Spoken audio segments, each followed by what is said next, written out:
What's good, everybody? I do hope y'all are doing well, staying safe.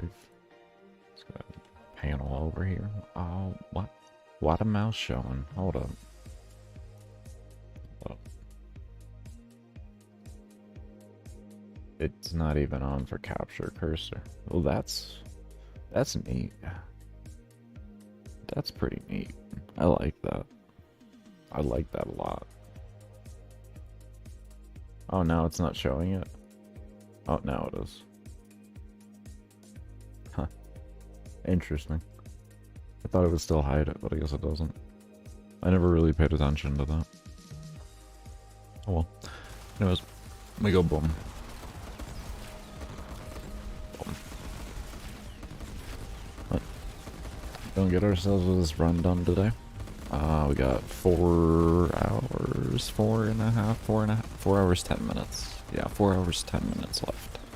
So we're going to be getting this run done today, and after we get this run done, I will be starting on the build video for this, which will be on my Baker Silence channel, which you can find in the description below.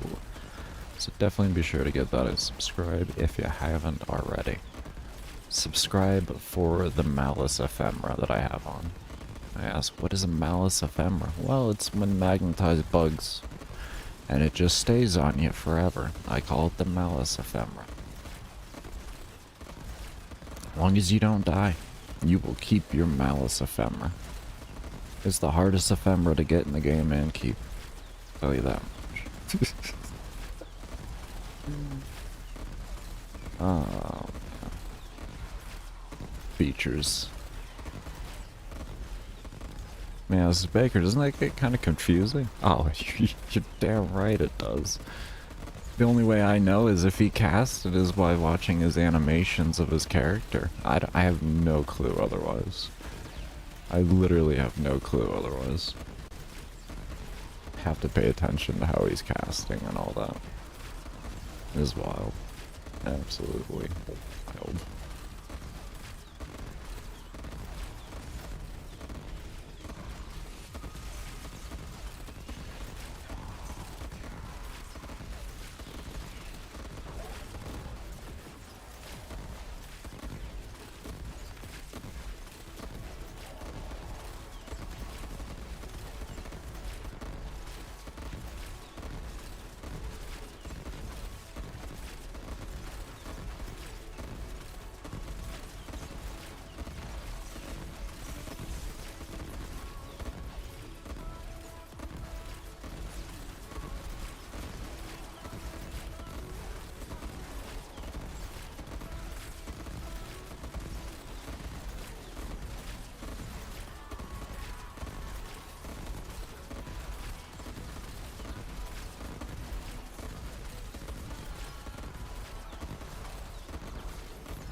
still have to honestly say this has gotta be like my favorite frame. It is such a good job on it. It's really been a good minute since I've really enjoyed playing a new frame. I think Mag was like the last one that really captured me when I played.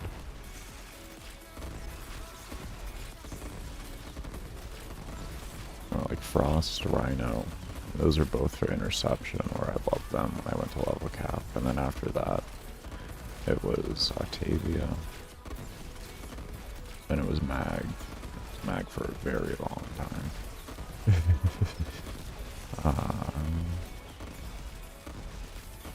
Now we're finally actually looking at a different frame. I'm just surprised it's a brand new frame. I don't know, he just hasn't truly had the best releases. Like, Halliban wasn't bad. It wasn't a terrible release, but it really wasn't a phenomenal release. Things just didn't feel like it worked well. Did I turn off? Yeah, I turn off damage numbers. If you're curious as to why, it's so I can actually see what's running at me, because it's easier to know what type of like Eximuses are running towards me and everything, because this is what my screen looks like otherwise.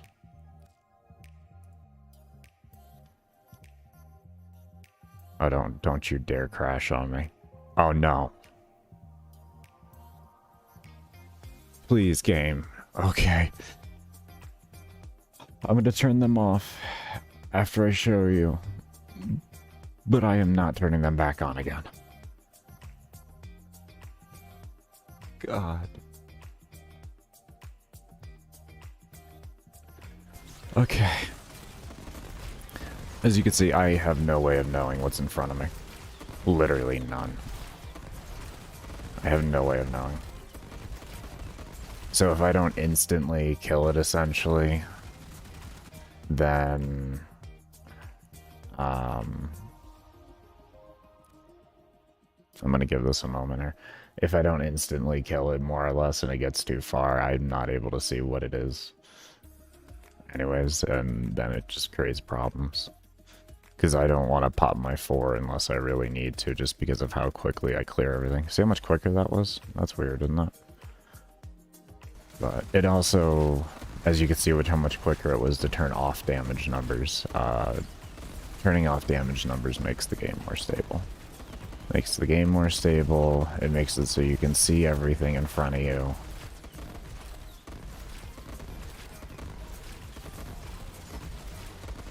And I guess the way I've always looked at it, after like 8,000 hours of playing this game, is the amount of damage doesn't matter as long as what I'm hitting dies in effective time.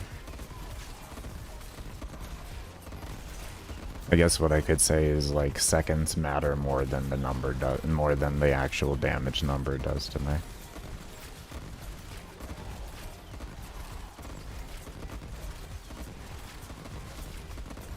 But I guess I'd give you some numbers there.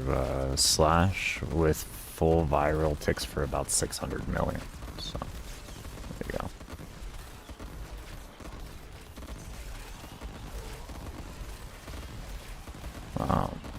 The electric procs from my 4, once they're stacked up high enough, they tick for around like 600k, 700k. Somewhere around there.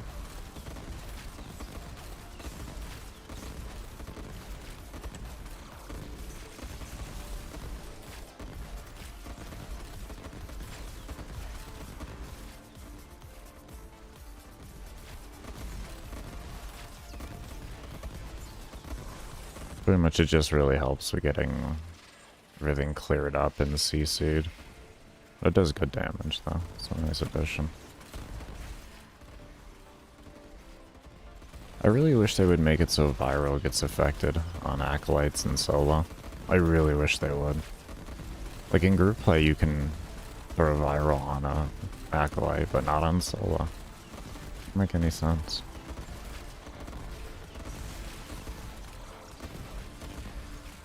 I've never understood it.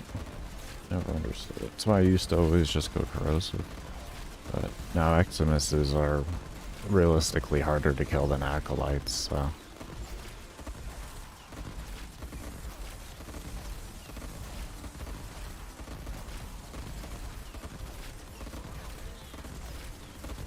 How you doing though, McRazor?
I wish there was more Eximus mobs.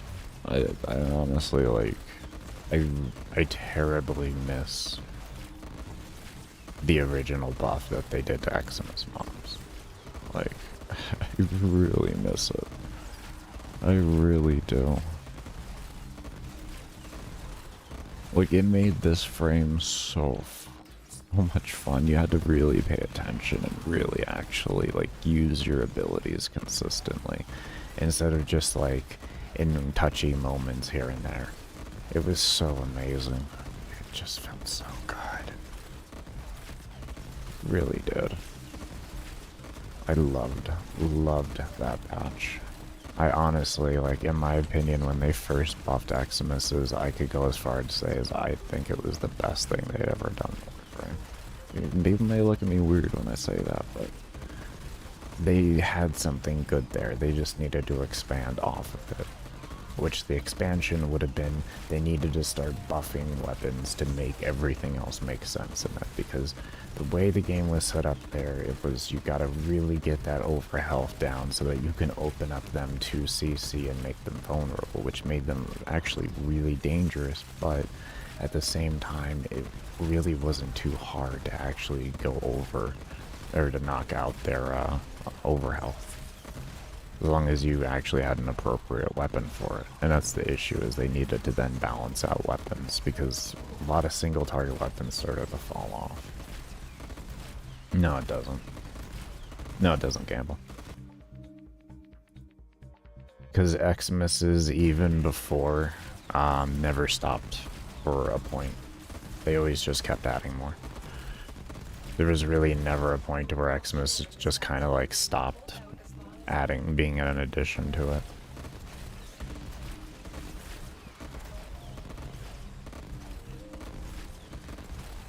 Like, I can even tell you now, at 8 hours, it's literally about 50, like, it's about 50 or 60% less. And it has stayed consistent to 50-60% less. I don't think there's any point to where it catches up. It just stays 50 to 60% the entire time. So like where I'm at 8 hours is where I should be at now, at about where I would be at in about about 4 hours.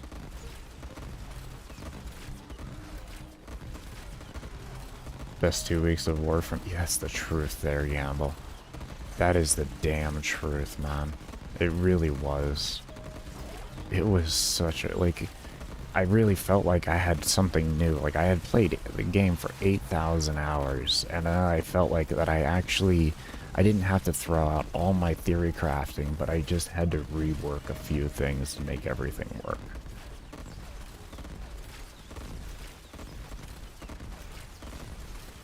What, the number? And you mean Xmas scale to 100% of spawned Xmas's? Oh, okay, okay.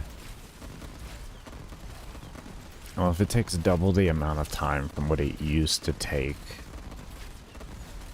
then it's probably going to take like 30 hours, I want to say. 30, 40 hours is what it would be. Well, if we're going by them, like, from what I said there. So, that would just be ridiculous. That's as dumb as trying to get level cap for Acolytes. Like 75 hours for that. What the hell?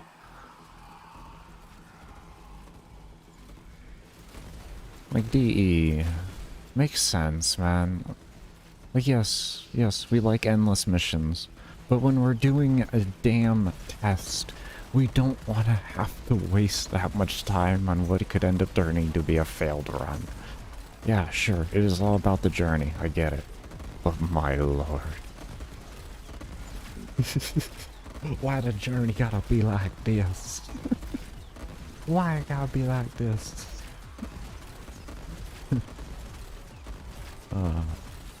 It's whatever though at the end of the day. We just shoot shit in the face and it dies eventually. That's the way I look at it. Because the enemies were so strong? Oh, I know, they were so strong. So strong they actually gave me a challenge. Loved it.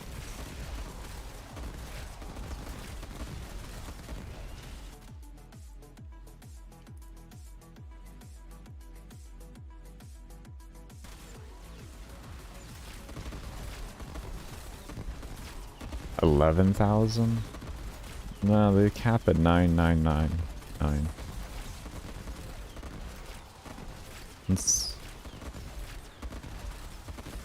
That's what I saw, at least from the run that I saw, level cap Acolyte. Not my personal run, it was with the Carusos. But yeah, it was in here yesterday. And I was watching his Korra run. I didn't see him scale past that.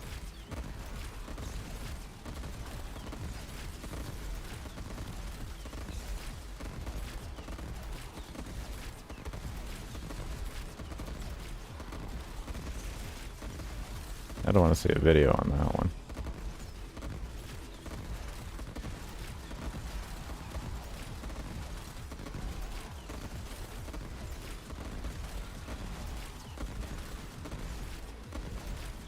I mean, triple Umbra anything in itself is a meme. It's the literal point of the Fatality and Steel Fiber.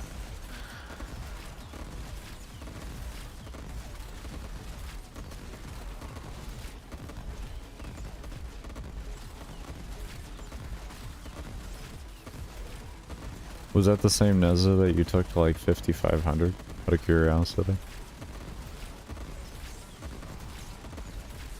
Like the same Neza build, I should say. Did you take a meme build to 5,500? I'd be so proud of you. Took a bit to reform it? Yeah, I bet you did. To make a workable build. That did take a bit to reform it.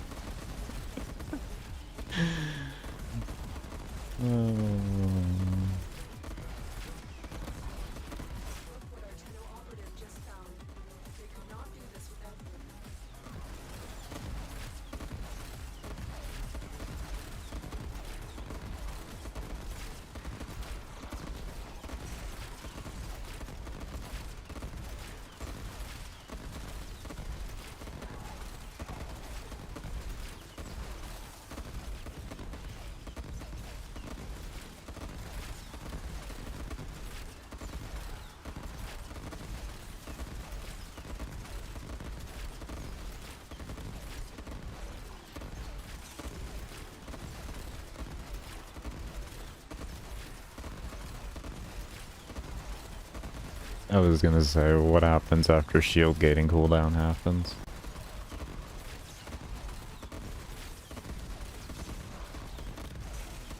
And the immunity from casting the 3. I could see that. I could see it for a little, like a few hits, but yeah. It's just because DE actually needs to not be scared to make a real tank in the game. Just do it, DE. Just give us a real tank. Give us a real one. A real tank. Not invincibility, but a real tank. That's what I want. I don't want another invincibility frame. I want a real tank frame. A real fucking tank frame. You blow up. That's about it. Just keep throwing glaives. Yeah, that's about what you can do there. You just keep throwing the glaives.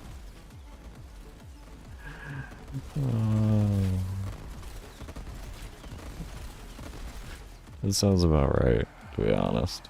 That's why I really was trying to use Probanos Cernos. Because I wanted the ability to just pull everything together and then just lob my 2 in there constantly. Which it works. It works. And it gets you decent kills per hour and everything. It's like 8,000. But, it just doesn't work well against Acolytes. Does not work well against Acolytes.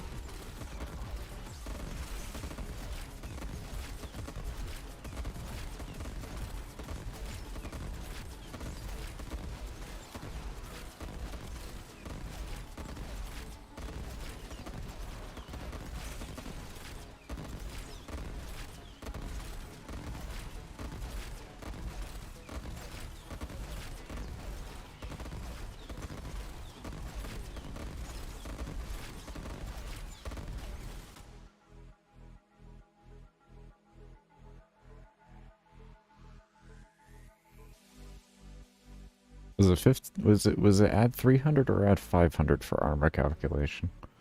I think it was 300.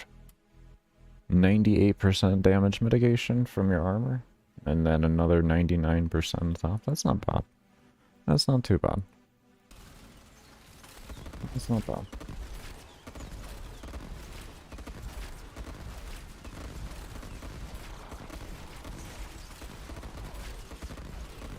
Hey, that's a build that I would use on everyday play. I could say that much. I would definitely use that on everyday play. Anything up to like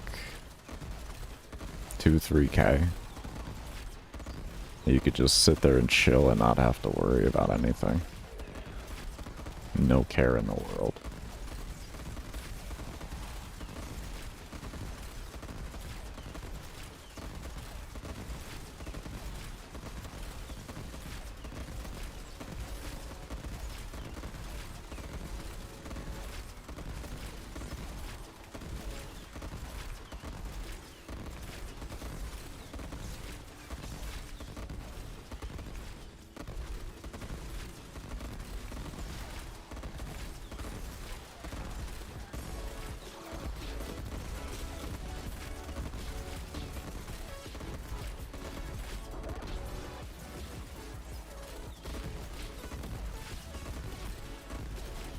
I can't believe how long it took for me to see another one of those shield guys. I cannot believe. I think we went through 2 acolyte spawns before seeing another one. That's ridiculous. It shouldn't take that long. Where is he? Where are you stuck, my boy? Ah. Alright, there we go. He's dead. I just can't believe how long it took to see one of them. Guardian Grace, self-conversion, adaptation, brief respite. Oh, okay, that makes sense. That makes sense. You can constantly keep your shield gating coming back up and everything then. Yeah. Have you tried using an unranked combat discipline so that you can keep, well, you do brief respite, so never mind. And you probably don't have room for auger set to make up for that. So, ignore me. I was gonna say, have you tried unranked combat discipline to proc your Guardian Grace more often?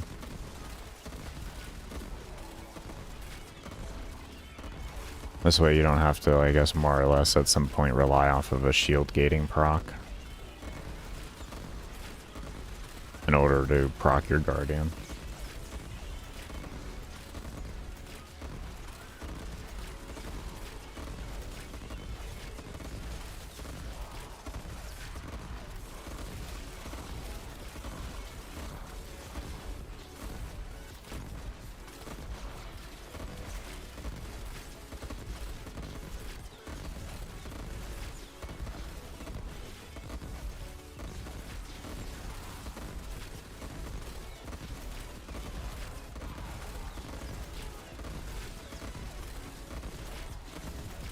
No, that's only if you're able to fit auger set, because brief respite for what you're going for right now is going to be meta to the whole situation. Shield gating is the most important thing. Gives you the ability to get all your other procs up and everything like that. Can you die, please?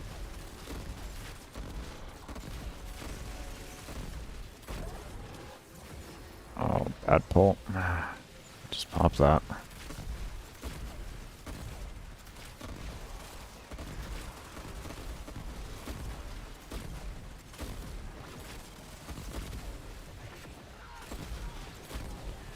Why is this thing being so difficult? There. Jesus.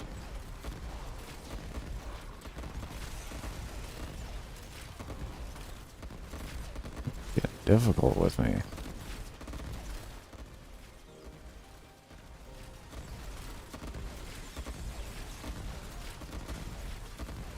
He has a video of it. Interesting. I'm stuck in a wall. That's what I needed in my life.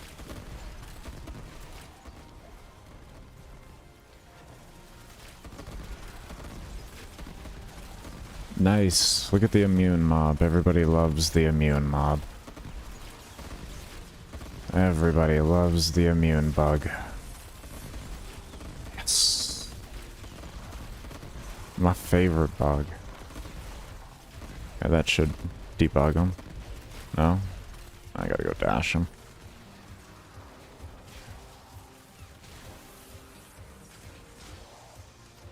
Did that work?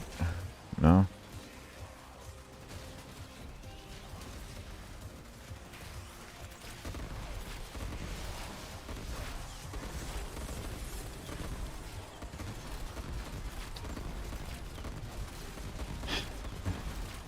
I gotta bug him. I used to do it with the Void Blast, but I don't have it anymore, so I'm trying to figure out how to do it. Sometimes knock damage, just like ragdolling him into stuff can do it, but...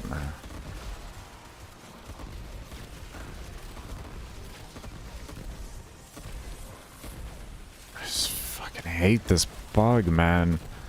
He took a...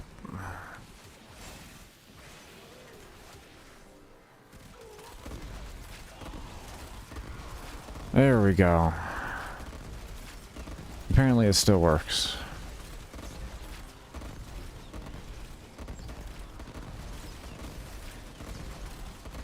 Yeah, definitely.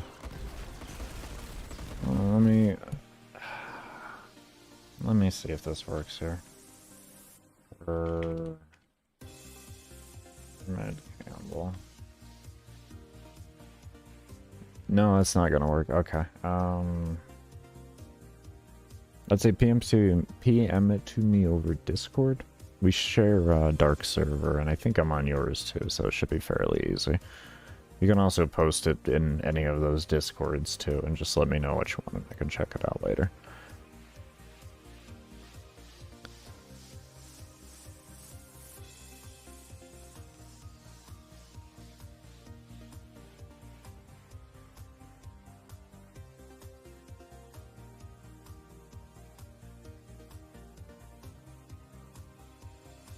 Thank you so much.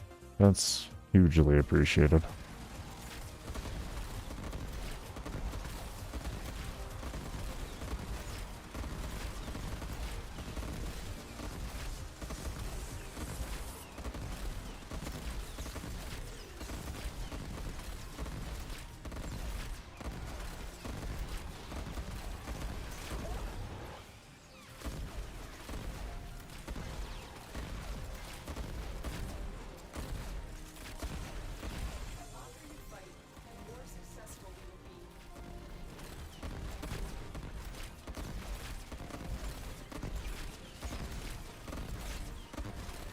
I gotta drop my Spectre over there.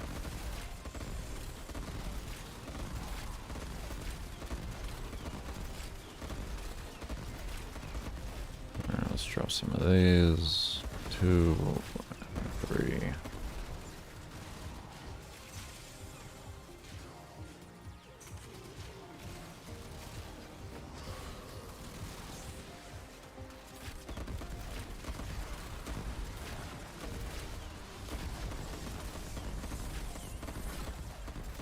I'm getting used to Void Sling, but it's not fun. I hate it. Like, it doesn't matter that I'm getting used to it. It's not good. It's not even a good getting used to. I'm just getting used to how horrible it is. It's not even getting used to using. It is getting used to using it. I have to take it really slow at every dash. Like, it's so dumb. I have to go really slow with it. Mainly all I'm learning now is how far the distance is in each dash, and then where can I aim to make that distance maximized with how terrible it is every time. Riven? Hold up one sec. I got you. How you doing though, Jard? Riven. There you go. Yes, God roll. You don't really need it though. Vigilante armaments, bladed rounds, fire rate mod, really whatever you want to throw in there. Only thing that's gonna change is you won't have to, or you may have to use some capsules. That's all it's gonna do. You're gonna have to maybe use some capsules. So I just don't like having to use capsules. Good to hear though. Good to hear.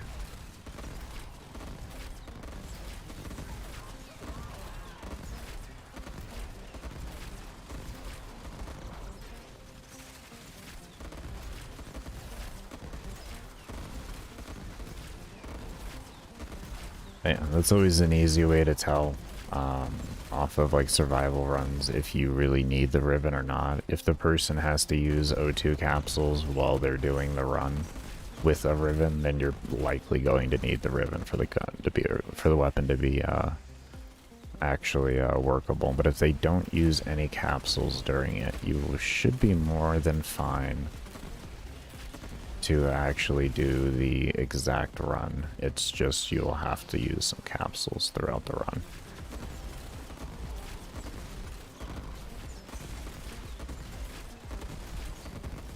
You messed up your Barama, you need Toxin. What do you have on it currently?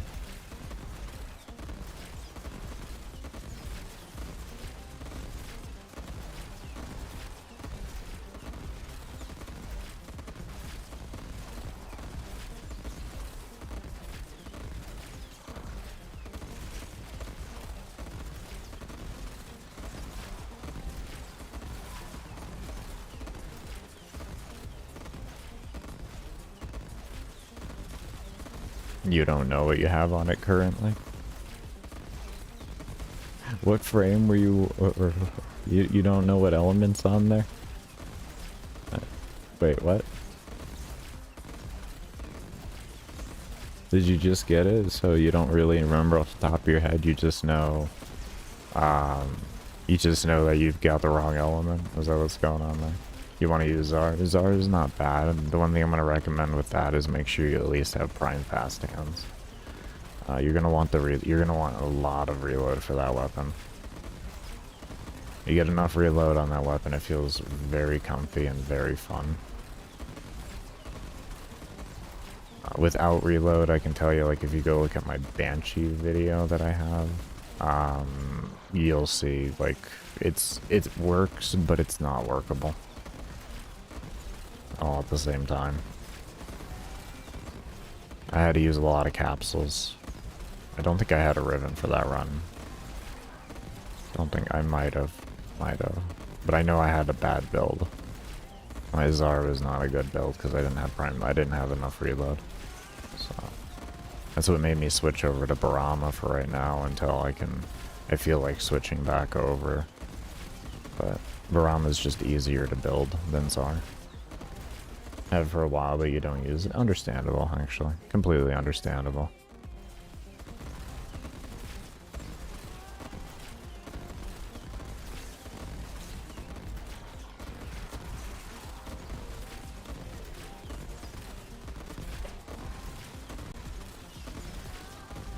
To be fair, I actually only started using this weapon like 3 months ago. Kind of weird to say. I know. Baker, you've been playing this game since before the weapon came out. You never even played it during its best heyday. Nope. That was a Mutilus Cernos main. Mag.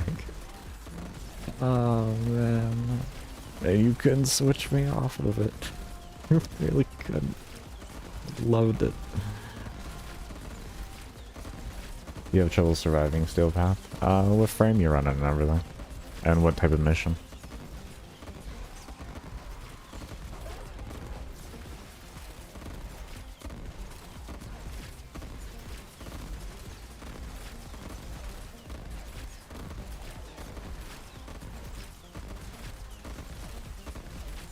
Because there are some frames that just, you will really want to bring a Spectre and just run a camp play style.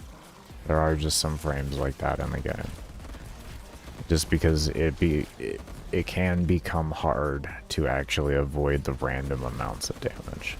So it just becomes like just greatly helpful to have.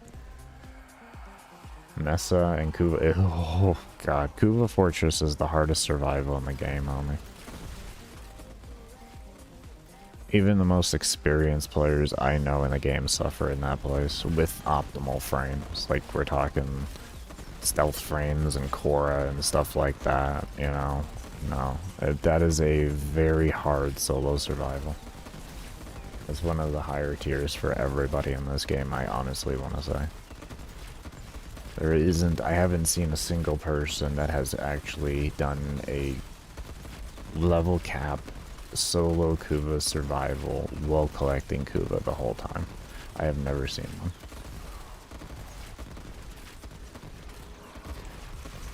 It's a rough thing to do. It is a rough thing to do. I've seen plenty of group runs, but that's a different story. Yeah, those are one of those things. That's kind of like the highest pinnacle right now for difficulty and endurance. In my subjective opinion. Defense may be up there with it. Excavation we can't count because it's too buggy. That's the sad part about excavations. We can't count it because it's so buggy.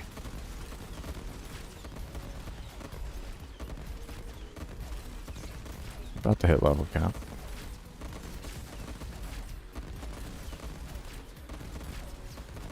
Then I'll redrop my Spectres for the funsies. So right now I only have them at 4,000. Because as soon as I hit slow scaling, I just dropped my army, and then I was going to leave them there until I hit level cap. And then just redrop.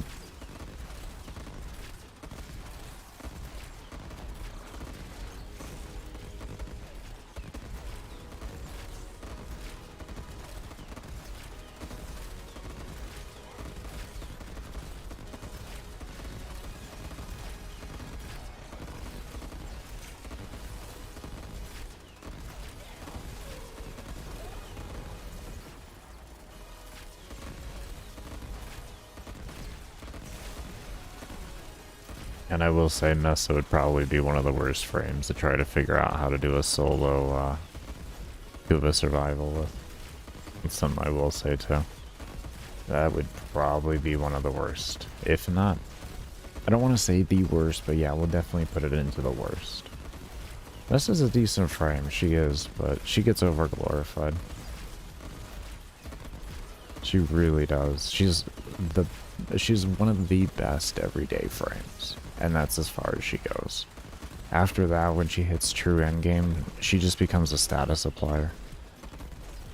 And a rotating pistol buff. That's it.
And I do want to thank y'all for lurking about and watching the stream. If you haven't, definitely be sure to hit that little bit of a thumbs up button right there. If you haven't hit the pretty little subscribe button, give it a poke. Trust me, give it a poke. You'll love it.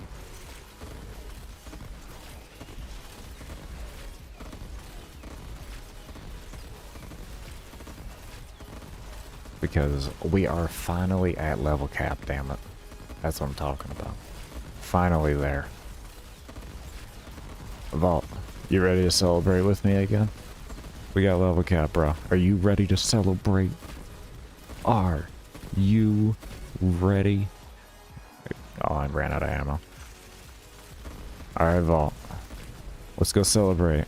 I'll probably die, but we're gonna do this together, my friend. Let's go. Yeah.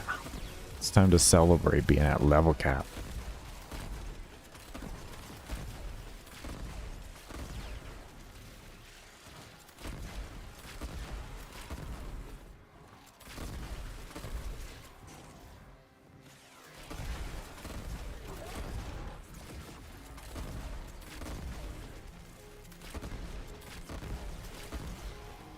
No, don't you dare crash. I am playing the game. Oh, damn it. The freeze, man. I was actually doing decent. Let's go. Go back. Hurry up. That's an acolyte, too.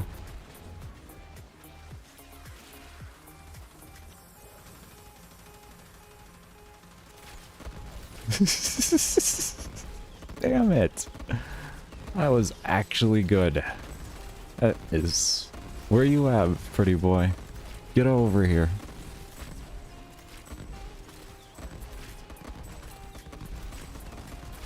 Where you at, pretty boy? Let's go. There he is. Let's do this.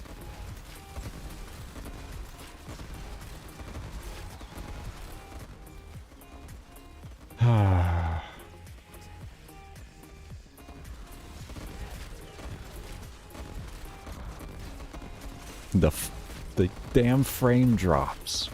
I don't have those too. This is the game. Like I don't know what's doing it. Sometimes the 4 does it. I will say that. Sometimes the 4 does it. Even with black energy, it's just there's so much spread and it stacks electric so fast that it just freezes the game. That just becomes the problem.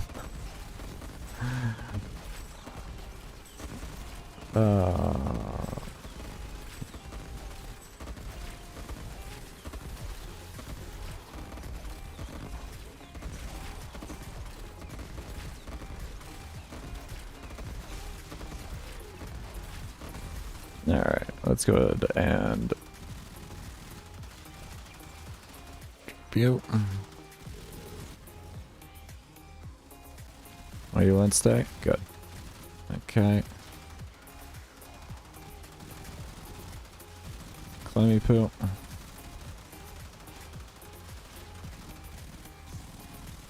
You. Oh, that's right. I forgot they did that. Hold position, I swear. Oh, we're starting to get overrun. Hold on here. Just drop these down. Okay, so all those are good. Yeah, we're good. Okay.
Well, that was an Eximus. Oh boy, was that an Eximus. Oh, right up the Margrill. Oh, God. Oh, that Eximus. I didn't even see him. Didn't even see the butcher. It's just non-existent to me. Oh, that was great. Oh, that was great. What is this? What are you telling me about an update? I swear to God, if you nerfed, changed, what did you do? What was that? What happened? Didn't that just say there was a patch? Didn't that just say there was a patch? Hold on here.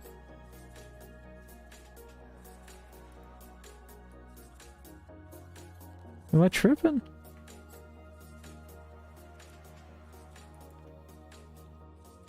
I could have sworn I just... Unless that was a mod.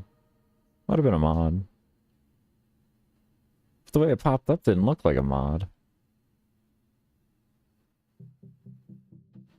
Okay, here's the Eximus kill.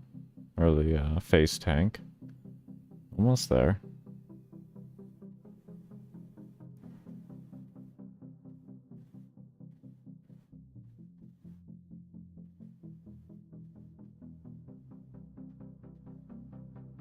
I'm guessing it was a mod at this rate. There's a lot of mods. I'm gonna be patient though.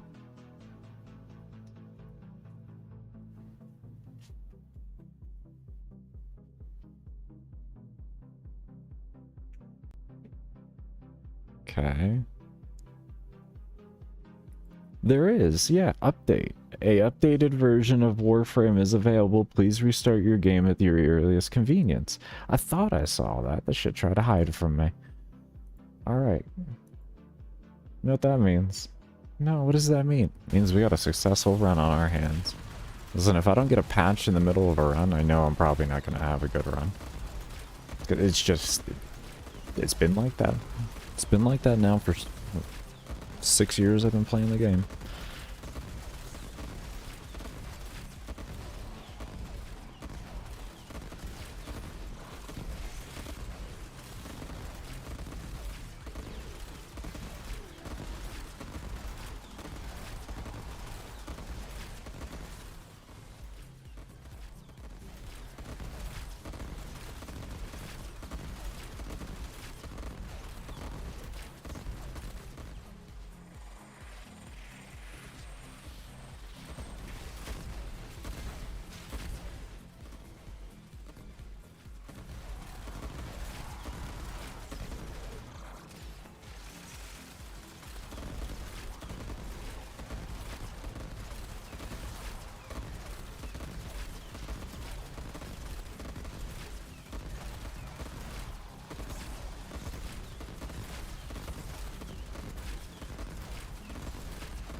Alright, buddy, we're gonna go ahead and take a break here. When we come back, we're gonna continue on. Gonna rest my hands a little bit and everything. But be sure, if you have not, to give the video a thumbs up, subscribe to this YouTube channel, also subscribe to my build video channel, which you can find in the description below. And cannot thank you enough for those of you that do stay around and have stayed around. I'll see you all when I come back.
Almost done with my break. I'm just resting my wrist right now, but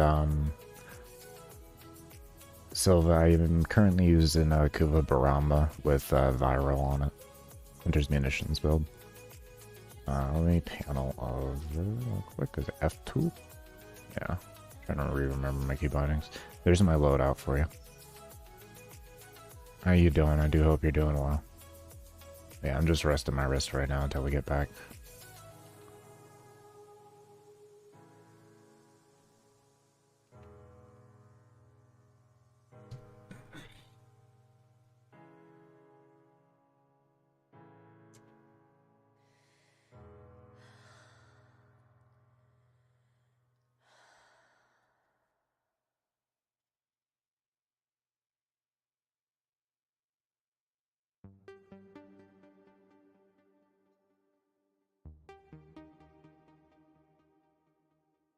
I was like, Hallie?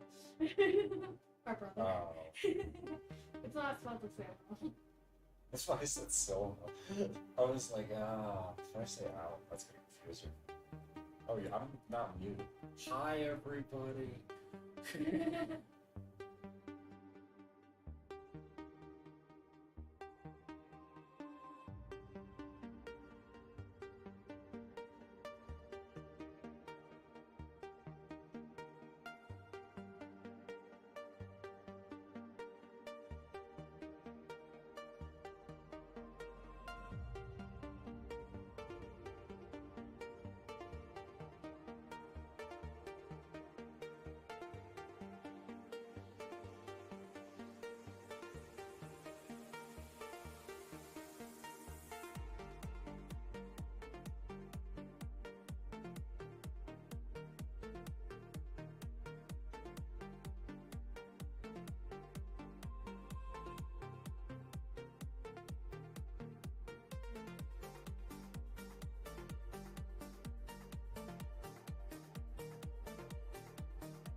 Alright, everybody, I am back. I do want to thank you all that did stay around for the break.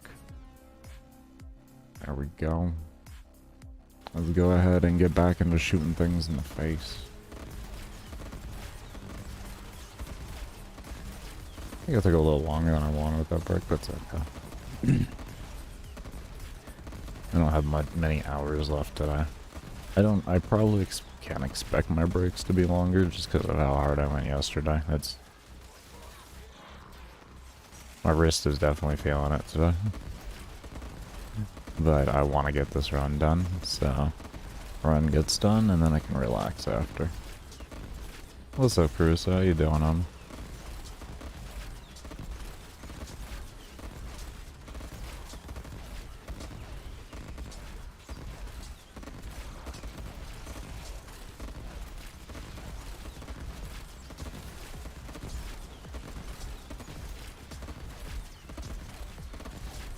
Finally made it to level cap.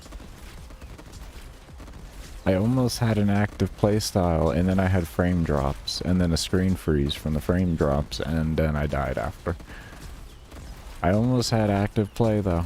It was really smooth and fun, I'll be honest. I wouldn't do it long term, like, you're breaking your wrist all day trying to do that, but it works. It does work.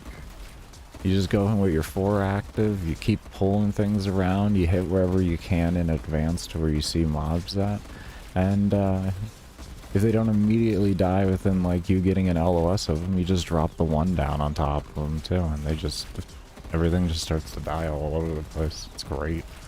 It's fun. Let's see if I can't do it again. Let's go.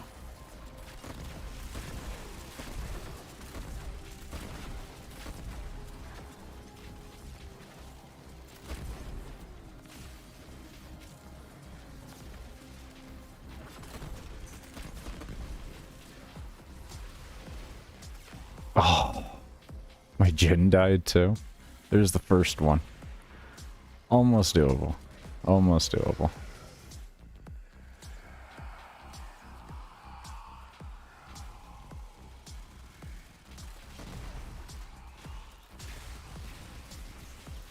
Can I get an acceleration, Brock? Thank you.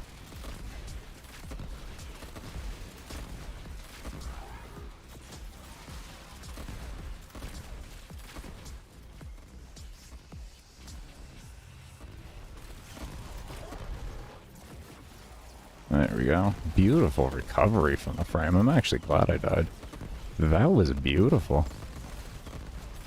What a nice recovery. From 0 merciless stacks. What a nice recovery. I'm impressed. I'm impressed at that recovery. It failed start over? Yeah, I know, right? It wasn't flawless. Wow. I was impressed by that recovery. I like that. Good recovery on the frame. That's always a big deal.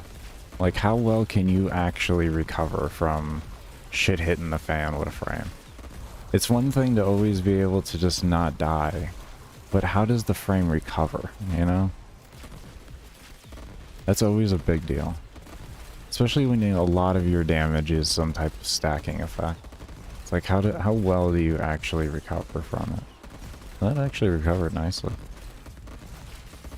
Recovered nice, like nicer than most of the frames that I've been doing. Was a hell of a lot better than Neza, I can say that much. Neza was terrible. It's absolutely horrible to recover on. So painful. I haven't done it since the Xmas change, so probably the only, just like even worse. Though I may end up having to use just a different room than what I used for my Neza camp last time. Let's see. We'll see whenever I do hit Neza.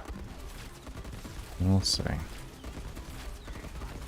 It's weird to say I had more troubles with Neza than I've had with Hydroid. At least pre-Xmas buff. That's a heat proc.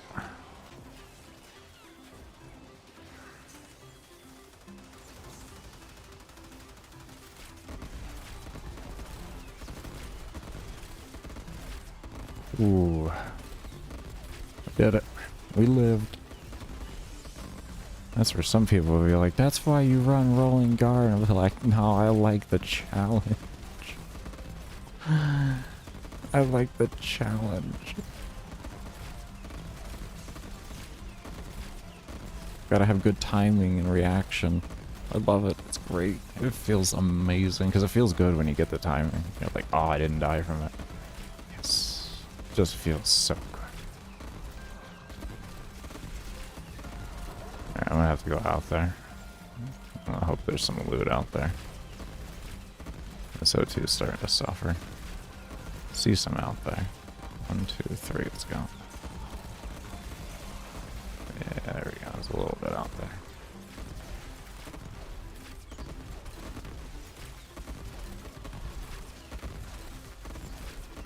How do you get loot from that far? Pull. From mag. And then you use the augment called Greedy Pull.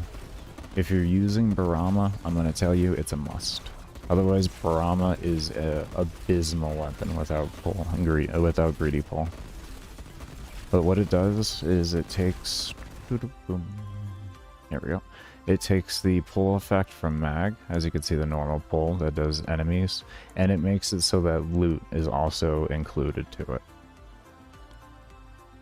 So you get a vacuum that's whatever range of it, and of course within your character's visual line of sight, or your camera's line of sight.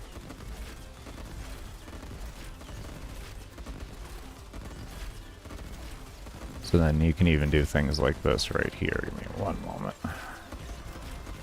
You can sit up against... Oh, shit. On a cat's ass. I will show you one day. Don't worry. Hold up. I just need to get good CC. I didn't see he didn't have overhealth. He still had his overhealth active. Alright. So I can stand like here. And then I can move my camera. And it'll pull all that loot.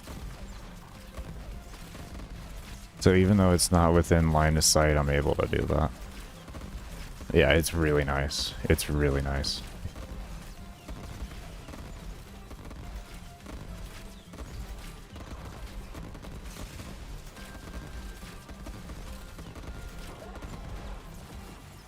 I'm going to be playing extra careful here for the next 50 seconds. Oh, wonderful. This is what dreams are made of. This is what dreams are made of, my friends.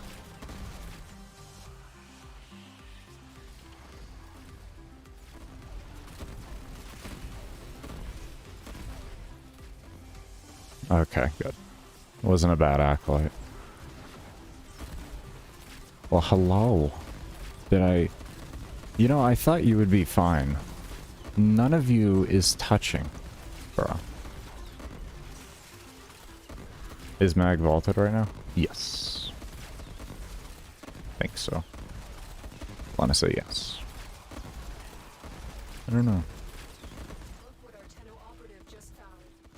Hey, anyone, get confirmation on that mag vaulted? I have no idea what the rotation looks like right now. To be completely fair. Okay, so we got big boy up again. There's my boy. That's my boy. Jin. Jin's my boy. My favorite companion in the game. Jin. But I want to say she is, though I think I remember she was unvaulted recently. I think right after the Aya event. But I want to say, yeah, she would definitely be re-vaulted by now. Mag is vaulted? Okay. Okay. Is that a clone? Oh, you mean the vault right next to me? That's right here? That's a Spectre. The Spectres that you get from rescues. You can actually craft them and make them an entire Warframe loadout. I use the Vault because of his shield ability. It'll double my crits, block incoming damage, and also add electricity. So I get increased damage, a dot, CC, and a block of incoming damage. Sometimes he gets a little buggy and doesn't keep the shield up all the time, so you kind of just got to pay mind to your positioning. But you get roughly like an 80 to 90% uptime on the shield. So, but you can use a different variety of choices of specters. Every warframe can be used, every weapon can be used. You do have to make full loadouts with it, so you can't just have like one weapon on the character or anything like that. And if you want to know the exact abilities they use and like the cooldowns, the best place that I have found to find it would be on the Wiki. If you just type in like in Google Warframe Spectres Wiki, then they'll have an entire section dedicated there that tells you all the abilities that frames cast and everything. Like the reason why I don't use Necros is unfortunately Necros doesn't use Despoil. It's a shame. They are not affected by mods. Everything is unranked and or not unranked, but unmodded. And they more or less their damage and health scale is like a NPC that you fight.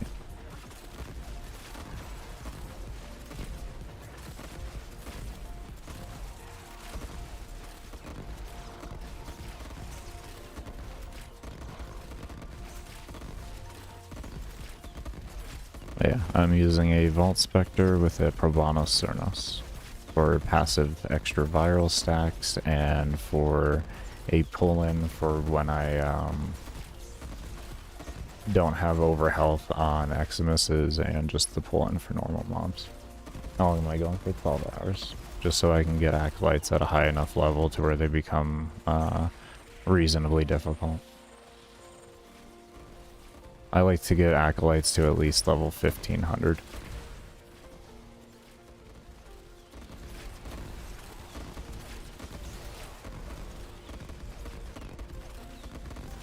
At least for my build videos.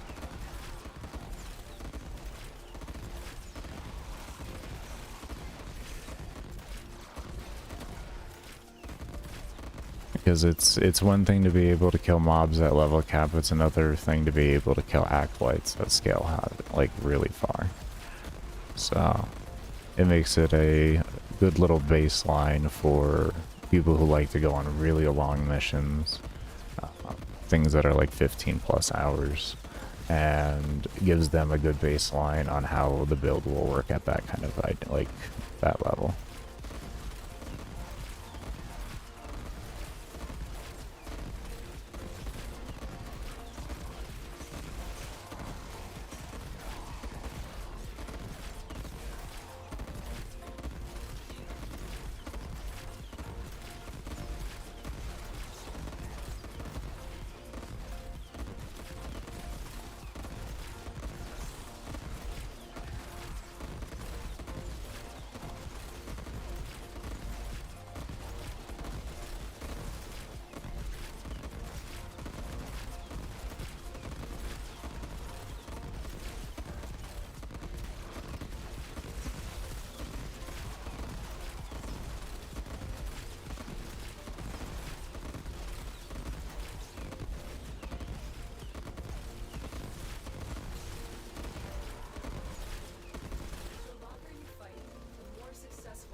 Also, I don't know if I asked, but how you doing today, Al?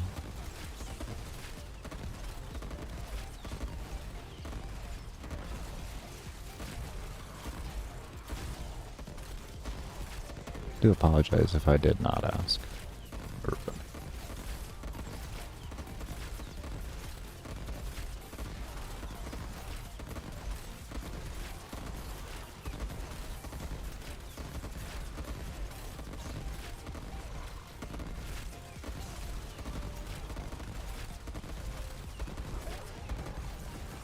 We're going through bad O2 drops. Here it is. I'm about to keep my 4 active. Just so I speed up killing.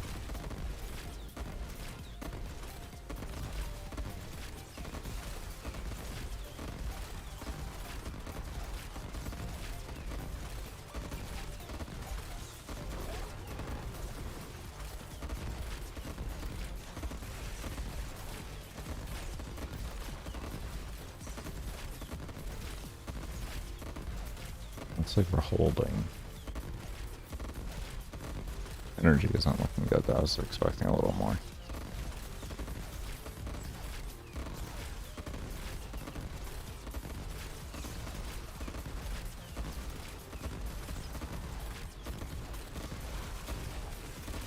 Is this the Maximus wave or something? Like, I'm trying to understand what's going on here.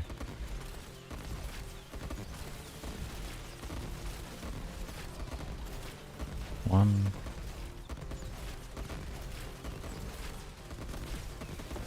I guess I aim.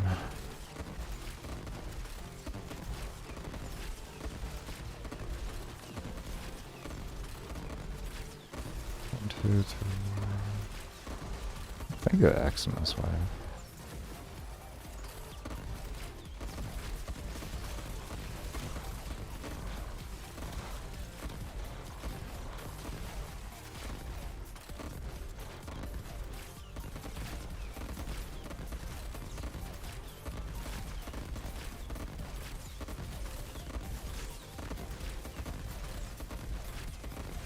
Trying to figure this out.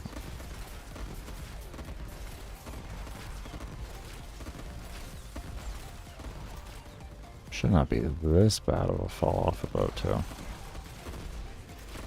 Wait, what the hell is going on?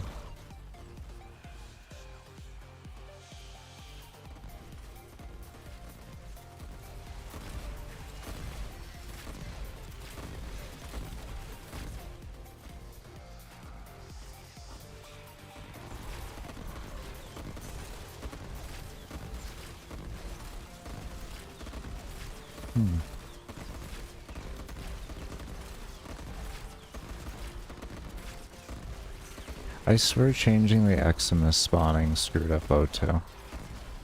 I really think it did. I think Maximuses were directly tied to O2.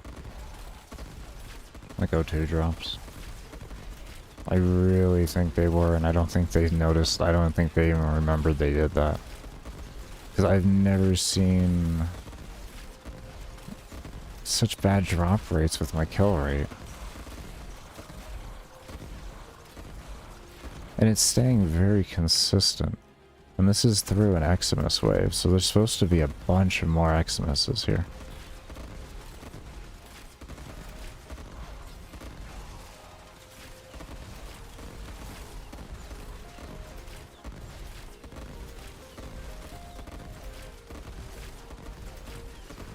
It's interesting. I might actually have to use capsules. For no reason.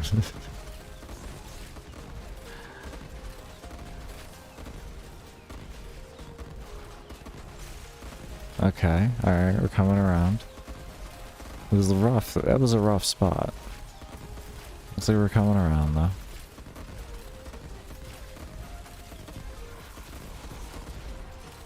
We're coming around.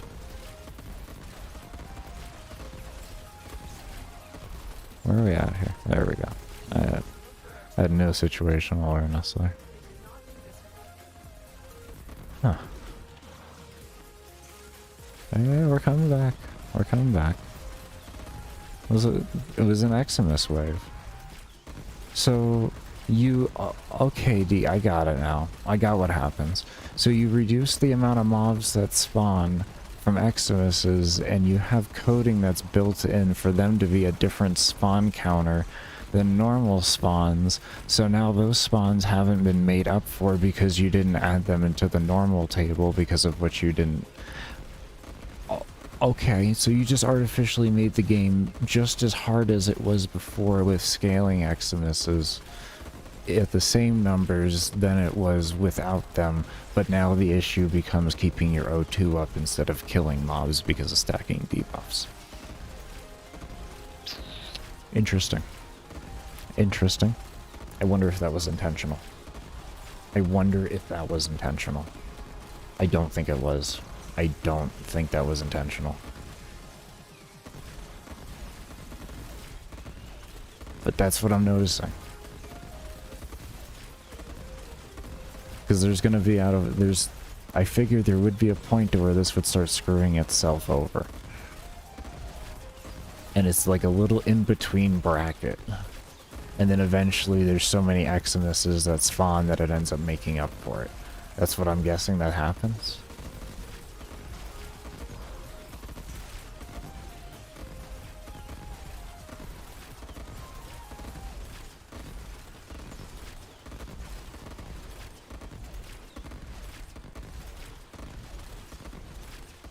Because my O2 is fine again.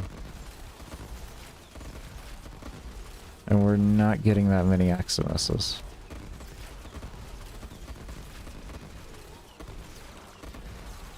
Not in comparison to the amount of normal mobs spawning. Like, there's a clear increase in the amount of normal mobs around.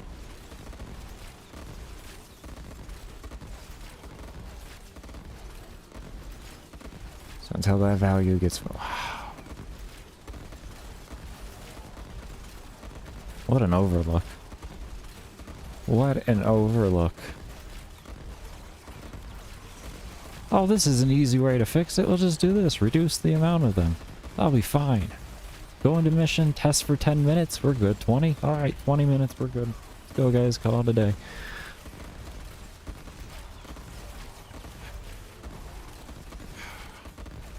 Yep. About that. It's doable, though. It's doable. Well, at worst, you gotta use a couple capsules. Oh, God. No. Wow. Playing the game. That's the way I look at it. Like, if there's no other way around it, whatever. Worst, oh God, I gotta actually play the game to its full intention. Shit. The cheese stick didn't last long enough. Oh, no.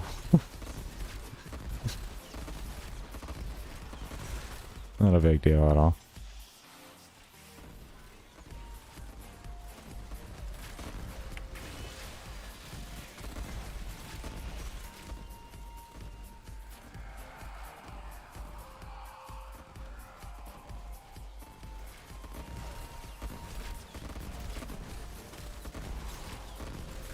But it looked like I didn't even have to use O2 though. That's the thing. So it's like, once again, if you don't have a Riven, you'll have to use some O2. I can confirm that at this rate. You'll have to use some capsules. Unless you get a really lucky room and you can hold like 11 to 12,000 kills per hour. So I don't know. Or like a 10,000, anywhere from 9,500 plus. As long as like you can hold 9,500 plus kills per hour, maybe 9,000. I'd have to really go back and look at footage because I went over the 65k. It's at 65,000 and change kills, your kills reset back to 0. So.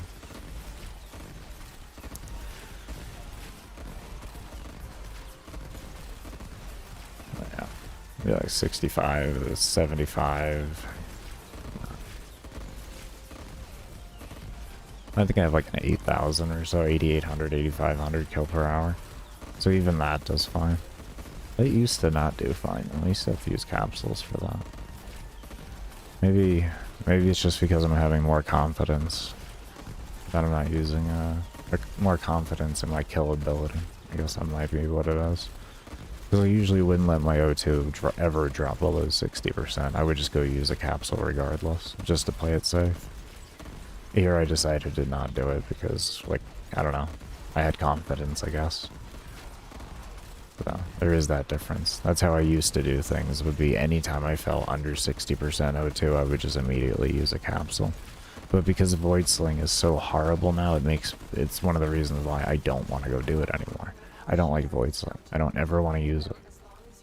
Like, ever want to use that thing. It's horrible.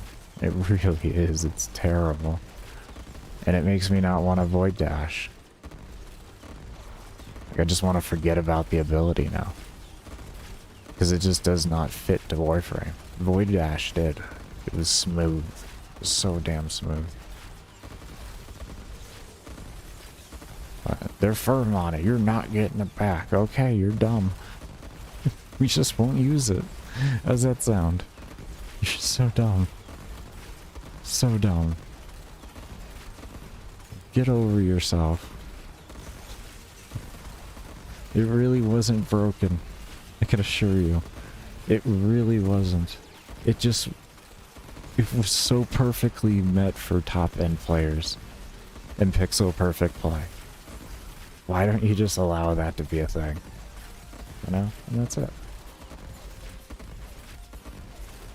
Well, yeah, that's what, to me, what Warframe is all about at a higher level. It's all about just pixel-perfect play. And then everything's just smooth and chill and nice. No matter what. No matter what. No matter the situation. That's just how it is when you're playing your loadout perfectly. It's a really relaxing, chill time. It's just nice. And that's how it always, like in a game where you're either going to get one shot or you're going to kill something, that's honestly how it's always going to be. Until DE wants to change that, there's no other way to have the playstyle. Because we don't get enough availability to actually really maneuver around and take reasonable amounts of damage. Real reasonable amounts of damage.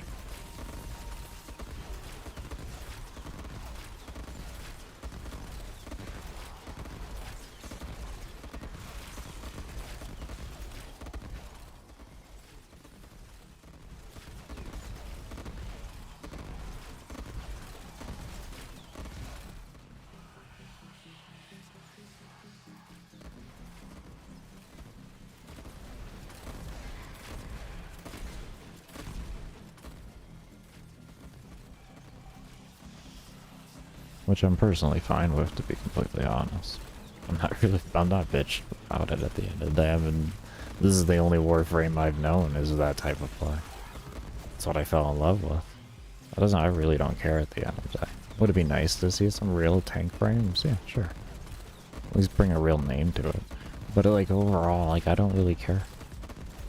This, you know, like having to avoid getting one shot by mobs because they're just that strong is, I guess, two shot theoretically because of the shield gating. Yeah, it doesn't really bother me.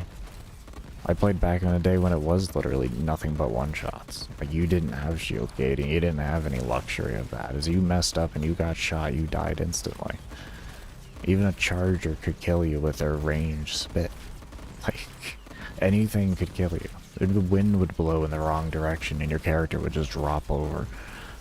So that's what I played. You know, that's how I learned how to play endurance at the end of the day. So all they've done for me over the years is just made it easier and made it more accessible for me to try it with different frames and not have to stick to just meta all the time, which was annoying for me. I really didn't like that. I like to be able to test and try different things and all that, but it was very limited. Like even back in the day, mag was hard to get to level cap with because no matter the faction, you couldn't guarantee to always keep the damage away from you. That was hard. It was a rough one back in the day. I used Lenka with mag back then. Lenka hit really hard with mag back then, especially because Riven deposition was higher. I think I had like a 3 or 4 Riven deposition, high 3. I used to get with that weapon like 400 or 500 million crits and shit. It was so great. That weapon hits so hard. But if you died, you lose your multiplier and your run fell apart instantly. That was the reality.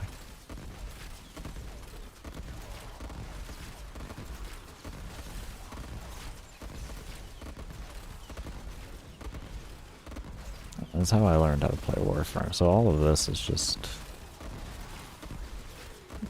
really hasn't bothered me. Been nice changes. I think a lot of them were needed. Shield gating was one of the most beautiful things they brought into the game, in my opinion. To give other frames the real availability that don't have real, true, consistent damage blocking potential. Like even with this frame, I don't have that completely. As soon as I run out behind this shield, I'm vulnerable to getting shot by anything. If it has, you know, like right now, overhealth would be active. I could just instantly get shot by it.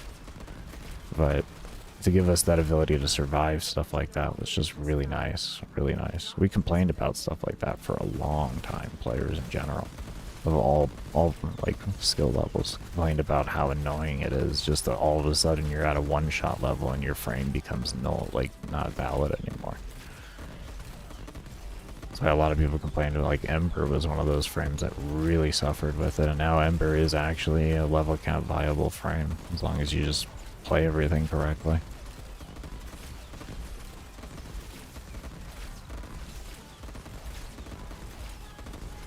And Ember back in the day, the way she was thought of it going to level cap was she was just a support frame for everybody else. She gave a really nice passive CC with all the fire that she could do, especially on the 4.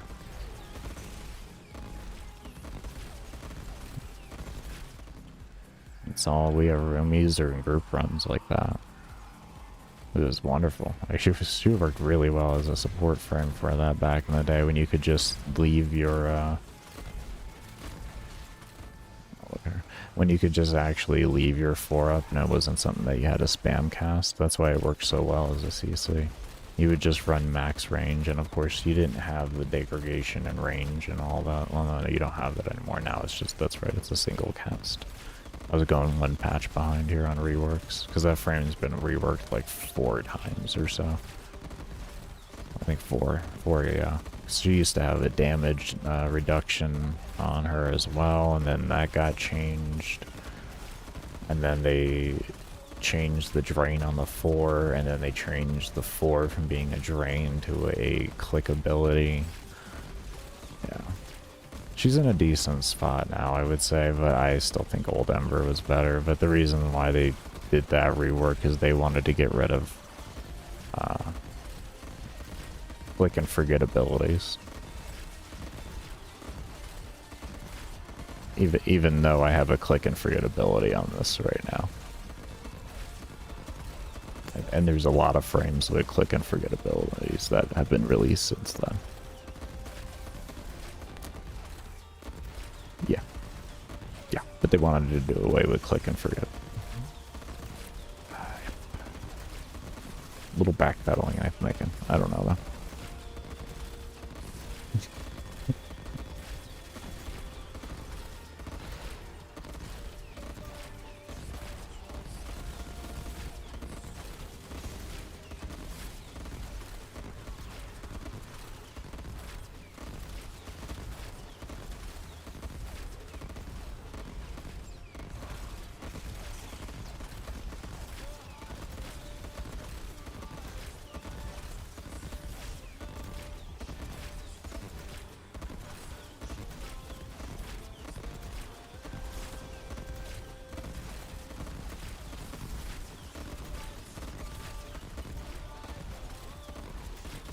Don't forget, if you are enjoying the content, be sure to hit the little thumbs up button thingy over there. That's greatly helped the channel, and if you want to be updated about all of the stuff with the new videos, hit the little subscribe button. Also be sure to subscribe to my build video channel down in the description below, where after this run is done and I hit my 12-hour mark, I will be working on the build video, which will be posted on there.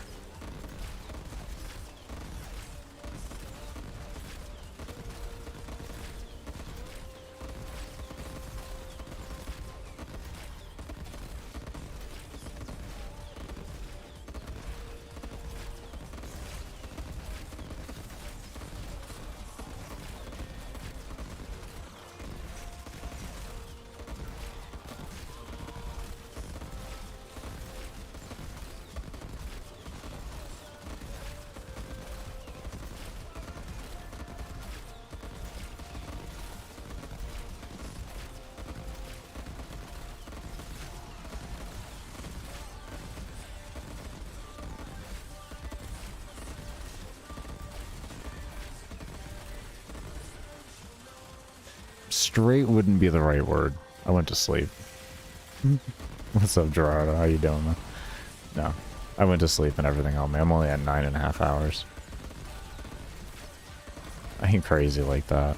I did 7 hours, 50 minutes yesterday, and then I ended the stream, went to bed, and woke up. and going, getting the run done. So I took like, I took 11 hours off. That's what I took off between streams.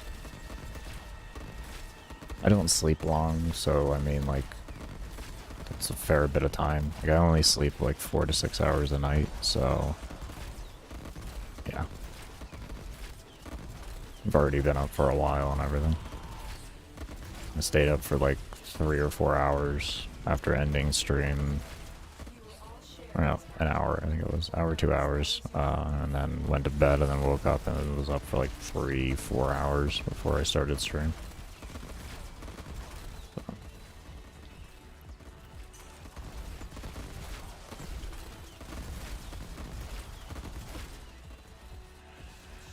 I have weird insomnia. My insomnia, instead of like staying up forever, it's like lately it's just been manifesting itself into me not sleeping for a long time. And then I go to bed at my normal time that I just do every night.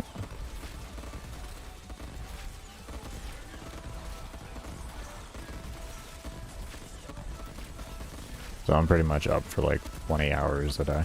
I sleep for 4 hours and then wake up for 20.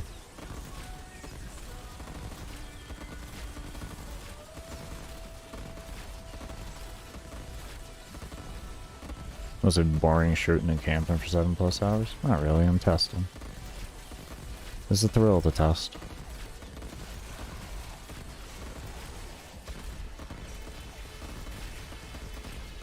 I've been doing this for 8,000 hours in the game, man.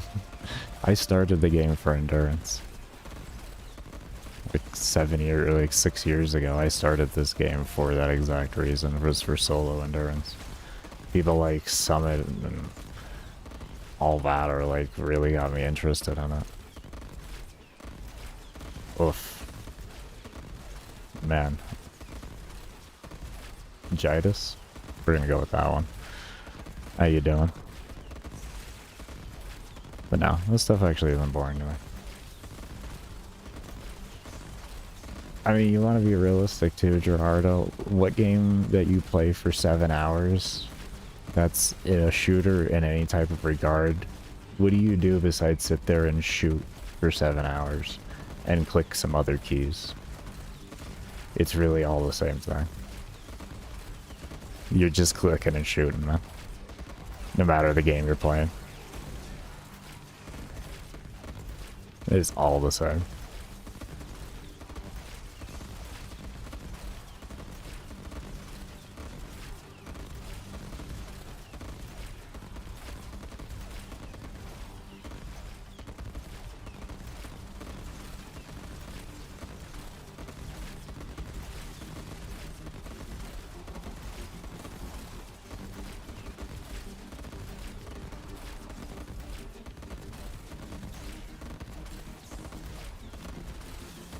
I'll tell you the one thing that does annoy me is the fact that I can go this long with testing and at any point during my 12-hour run I could fall off due to at this point would maybe be acolyte scaling and my entire run would become null and void. And thus I had to waste let's say 11 hours to find out that that was the reality. That is extremely annoying and needs to be fixed. But as for me sitting in this mission for 12, 15, 20 hours, that's not an issue for me.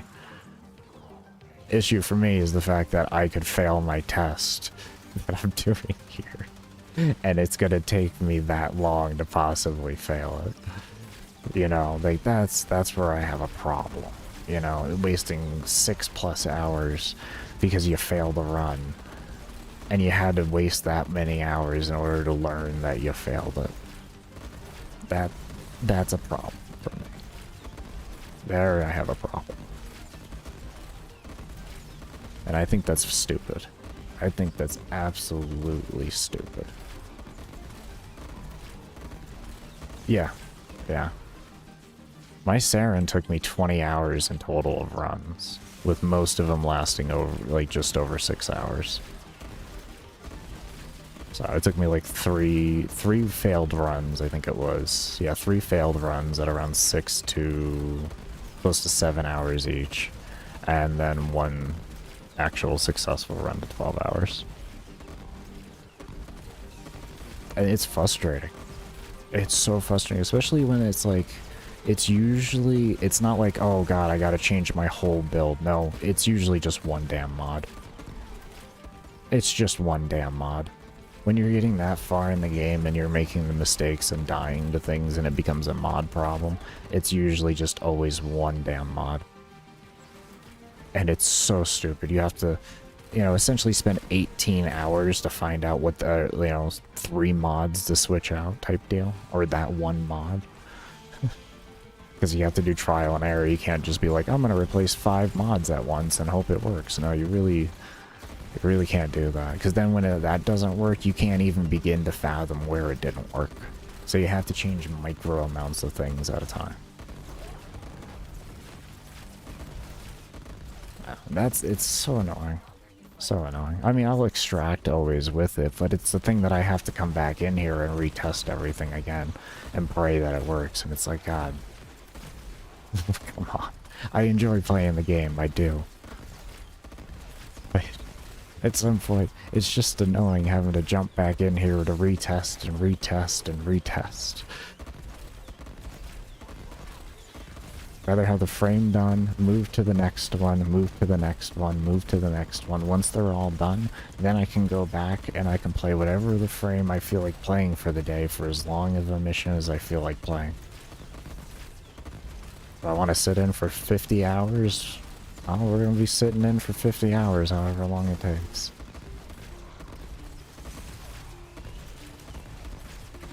And also, Gyre, to be fair, I do take frequent breaks. Every hour, hour and a half, I take a break. Rest my hands, rest my wrists, do some workouts with them and everything so they don't cramp up and get some meds in me and all that. Some food in me and everything. Walk around. I keep myself healthy. Otherwise, this would easily be done in a day. For somebody that wouldn't be wanting to take many breaks, but I just don't find that to be A, healthy, and B, worth it being that unhealthy, if that makes sense. I mean, unless like we are actually legitimately like me getting this done as fast as possible means like, you know, a world record that potentially leads to like income, you know, like when it becomes a real competitive field where money is like truly on the line, you know, based off of your speed of your performance on a realistic aspect, you know, or your overall output, then it's a different story. Then we can talk about it. We can talk about getting all the sorts of sweat we want, but Warframe don't have that. Well, that's the last thing Warframe have. Warframe's just about making builds, testing them out, and enjoying yourself as much as possible. You know, and if your enjoyment is making crazy gimmick builds where you're running all over the map and, you know, roaring like an orangutan that just got loose from the zoo, like, you know, so be it. That's cool. For me, it's just sitting back and chilling. And just figuring things out.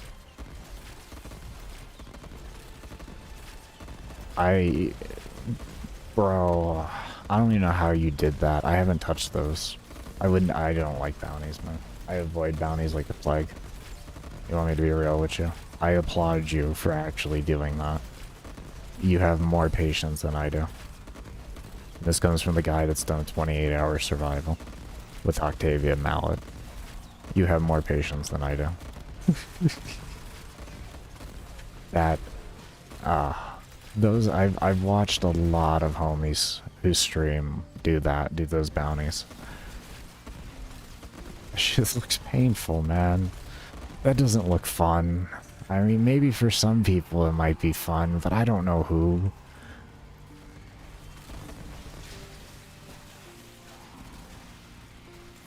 I really don't know who that would be fun for.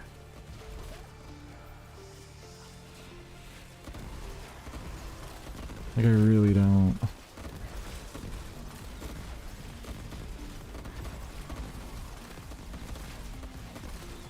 Clean that up. Jesus, they did not want to die. My 4 and everything was going. They were like, we shall not die.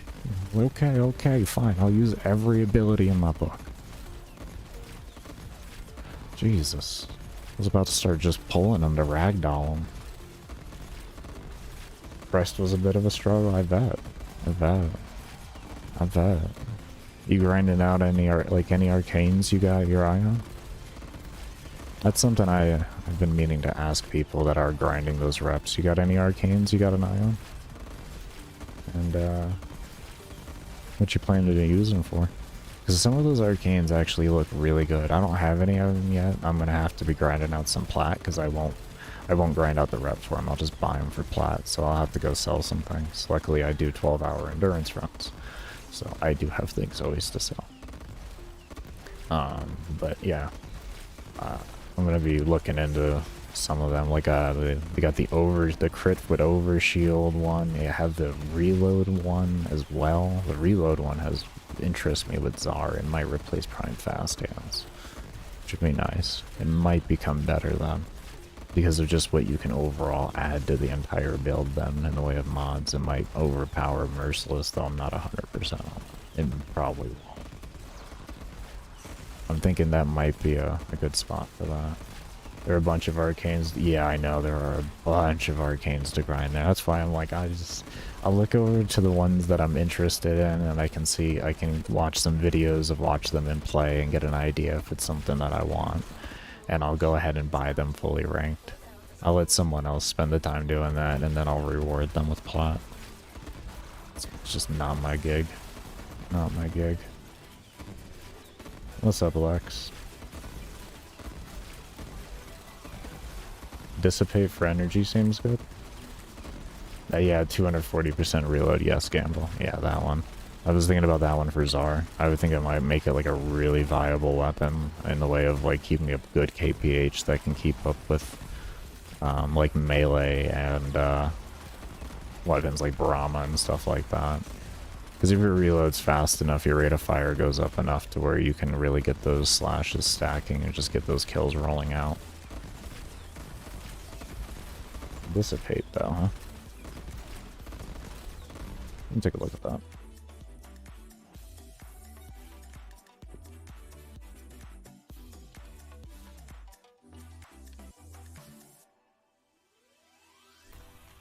Emergence dissipate. What do you bull? Is an arcane for the operator that... Oh, that one. Yeah. My homie was telling me about that. My homie Natsu. He was saying this. He was saying it looks really, really strong. He was talking about that. Yeah, he was saying like just like 1 or 2 dashes, your full energy every time. I just don't like the I don't like dash or sling.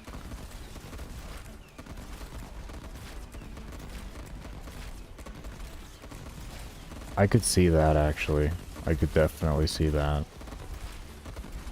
I have a thought about that 300% one there. It's just I feel like with some frames, at least against acolytes, if you don't kill them fast enough and they knock your shield off, if you're not running like pillage or something like that to instantly get your shields back, you're just going to be in a really rough spot. And that's why for me what I'm going to be sticking with is Avenger still, is just because of consistency.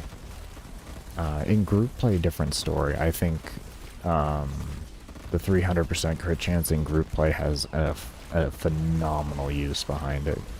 A phenomenal amount of use. Like, that's going to be really strong in group play. In solo, it's going to be situationally strong based on the frame you're using. You can cancel the string, you don't actually have to. You just have to spam space and left click. Oh lord. Oh wait, yeah, you just hold control, spam. Oh my god. Ugh. Ugh. Oh, that's horrible, really? Oh man. I feel like I'm playing World of Warcraft. One of my 55 key bindings. That's my Control Alt A modifier right there. With mouse over. God damn. Warframe getting extravagant over there. I have to give this a macro tab at some point then. Jesus. Oh. Yeah, I could definitely see energy for days doing that though.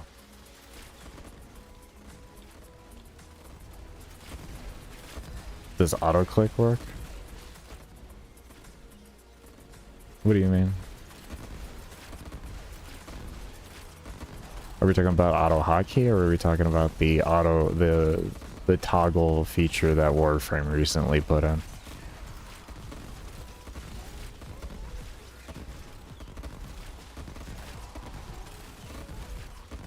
If you're talking about auto hotkey, I have no clue. I use Logitech software for my macros, so I have no clue. Like, I have a hold macro for shooting here, so I just sit here, chill, and hold the button down, and I have it set for an appropriate timer of, I have it like 350 milliseconds for the draw, and then 500 wait, and I just sit here and hold it. So I don't have to break my damn finger, just click, click, click, click, click, click, click, click, click, click, click, click. I'm not doing that. I'm not gonna have a mouse by the end of the run. Like, literally not gonna have a mouse by the end of the run.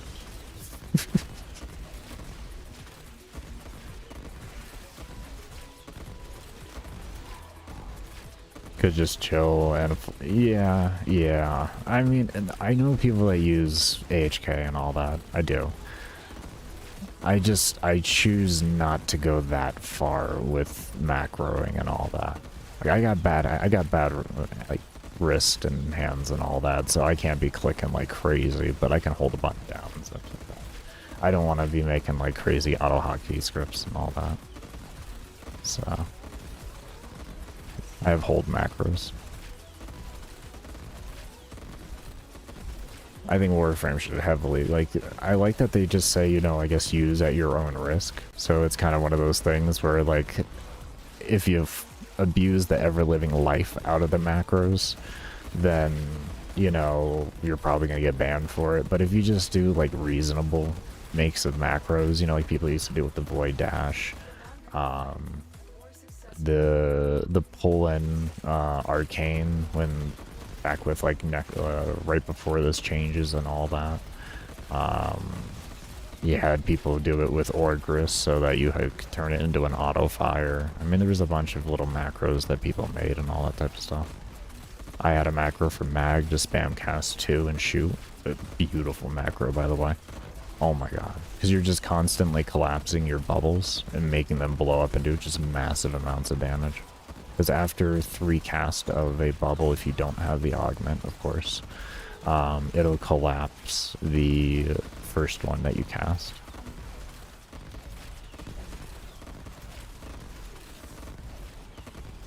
Yeah.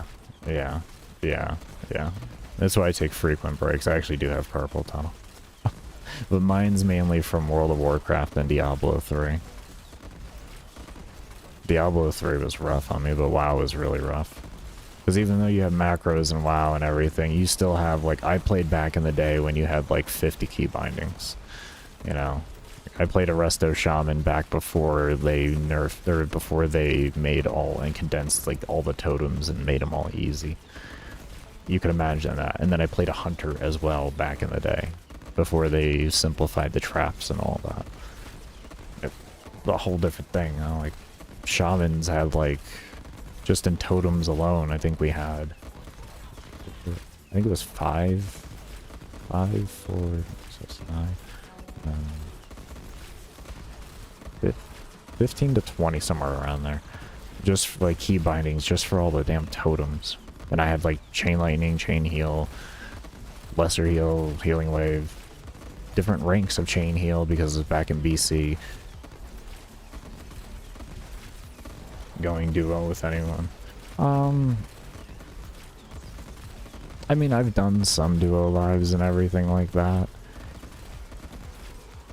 due to my neurological problems, I don't do too well at multitasking with like talking and stuff like that. I can do it somewhat, but when I'm have to listen to somebody while also playing a game and having to respond to them, I get a little bit slow.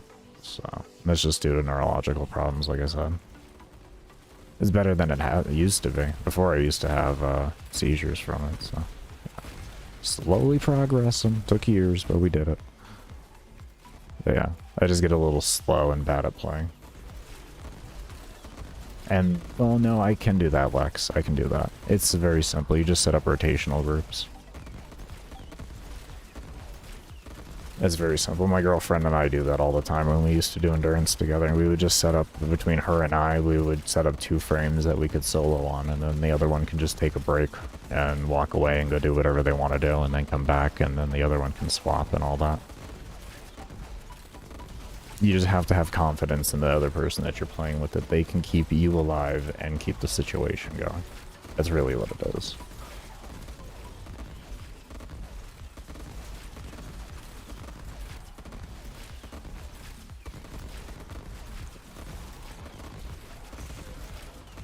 We used to set up endurance runs, even 4-man like that all the time. We would do two-player groups. And we would just roll. And then sometimes, of course, we'd all 4 be there, and then we'd be able to synergize them together. But we would just run 2 different individual groups, and you could just rotate AFK all you want. You could even do that with 4 people. So, because everybody, like, even back then, it would just, you would be stacking a kind of a weird comp at the end of the day, but it was always doable.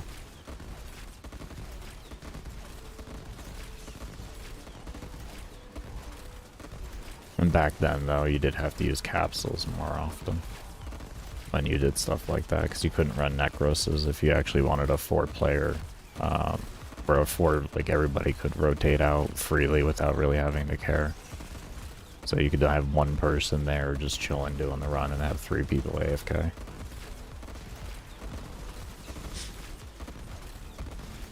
But yeah, that's all it really takes, is just having the ability to trust the other person you're with in the group to do it. That's why I encourage people to make solo builds as much as possible, and then you use those solo builds in group runs, because you're only gonna be able to make the situation's only gonna get easier because you're adding more synergy on top of it. So then you have 4 people in a group that can all go to the exact same level by themselves, making it so that everybody can freely do what they need to do. If someone has to emergency go AFK, it's not even an issue for the group, you know.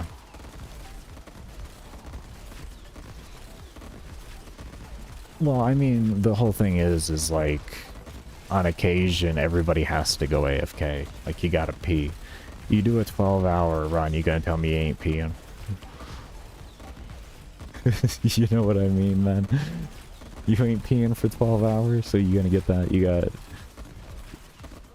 get in a bag or something, the bladder bag or something like that, man.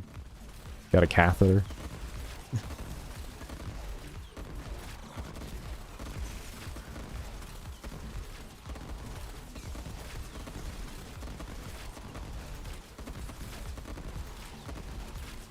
Gotta eat.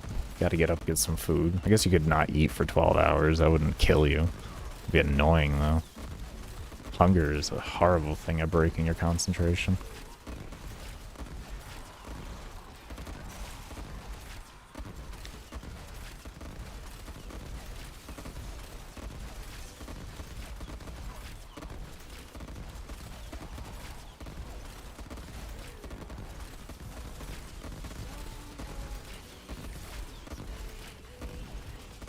So, always at some point you're going to want to have that type of transition.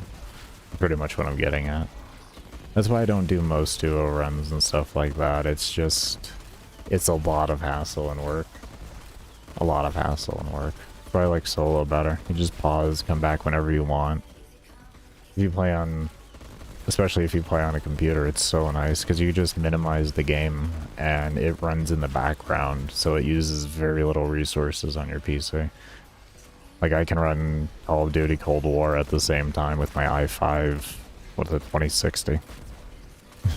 And perfectly fine. Granted, I do limit them both to 60 FPS, but That's just because I'm not a competitive player. I have no reason to go above 60 FPS.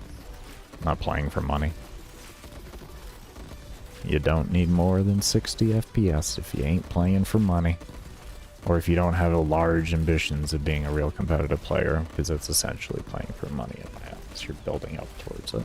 Then, of course, you want to look at for like shooters to go up to closer to like 120 plus FPS. Or games in general, you want to go 120 plus. I thought rotations meant you would just rotate who is playing essentially. No.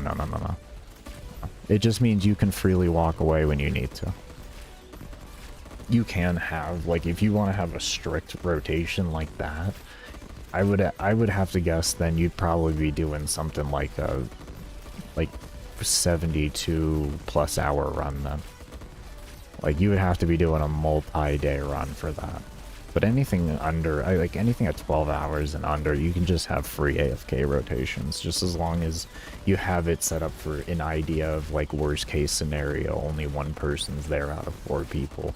You want to make sure that always, you know, any of the party members can cover that slot and keep the group going, at worst case. Because you really never know when life's going to happen. And well, Warframe doesn't want to give us pause. So that's kind of the reality of it. Even though I've been saying it for years, just give us pause on invite only, friends only, and solo. Don't do public. It's that simple. It's that simple. And just let there be, like, the host can fucking pause. Like, COD Zombies does that. The host can pause the game in multiplayer. And I'm sorry, if Call of Duty Cold War can do it, Warframe can definitely do it. Call of Duty Cold War is horrible. Horrible. A horribly unstable game. And if they can figure out how to do it, then that means Warframe can do it. I'm sorry. There's no issue, because that game is bad. It's not even an issue of trying to look at a AAA developer to anything to a quote-unquote small developer. No, that game is really, really, really bad. That game is bad enough to where you would think it was still an alpha, so it doesn't make a difference there. That game got forgotten about so fast. So fast. But they figured it out. There's no reason Warframe can't. If they can make apartments for us, they can figure that out. Not much I can say. And a lot of people have asked for that. It's been years of people who have been asking for that, and they just refuse to even acknowledge its existence as a request. It's crazy.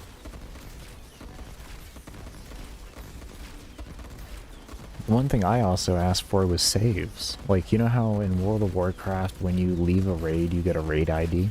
And then that raid ID, you know, lasts for 7 days, or you can extend it after the 7 days? That's one thing I requested for. And I did understand that that does mean more server space at the end of the day, but you can always have that stored on, not your server, but just stored on the customer's hard drive. I mean, yeah, I guess there's some room for manipulation into that, but I don't know. And I don't think it would really require much server space to even just hold an ID like that. So then you can extract and you can come back, and you could just limit us to even just 1 ID a week. That's fine. Because you really shouldn't need more than 1 run a week if you're wanting to, like, do a long run. And then this gives you the ability, if you get burned out, you can just extract and hold that ID and go do something else and then come back later and then run back in at the same level you were at. You could also shut down your computer, your console, whatever it is when you want to go to bed. And then you could still go to the level you want to go. You can go to work when you want to go to work. You don't got to leave your computer on when you're at work doing absolutely nothing but just draining power. There's so many added benefits to it.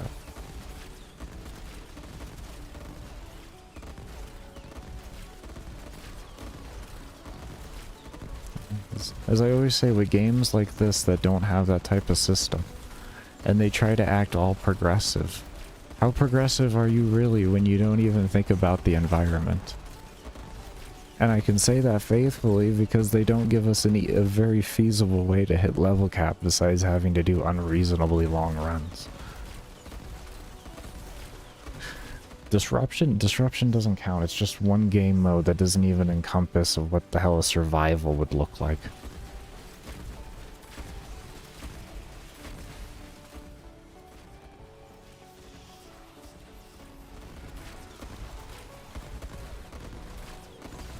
That's the way I look at it. I mean, you could hate it. You could also reverse that on me. You don't care about, oh, I'm just doing what it takes to get this test done.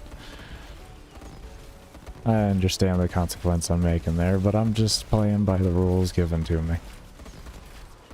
Sometimes the rules just aren't fair. And that's life. Because, you know, it's like having a car. Sometimes you gotta have that car to get to work. You don't have a choice. You understand the consequences of it, but you know, you gotta do it, so you do it. All the same thing. All the same thing. I can't get acolytes to level 1500 faster than I can in survival. There's no other game mode that they'll scale faster. No other game mode. So this is what I'm stuck with. Because otherwise I would have already extracted here by now. I would have definitely have extracted by now. Because I would have been working on the build video to go work on the next test that I want to do.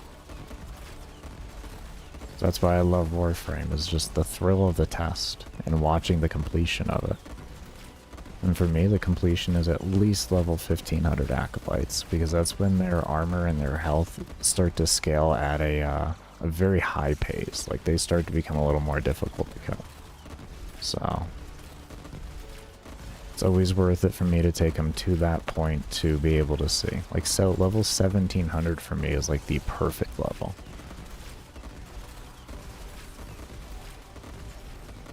And DE would even just change them to scale at the same rate that these NPCs do, so that they hit 9,999 by 8.5 hours.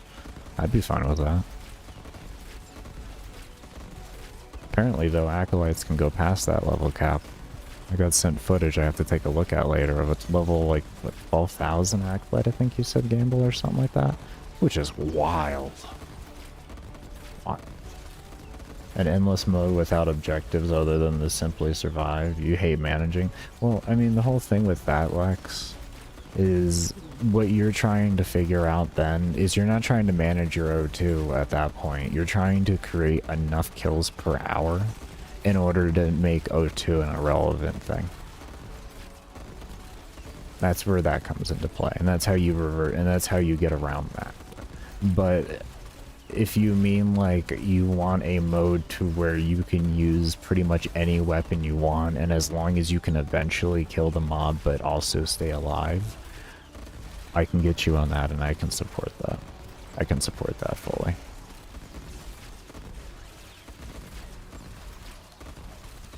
And there, I guess I would say you probably want to do interception, which is horrible to do, because you have to worry about so many other factors, like defending 4 nodes at once, which they have increased the intelligence of the AI when it comes to that place. So since the last time I was doing mine, like, endurance runs in there, they very heavily increased the AI intelligence, because I used to manipulate the shit out of them.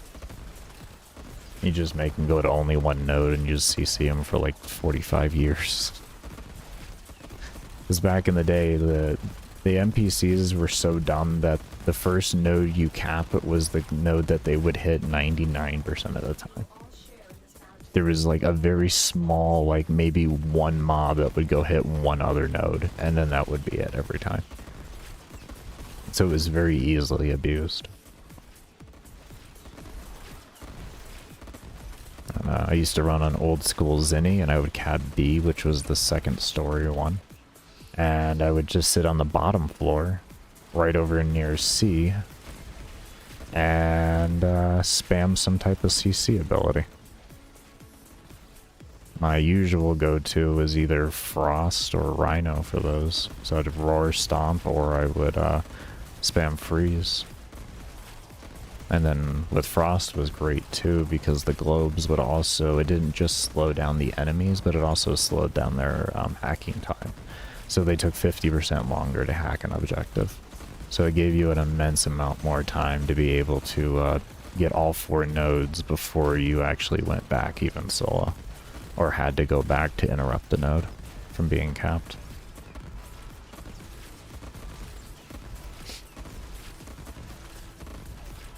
That was the main reason why I used Frost back in the day for my interception endurance runs.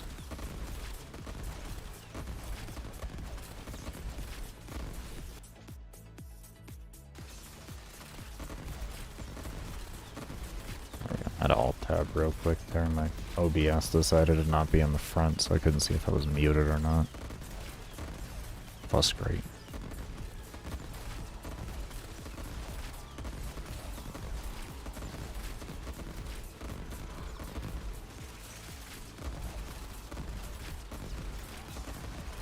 But I guess touching back on what you were saying about the endless, it's weird to say, this is weird to say. I enjoy the oxygen challenge. I really, really do. I learned to enjoy it way back in the day though, as well. Like, I went to the point of even back in the day to figuring out how low I could get my KPH in a normal mission. Like, this is before Steel Path came out and everything like that. Before they did the HP and armor changes and everything.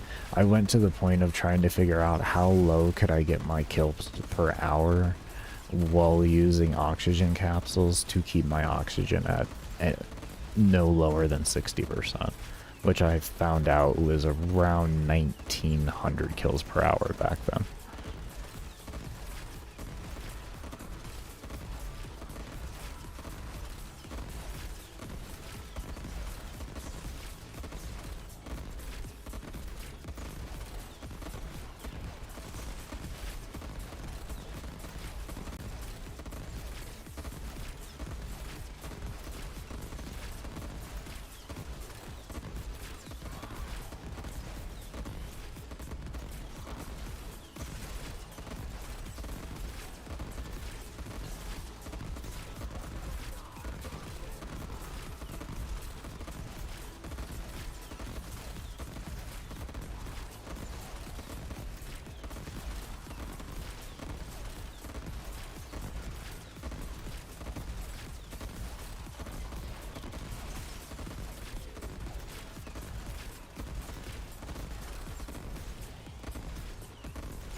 Though now I can say with the Void Sling, it's a bit of a different story. I'm not really the biggest fan of the situation anymore. I really, really dislike it. Maybe one day I'll learn how to use it appropriately, I don't know. Maybe that's the only reason why I don't enjoy it, or maybe it's actually a bad system, I don't know. I feel like I kind of know how to use it, because I can, for the most part, be pretty good with it. It's just even when I am good with it, I don't like it.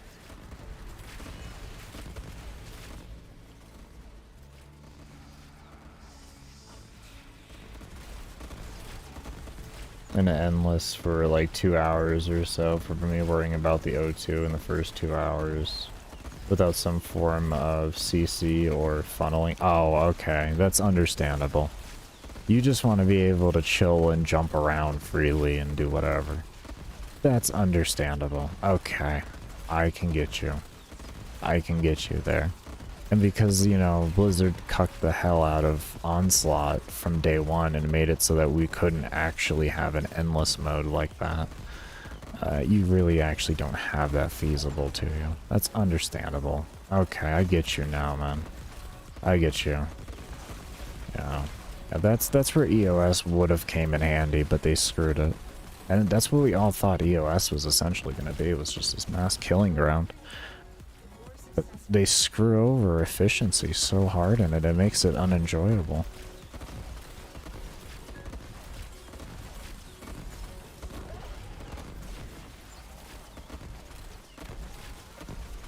Not alone, the sling is bad. Okay. I mean, that's what I get universally from everybody that I talk to, too. But at the end of the day, you know, I only talk to, like, what, 30 people at most? It's not a lot of people. So I never, like, take the opinions that I get from the people that I talk to as the opinion of the entire community, you know what I mean? It's like when you're only talking to like 30, maybe 50 people at most, you can be like, I have a small sample opinion. I have a very small sample. But they are knowledgeable, but I have no clue if it's representative of everybody. But I mean, like, no matter the player type, you know, casual, hardcore player, min-maxer, like perfectionist, completionist, speedrunners, Eidolon hunters, like it doesn't matter, endurance runners of any sorts of all playstyles, all of nobody says anything good about Void Sling that I've talked to. So but it's fine. DE's gonna keep trying to figure out ways to rework it and make it okay, but we'll never get it back. Never get our dash back. Instead, they're going to pour thousands and thousands of dollars in trying to rework a system that we didn't even want changed. And they're going to ignore all the systems we want changed. Fuck yeah. I'm so about that. I'm glad I don't spend money on this game anymore. I will play this game and enjoy this game, but I will never put $1 into this game again with that type of decision making. Just saying. There's they're going to take a lot of really good decisions to make up for that type of decision making.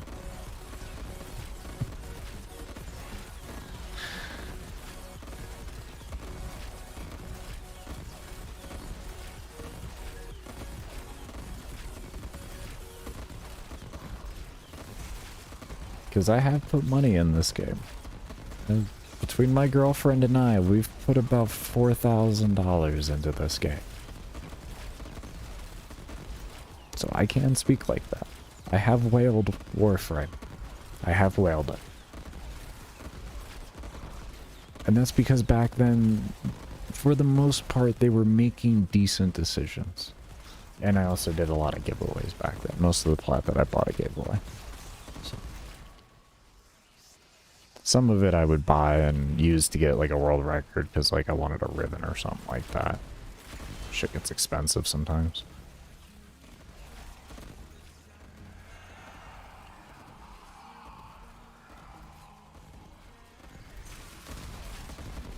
But yeah, we spent some money on this game. As a total casual, I really dislike the sling. Maybe if the dash wasn't so damn good at the start, it wouldn't have been a... With a comparison, yeah.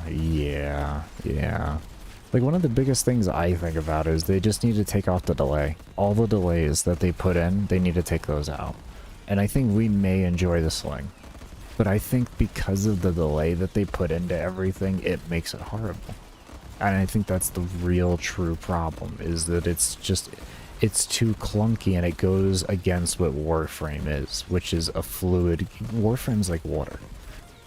Like, realistically, that's Warframe. Warframe is like water. It's supposed to be a very fluid gameplay. Very fluid, very smooth, and just really fast. That's what Warframe is. And when you take that out of the game, in any sort of aspect with an ability, you know, or anything like that, anything that takes that out of the game, players don't like it instantly. Because it's what draws the movement and the play and all that is what draws us to the game to begin with. That's a big draw to the game. It's like, oh shit, this is a great combat system. What the hell? This is, for a free-to-play game, this is a phenomenal combat system. Like, what the hell, this is so good. Because when it works, it works. It's a system that'll spoil you to the point to where when you go play other games, you start to, like, get bored of them because the system here is so good. But anytime you take away from it, it becomes a problem. You know, like this wasn't like going from like coptering to like bullet jumping, which I mean it is kind of like that, but still I think that was still received better than this type of change. Like I didn't hear, like, even from old school veterans, many of them like be like, oh, that was like an ender thing for me and all that. No, it was just like, okay, well, that was just something we adapted to. It wasn't the worst change in the world. If anyone doesn't know what coptering used to be, when you're in the air with a melee weapon, you can attack and it kind of moves you forward. There used to be a bunch of different mods that you used to be able to to increase your momentum. And you would literally be able to go across an entire Corpus map within one melee swing type deal. Like, it was strong, really strong. But they got rid of that and they brought in bullet jumping, which is a very big significant difference. But I also, from what I could find, granted there could be censorship that took place, but what I could find from Google searches and all that was it wasn't that big of a deal in comparison.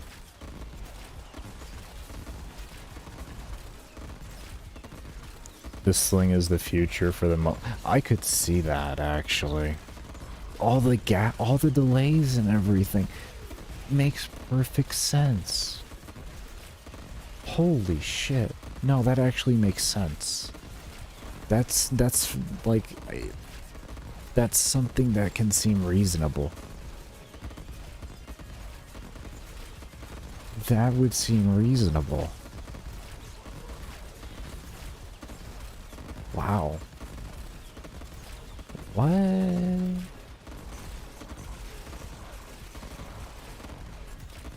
I mean, very reasonable to see that.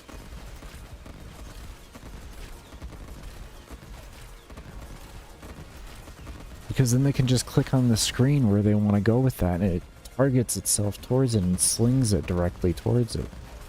And then all the breaks in between and turning these into those abilities down there, instead of being like a trigger on a void dash or something like that, makes it so that the person on mobile can pop out and then click it with their finger. Holy shit. Oh, your friend's onto something. That's a smart little cookie right there. The reason why I like to do it is because DE doesn't, well, I mean, I enjoy doing this in general, but the reason why I do it for my test runs, unfortunately, is because DE doesn't have proper scaling for acolytes. And for players that do like to do long missions in general, I like to give them a proper build review, and that includes having acolytes that are over level 1500. But in general, I just enjoy testing the science that I get to create in the game. And I like to sit back and just watch the result of it. Because there is still a slow, steady scaling difficulty change that does happen in Endurance, outside of the fact that once you hit level cap. Because once you hit level cap, that's not actually the end of the scaling difficulty. You still have acolytes, which are scaling, and you also still have more Eximus that appear in Eximus waves. And the more Eximus you have in the Eximus waves, of course, and all the extra debuffs that they'll then provide because there's so many of them, it then becomes a more difficult environment to actually deal with. So you get, you know, minor amounts of scaling difficulty and all that, even after you get to the point of level cap.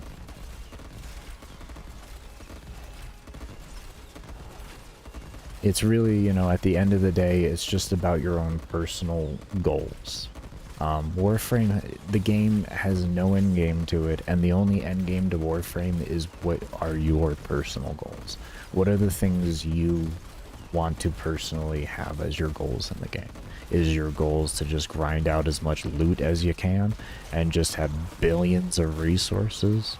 Is your goal to have every single frame in the game and have them all fashion framed and color coordinated and looking amazing and all that, and have, you know, weapons that suit the fashion frame and all that, so that when you go to play them, everything just blends all together into like an artistic masterpiece, that's your end game. You know, is your end game to sit in a mission for as long as you humanly can mentally and physically endure. That's your end game. You know, it's just, it's whatever gives you personal satisfaction. And 99.9% of the time, whatever that person's doing in the game, and you see them doing it forever and ever, that's just what gives them personal satisfaction. You know, it's not always about just having the most amount of loot per hour, or the most effective play, or anything like that. Sometimes it's just about achieving a goal, you know?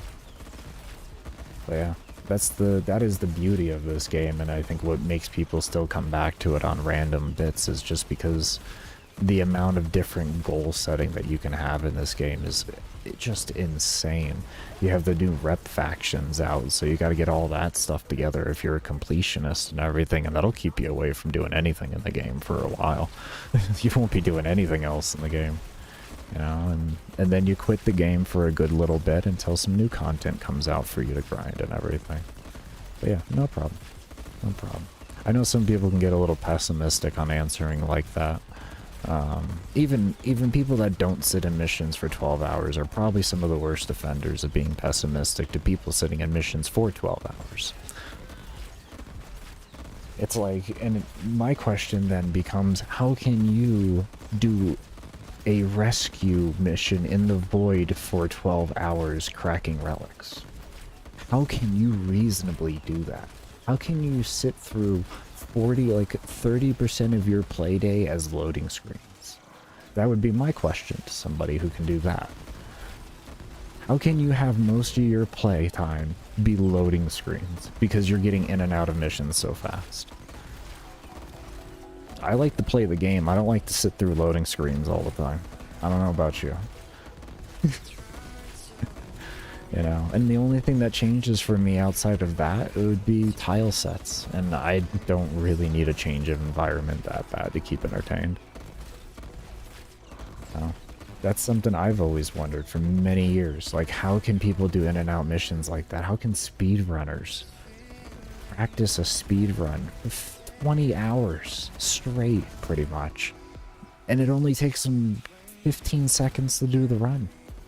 You know, I watched Double XXF when he was trying to break his old world record on doing solo tri-caps. I don't know how the hell he did that. I watched that guy extract for 7.5 hours and only do like 3 full runs. How do you even keep the mental integrity doing that? That's a wild thing. Like, if you guys don't know who Double XXF is, he's like the Eidolon god of Warframe, so you gotta look him up. Gotta look him up. I don't know if he does anything really anymore, but I mean, he still is the Eidolon god in my eyes. Ain't no one better than him in the game when it comes to Eidolons. Nobody. Nobody. I can faithfully say that because he holds world records. So... You don't need to flex how many Eidolon tri-caps you have if you have a world record for Eidolons. You could just, at that point, you're not you know, there's nothing else.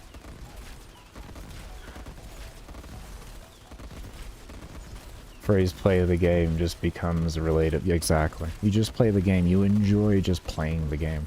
And that's the only thing I can gather from all those perspectives, and even from me. I just enjoy playing what I do. Like, I just enjoy what I do on the game. You know, that's the whole thing. We all enjoy our own little thing, you know, and there's nothing wrong with asking, like, why do you enjoy this? What drives you to do it? Because you're curious. There's nothing wrong with that. You know, keep being that type of person. That's a good type of person in the world. You don't form assumptions, you ask questions. And that's a very good thing. That's something we don't have enough of in this world, in all honesty. We need to have more people that are willing to just ask questions instead of just building assumptions.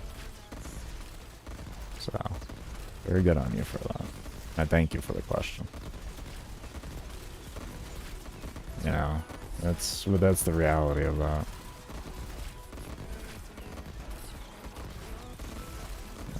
Let's just play the game,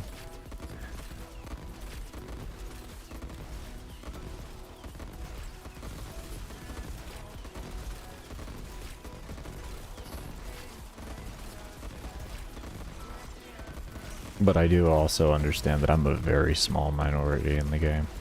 Like, Eidolon hunters are probably a larger percentage than endurance runners nowadays. Like real hard endurance runners. You know, because like anything over 3 hours I'll start to consider into the realm of endurance. Because like when you're hitting 4 hours in a mission, the reality is that's a part-time job shift. So that's when you can start really calling it endurance. When you're starting to replace work shifts, like in the amount of time you sit somewhere, okay. Yeah, that's definitely endurance. Then you're replacing work shifts. That's real. But, you know, you do a couple hours and everything. That's what I call a casual endurance run. You like to dabble in it and have some fun. One of the founders that I knew when I first started the game, Alio, he was like that. He was a god at 2 to 3 hour missions too. I mean, a god at them. It was crazy how good he was at them. He could take any frame in the game to like those levels. Like we would just go and run together and he would just bring like, oh, I'm testing this today. And I'm like, okay, cool. And he's just massacring everything. I'm having issues competing with him on damage and he's sitting there, you know, I'm running with a level cap build and everything. It's like, damn, bro. Fucking crazy. And all he ever did was 2 to 3 hour missions. He was like, because I get bored after that, so I just shut down my computer and walk away. Can't fault you on it. You smart, regardless. You killing everything.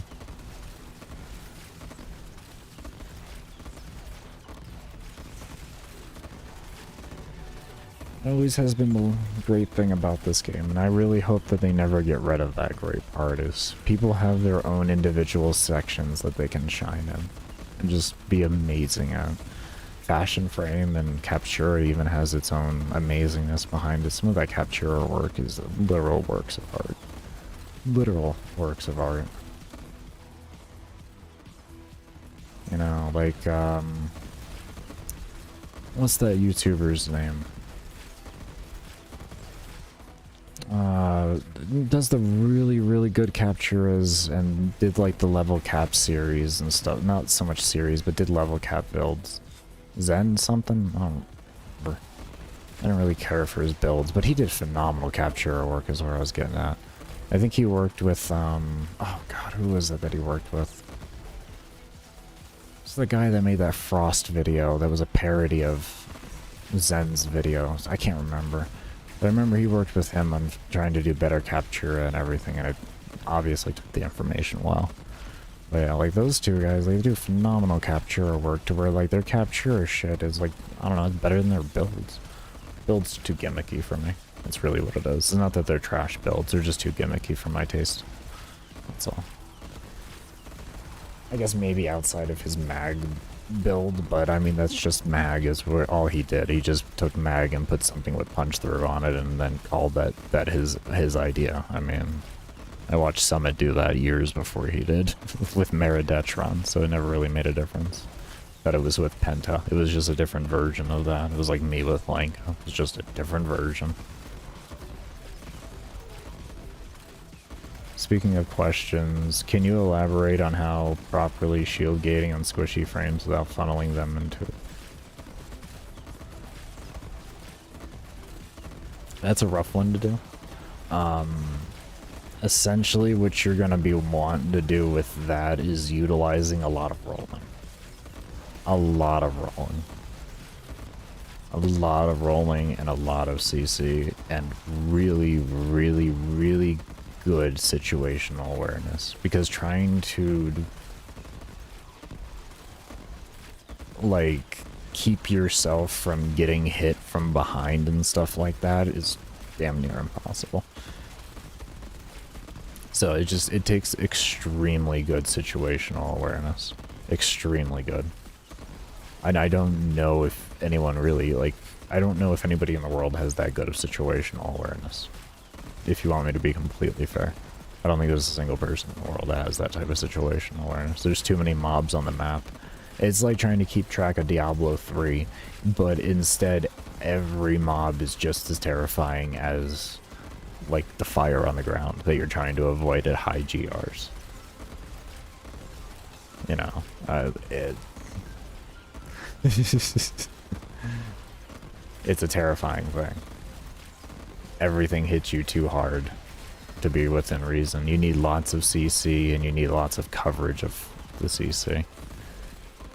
Unfortunately, I mean, since the dawn of time with this game, endurance and camping are just hand in hand. The only frames that have ever gotten the luxury of not having to be forced. You see what I mean? My shield went down for just 2 seconds. His shield went down for 2 damn seconds. Just 2. I was gonna say, you know, ever since the dawn of time, besides stealth frames, everything else just has to camp and pray that they don't get hit. Because it doesn't take much. It doesn't take much. You got a very few frames in the game. They're like Revenant's one of the few games that can go further. Nidus theoretically can, but it's hard, it's a very big pain in the ass to do it. Like, keeping stacks is really not fun. It really isn't fun. It isn't. Not when everything one-shots you. So, oh god.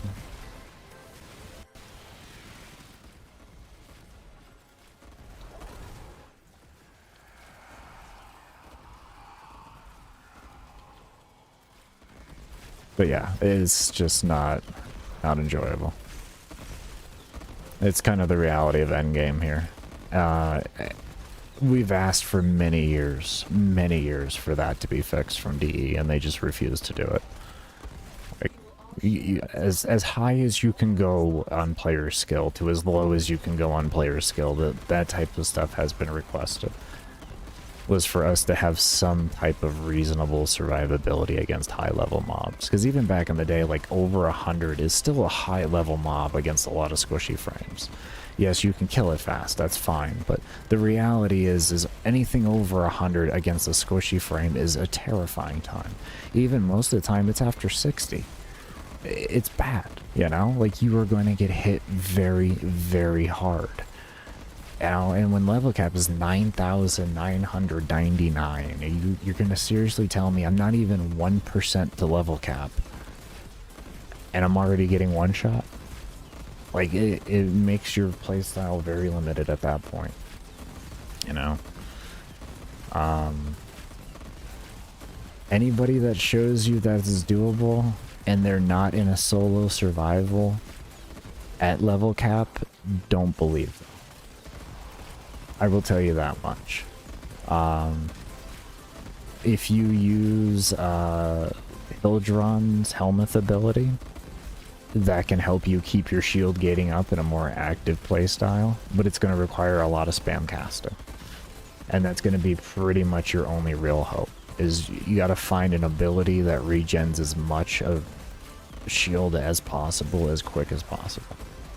And as long as you can do that, and you keep spamming it, and you can kill things while spamming it, then you'll be okay.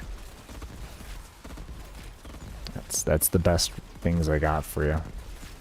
You can use, like, place down effects, you know, like weapons, like, say, maybe like pox, like here. You can use some pox and just get some lay down effect of some, you know, status, and then this way, when you are, you know, hitting your abilities and stuff like that, and you're getting your shield back up, you're at least able to get some status out. Maybe at the same time, you can use a pull-in ability to help gather mobs up while you get your shield gating back and everything.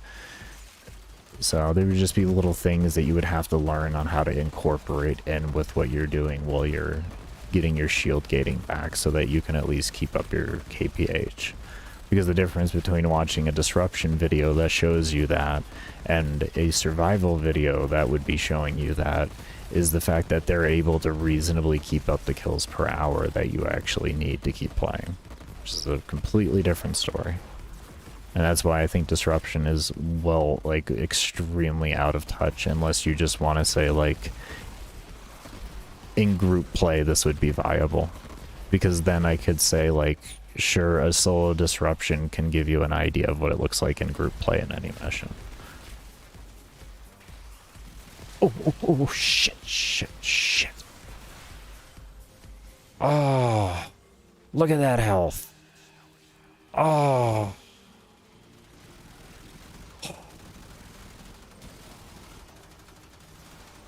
Oh. That's a slash tick from the malice. Woohoo. Oh, I barely made that one.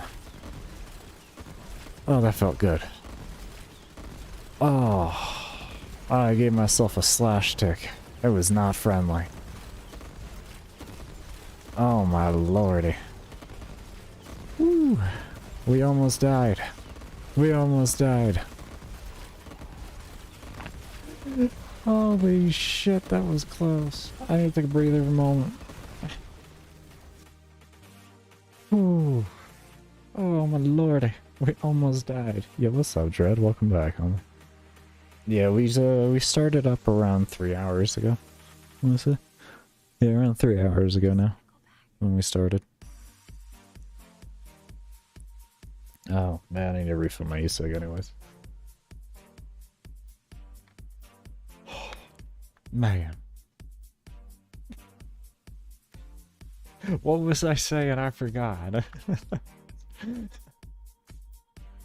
All I know is I almost died. Oh, man. He's been doing what our Wisp and User 2 to gain invincibility and Rolling Guard. Rolling Guard's really good as a learning tool. If you're really trying to learn endurance and learning how to survive the damage, use Rolling Guard. Don't be me. Don't be me. Don't be me. Don't be me. And you may ask, well, what do you mean, Baker? Well, just replace one mod in there and get yourself Rolling Guard in my builds. Like, that's it. It's fittable. Like, if you feel like you need it, you need it. Don't worry. Playing without Rolling Guard is honestly extremely hard. But I do it because I like the challenge. So if you want the challenge, feel free to do it. But understand there's easier ways. But you do lose a little bit, you know, at the end of the day. And you have to make that mental sacrifice on what is worth sacrificing in the build in order to gain that. Because like I have here, I don't have Prime Short-Footed. I use the 3 mod combo with a Short-Footed, Power Drift, and one other random mod that I can never remember. But I use those, and it does significantly take away from the strength of my build for my Warframe for boosting its abilities, but it's worth the sacrifice.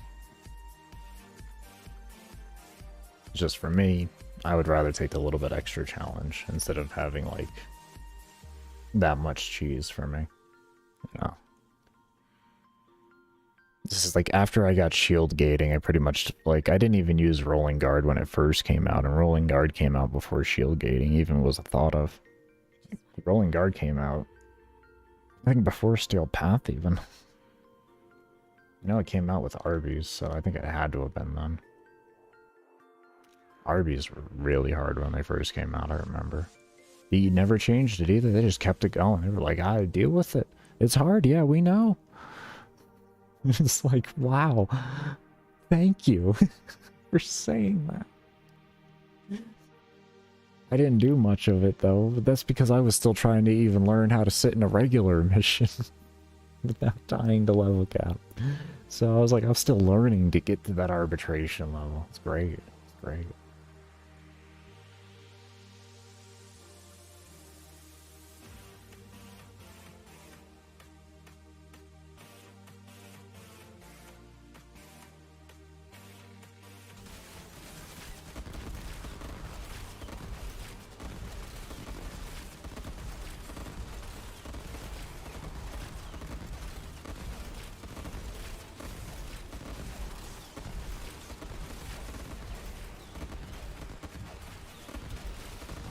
Yeah, for your playstyle, it makes perfect sense. Camping, it's not needed as much, but a active playstyle, yeah, it makes a lot of sense. Makes a lot of sense. I believe Pillage might cleanse status, but I'm not 100%. My homie Natsu always speaks highly about it against Xmas. He says it makes it so they hardly even exist, so... Look into pillages from the Helmuth ability. It's from, Hildron? Yeah, Hildron, whatever her name is. The butch chick that does the shield things. How does that sound?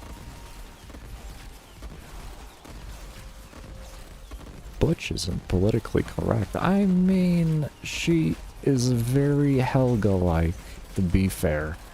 Like, she'd kick your ass just for breathing at her wrong, alright? That's what I'm trying to get at. She's strong looking.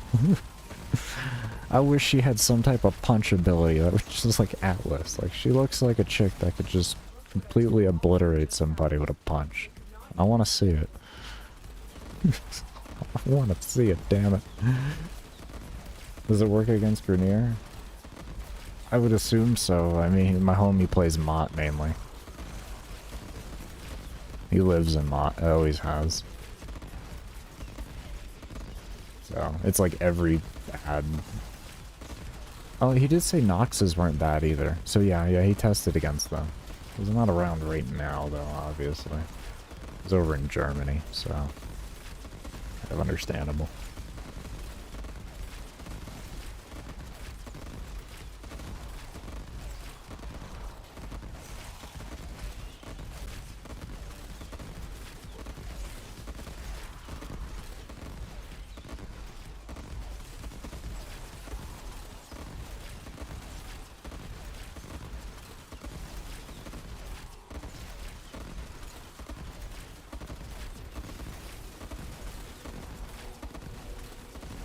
What, the pillage thing? Is that what you're talking about? I mean, I don't have that within working theory. That would be him. You could check out his YouTube channel. What is it? Natsuine? N-A-T-S-U-S-A-N-E or something like that? Something along the lines of that. Give me a moment, I can actually... go down to my description below, you can find his YouTube channel. There you go, easy. Description below, his YouTube channel's there.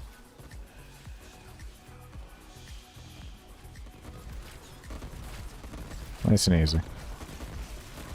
I'm pretty sure he'll have that displayed somewhere in one of the builds that he made. I'm not 100% though. So, he doesn't make builds really anymore. Just keep that in mind. He kind of got bored of the game. What? What? You think I would go... bro, I would go sell things? And I would get the plat together, and I would just buy it. Plus, I think I... Yeah, I would just buy it. At worst case there. And then I would just go sell things after. This run alone, with just relics, will give me half the plat needed for the frame. And I'm not even counting Steel Essence. With Steel Essence included, it'll give me about all the plat I need to buy the frame. I'll take that over farming her and then having to craft her, which takes 3.5 days. It only takes me about 24 hours between selling and everything. That's a time saver, if I've ever seen one.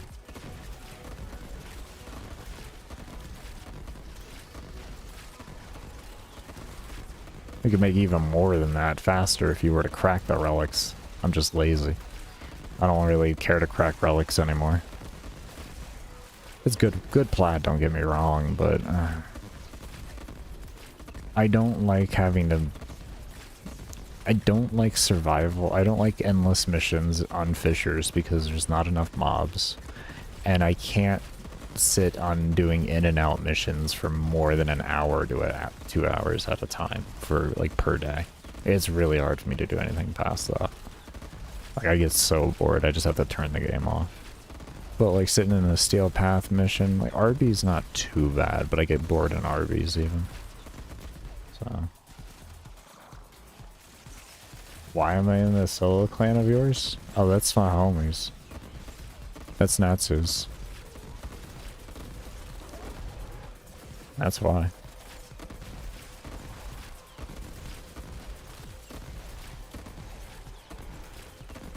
That is my homies.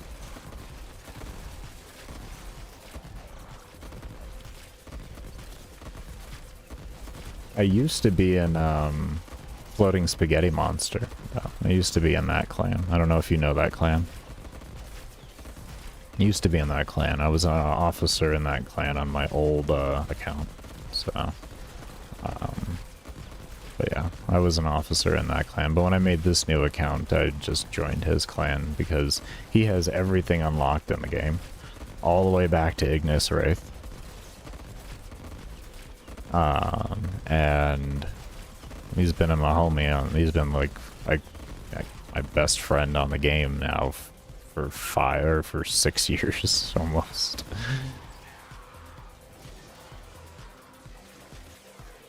Please, res me. Res me. God damn it! I missed him. What were you doing, Jin? What were you doing, my man? I was about to use a res there because you took so long to res me. Like, I had to start the res to make him start his res. That was dumb. That is dumb. I missed an acolyte. Because I was slow on reacting to pull. That's why. So I was slow at reacting to it, which means I need to take a break because my mental endurance is fading. I mean, it makes sense. I've been going now for hour 40 minutes almost. So I guess it makes sense that my mental endurance is kind of fading a bit.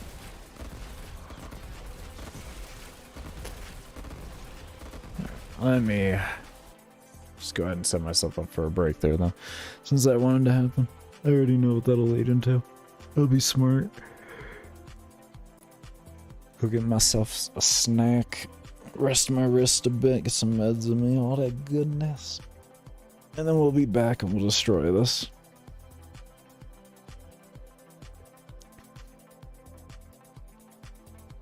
But yeah, I mean, where do you expect me to go, Caruso? You expect me to go to Q? It's hysterical. Sorry, but most people I met from Q, most people, have been entirely too arrogant for me to want to associate with. Most people. I have met a few. I have a few homies from Q that don't play Warframe anymore because they quit because they were tired of the arrogance. No. I have a few homies that used to be in the clan that really good friends of mine now, but yeah. Those are really, really old school Q members.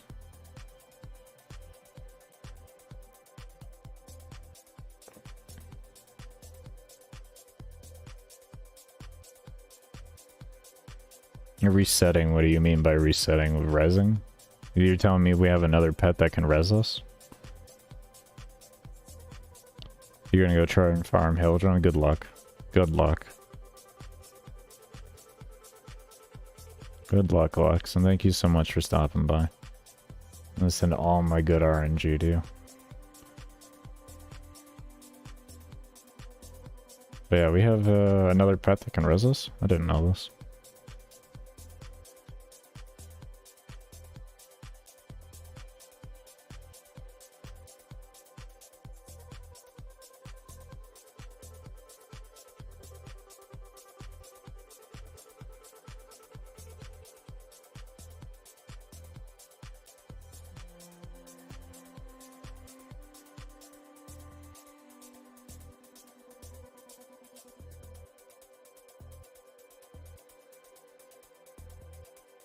Interesting.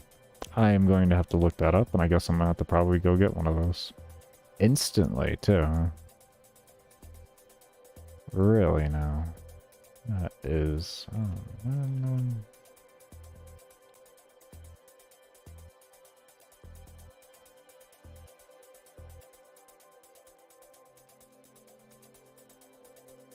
When its master is What? Oh, why the hell didn't they... I got homies that were playing this game longer, like, after I had quit for a while, came back. This mod will not work during arbitrations, that makes sense. A 2-minute cooldown for each revive, so that's the difference there.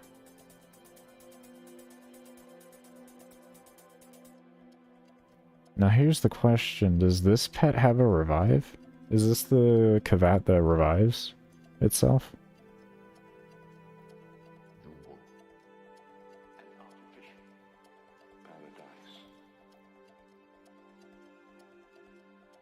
I guess it does restore its own, like, for your last 100 hour run, that makes sense. That's the Kavat you were using.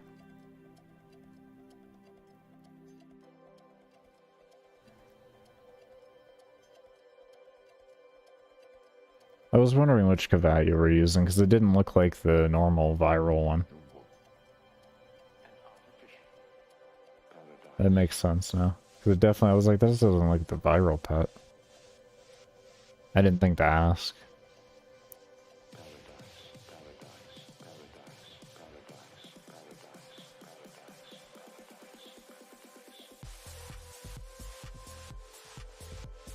No, you gotta mod it right so it doesn't. Oh, okay. Okay. Okay. And like health link and the health regen mods and all that type of stuff. And then the, oh, did your, let me ask, did your Korra's 1 heal him off of, things like the, was like Hunter's Energy or whatever the hell it's called? The link, the damage link and all that? Is that what was going on? That would make sense if that's the case. I'd then have to switch over weapons, probably to Zenny Star to create that effect. Why that'd be a rough one. It'd be situational.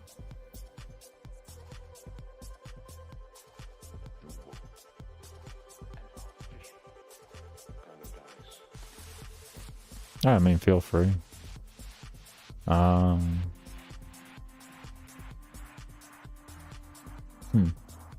But yeah, send me yours real quick so I can take a quick look at it, and I'll have a full idea of what you do with it. I think it does, yeah, but it doesn't matter at some point because it's one shot anyways.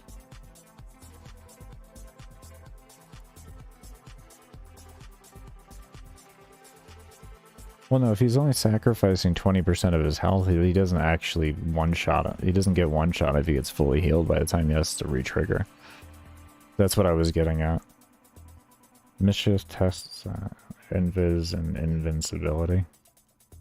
Oh, okay, so you do passive health regen, invis, and then invisibility. So once the invincibility, what you're doing is you're relying off of invincibility procs to then heal him up high enough within the given amount of time so that he's over 20% consistently, so that it doesn't actually one-shot him every single time. Okay, I got you.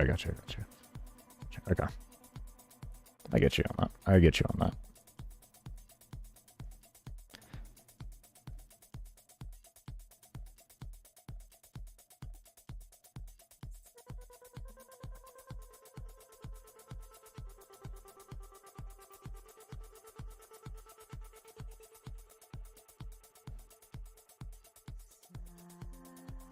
Yeah, that's what I was thinking, was like, because your 1 is considered a melee, so maybe it heals him. That's how he's staying alive easier.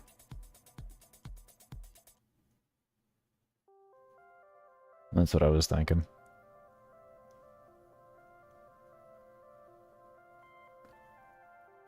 I mean, after I can get some testing at some point to it, I'm sure it's probably not too expensive of a Kavat, so. But anyways, I'm gonna go ahead and go get some food in me, get some meds and all that kind of goodness. Some exercises on the old wristipo. And afterwards, we're gonna jump back into this mission. We're gonna complete it out. We got an hour and a half left, baby. And then 2 different things. Yeah, we were on 2 different pages and eventually fell into line with each other there. That's the joys. But be sure, if you have not, to give the video a thumbs up, subscribe to this channel and also my build channel, where I will be uploading the build for this after I'm done with the run and I've edited through all that kind of fancy stuff. You'll find a link for that down in the description below. But as always, cannot thank you enough for those of you that have been staying around and those of you that do stay around. See y'all when I come back.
tell me you could take me so quiet.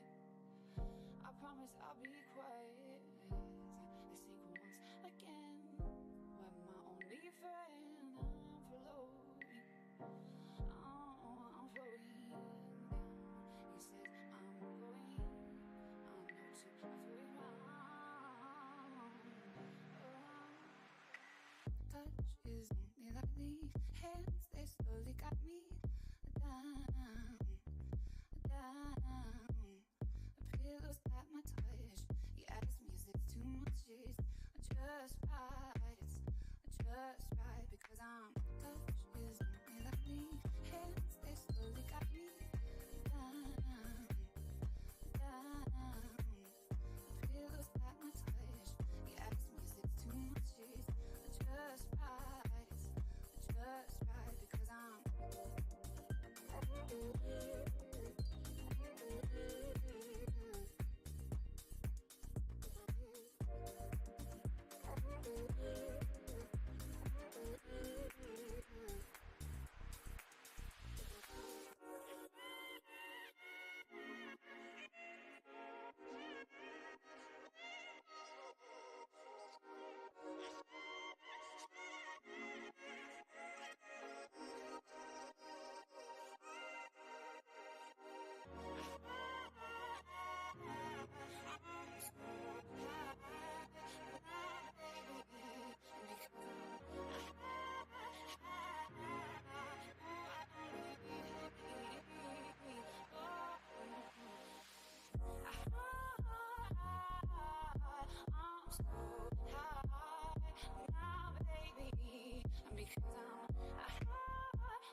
I'm so high now, baby, because I'm high. Ooh, I only hate it. Oh, with his only touch is like the hands that slowly guide me down, down. The pillows at my touch. He asked me, is this too much? It's just right, because I'm so high.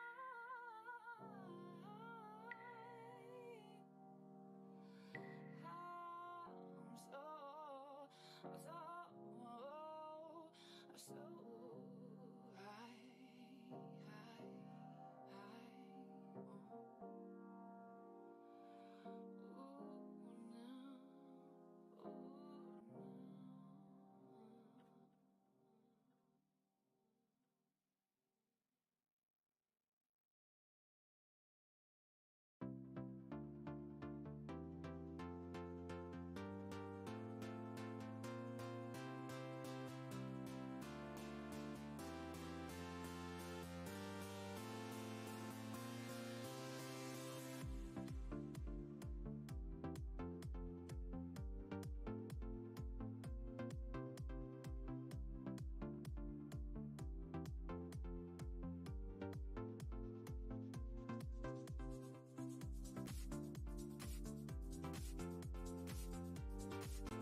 Walking through the desert, searching for the truth.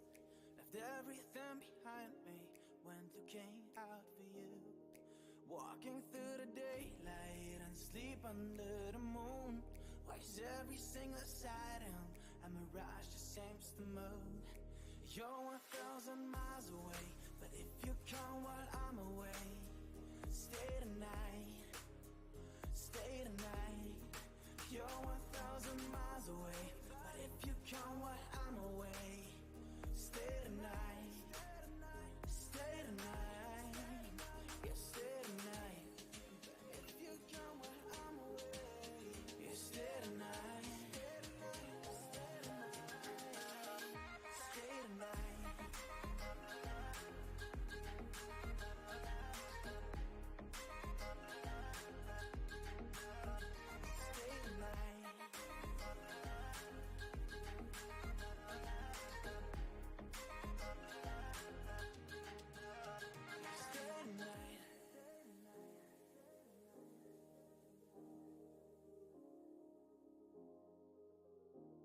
Went swimming in the ocean, don't know which one it was. I was diving to the bottom, searching for your love. I heard it was a treasure no one has ever seen. You hide inside a locket, buried in the sand beneath.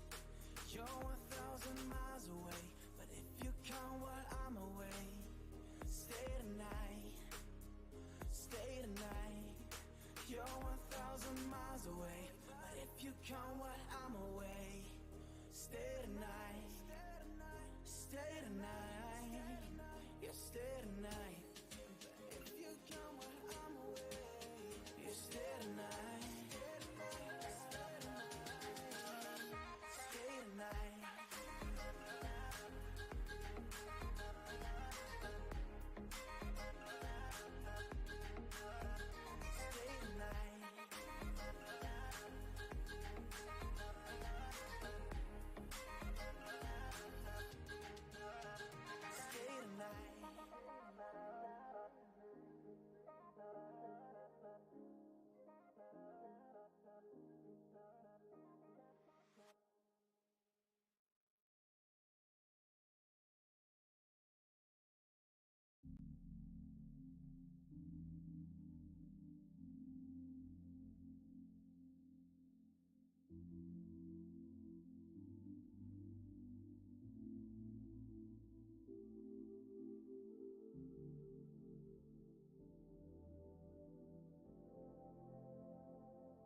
of control.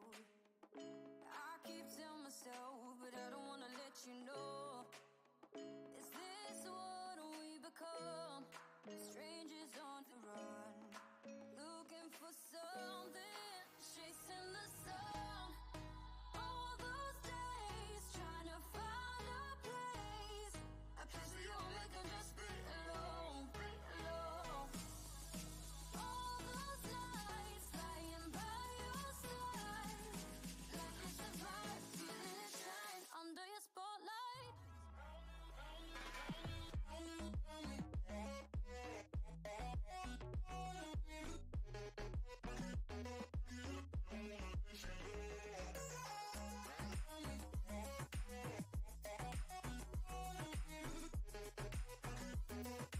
Like it's a vibe under your spotlight. That's the way every day goes. Looking back, I know we started falling. We were falling in love, yeah. Took my heart and you rode off. Was I feeling never enough for you, baby? When you left me chasing you, chasing you.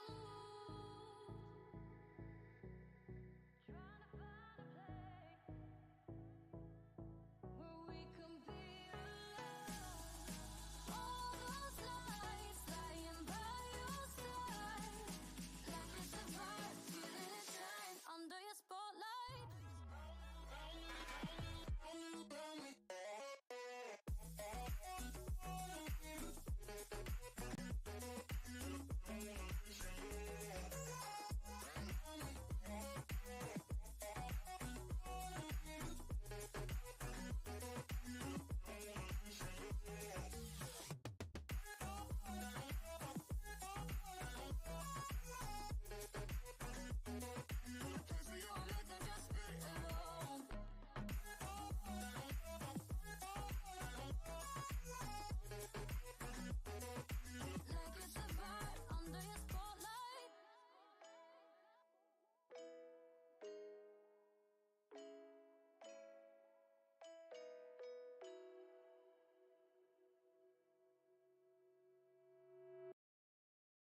slowly on this docking road, just waiting on the sun to rise.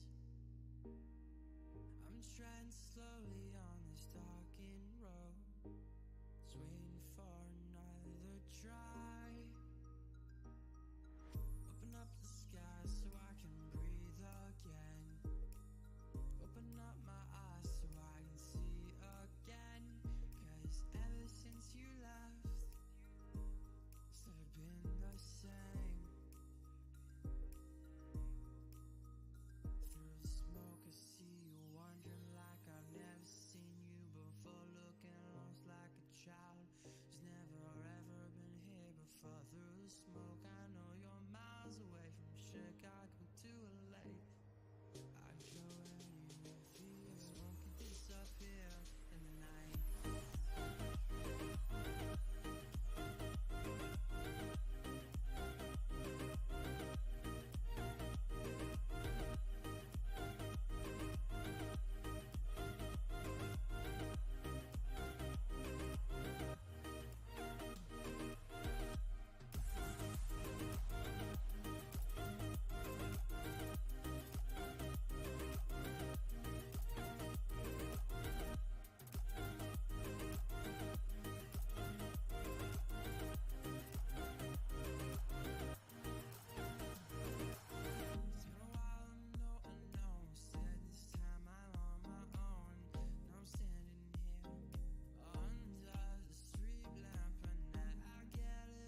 Oh, you got some good timing there.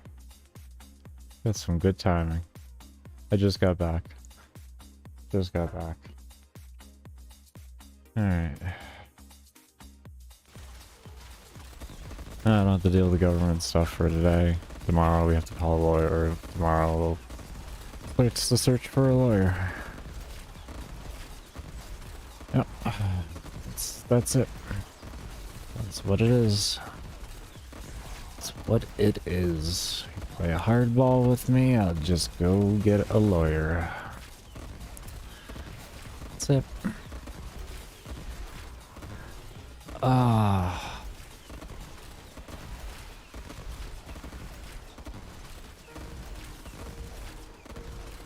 We're gonna get this run done. We got an hour. We got under an hour 15 minutes. We got under an hour 14 minutes. Oh my! The excitement.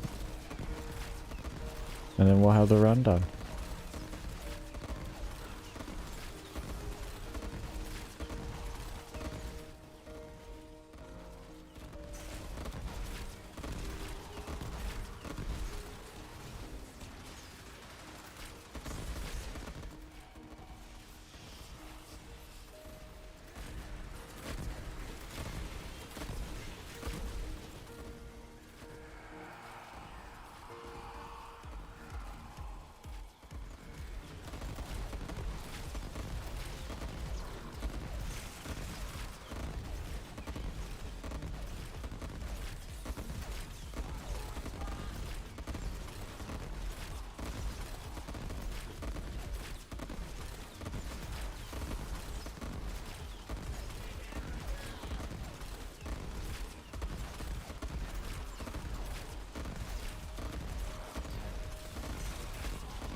That wasn't my computer, that was the game, for anyone wondering. It stutter. Sorry about that. No frame drops on the stream, it's just Warframe. I don't know if it's this frame or if it's just endurance in general. I really don't. It just seems to be a little buggy. I could see it being this frame, I just used the 4, and I've had multiple times where I've almost crashed my game in the like 30 hours of testing I've done with this tune. So the 4 is the main culprit of it every time. I've had the 4 drop me down to like 12 FPS and shit. It's so dumb. Like this computer can usually get around like in these missions like 150, 200 FPS. It's just, yeah. The 4 is a phenomenal ability. They just didn't do a good job on the animation on it. It's a cool looking animation, it really is, when you put energy color in it and everything, but it's too much. And even without any energy color, it still just becomes too much. I've never been able to stack status so fast across so many mobs. That's the main thing, it's just how many electric stacks you get at once. Like it is wild as hell.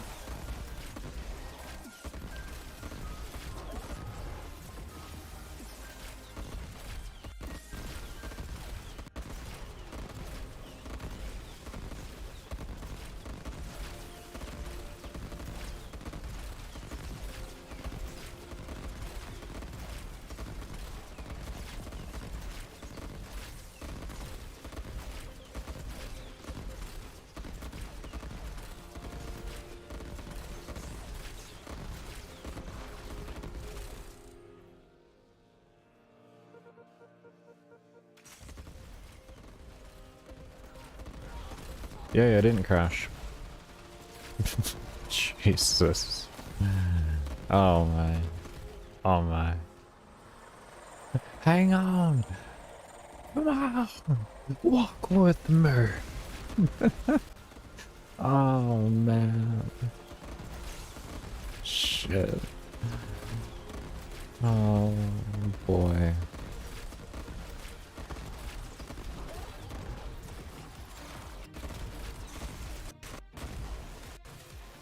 Oh, no, we gotta go through it. Oh, fight it. Fight it. Just grit your teeth and fight it. You'll live. Oh my god, the performance.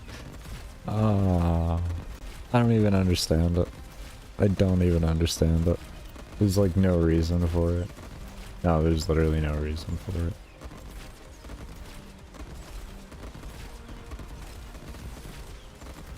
Oh man.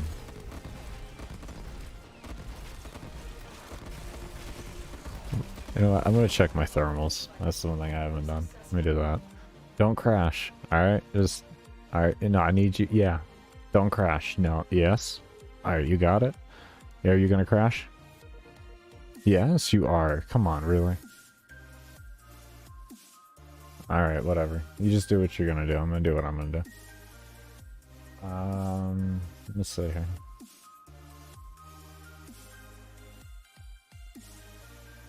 Oh. Well, it's not really terribly hot, but it's kind of hot. 120 Fahrenheit on my CPU and 104 on my GPU. It's not terrible. Nowhere near thermal throttling or anything, but I'm gonna go turn my fans up real quick here. And for anyone wondering, in Celsius, 51 for the CPU and 40 for the GPU. Be right back though. It'll help a little bit. Maybe. I don't know. I'm just grasping at straws right now, trying not to lose frames.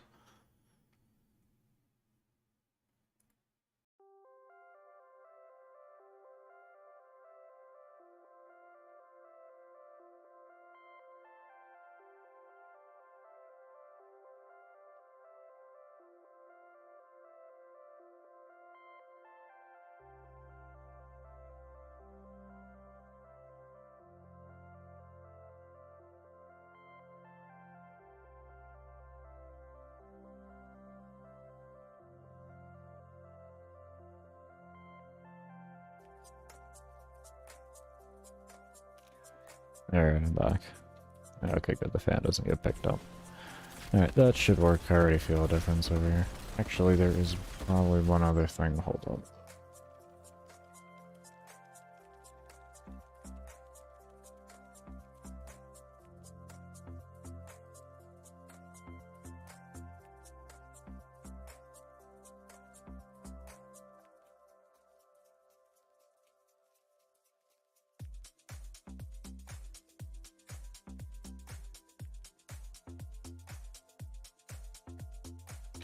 Okay, let's go ahead and get her down. We're good now.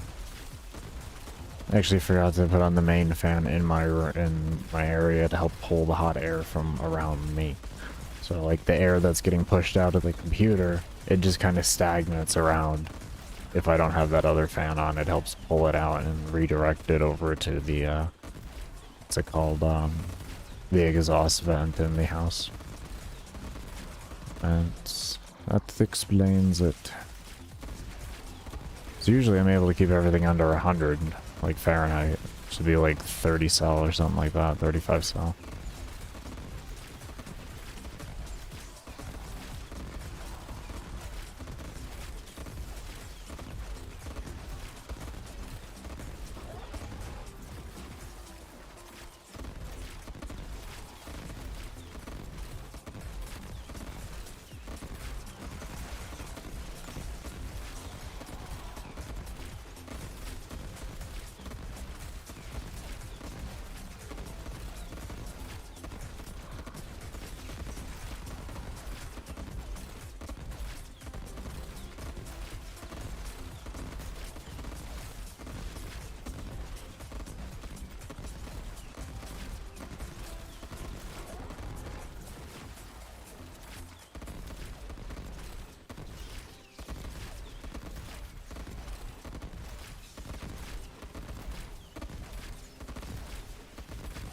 Yeah, I am. I have like... Hold on. How long do I have left on here? I know it's 7:20 minutes. My brain just can't do math. I got under an hour, and so I'm gonna have it done before my next break. I'm just gonna get this done and then I'll be done. So we got 52 minutes, or 50, what is that? 54 minutes, 53 minutes pretty much.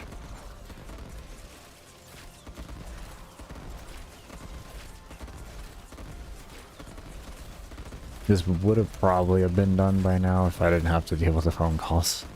But it's life. Those are well more important right now.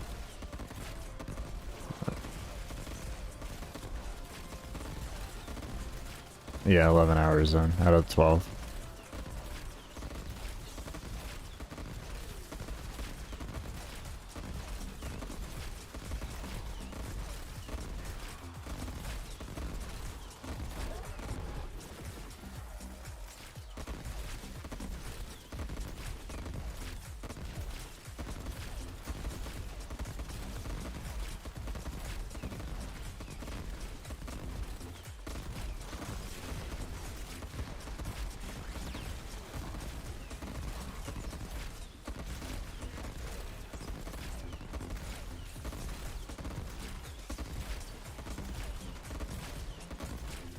But welcome back, Trip. Run's going well though. Run is going well. We're running into a bit of a one of those down points again in O2. We'll see where this one goes. It's crazy how bad these are getting. It's actually getting worse the longer the run goes on.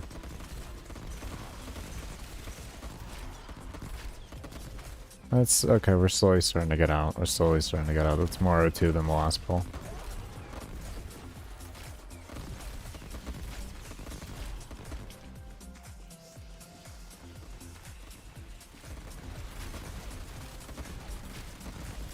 Where are you at? Okay. I always just expect when they disappear out of my line of sight, I just expect them to be right underneath me. It's always like a safe bet. They usually are. Okay, it's 55. Okay, we're still on the shitter. We're still deep into it right now. This is the Exodus waves here. Yeah, look at the reduction in mobs. There's like hardly any mobs around.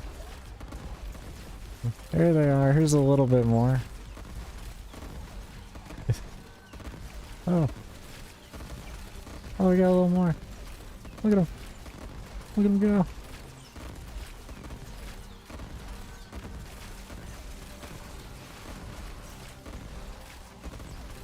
Okay.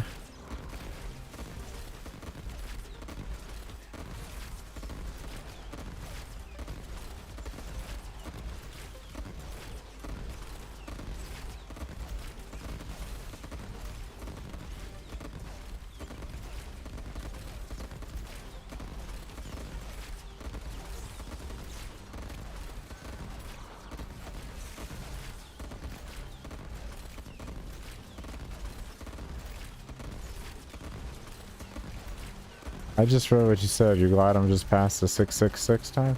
Yeah, that's true. Yeah, we made it there without a crash, so that's pretty good. That's relieving.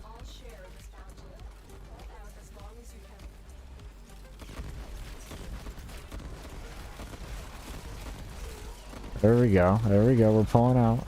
We're pulling out of it. It's coming. It's working. It's working. Success.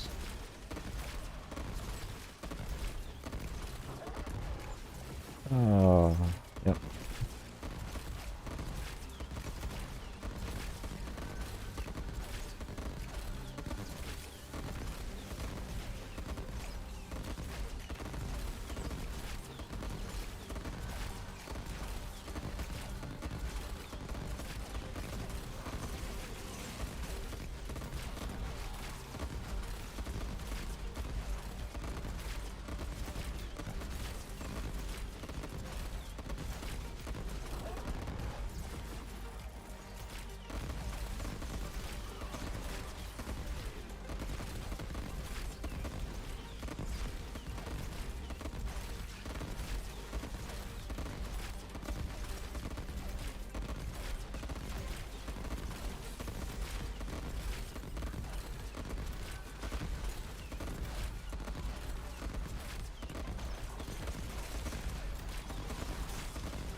Four?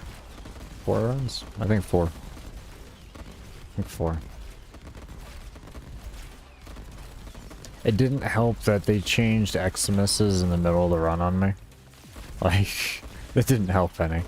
So, like, that was automatically, like, that was automatically 2 runs right there. Because then I had to, like, tune around, like, estimating where it would be and then learning where it was going to be. So, like, this frame took longer than it really should have. This frame probably should have taken me, like, 3 runs at very most.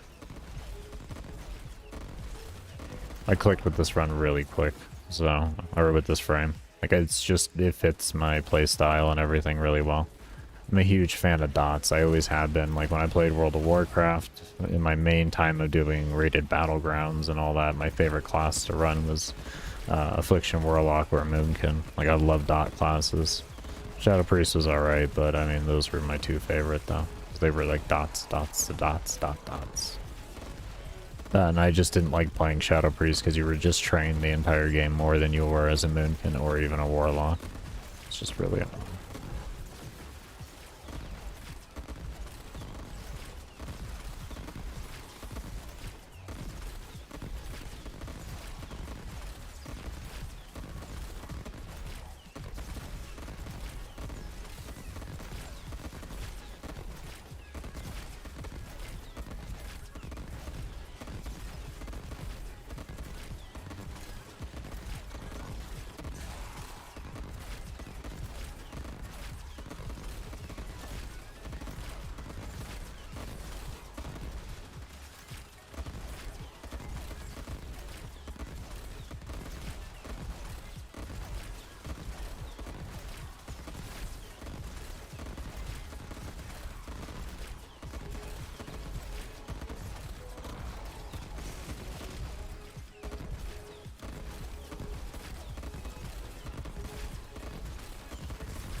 Though I guess to be fair with you, when it comes to this run, I didn't truly go for like a min-max, you know, like, I went until I was comfortable. And I was like, yeah, I like this works.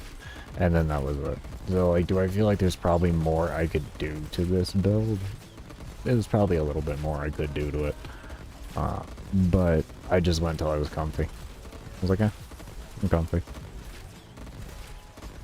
Unless I'm really going to be required to, I'm going to kind of try and stay away from the one mod swap out game. Because it just, like my Saren video took me so long to do because of the one mod swap out game. Because I was trying to go for like the best combo for my playstyle. And it was like, ugh. It was a little too rough to do. And just not reasonable. So I just, you know, decided nowadays what I'm going to be doing is just going right to the point of right where I feel comfortable and not worrying about trying to min-max out the comfortability. So there might be like slight little tweaks, you know, of like inconveniences that I have with the frame, but I just didn't really worry about them because it wasn't too much of an inconvenience.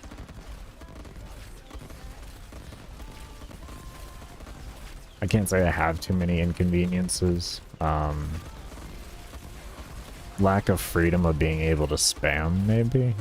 Not so much my shooting, but my abilities. Maybe that might be one, you know? But at the same time, I don't feel that way. I just have to use a little bit smarter. And then I have another complaint of, like, like my place downs and my 4 just not lasting long enough for my, my liking, but it's something I deal with. It's not too bad.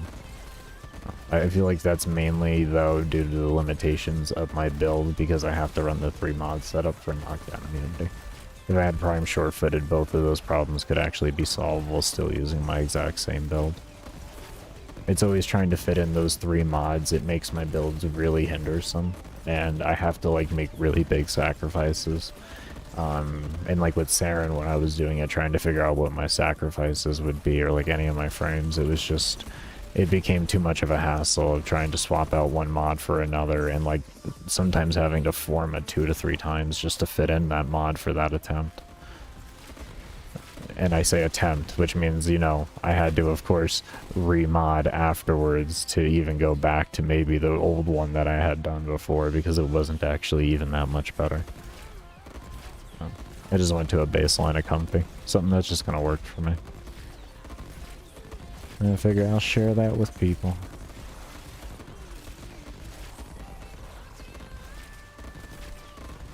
And then it gives anyone who looks at the build, it just kind of gives them a lot more playroom with the fact that I haven't min-maxed the ever-living hell out of it, too. This gives you the availability then to kind of maybe tune it a little bit more to your own playstyle instead.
What do you mean by same build? And same, and next run? You mean next run as in my next frame? Am I going to use the same overall build? There'll be a little bit of variations in between, but I'm going to mainly be testing with Barama for all of my tests. So I'll always have the knockdown immunity in there. But outside of that, there'll be, well, knockdown immunity in full. And then there's just going to be a variation of different things from mods from there, depending on what my priority of my stats are. I can definitely say, like, I don't know how many, I don't think I'll be running many builds at all that are going to look like this one in the way of directly the same. I'm on PC, Shadow. How you doing?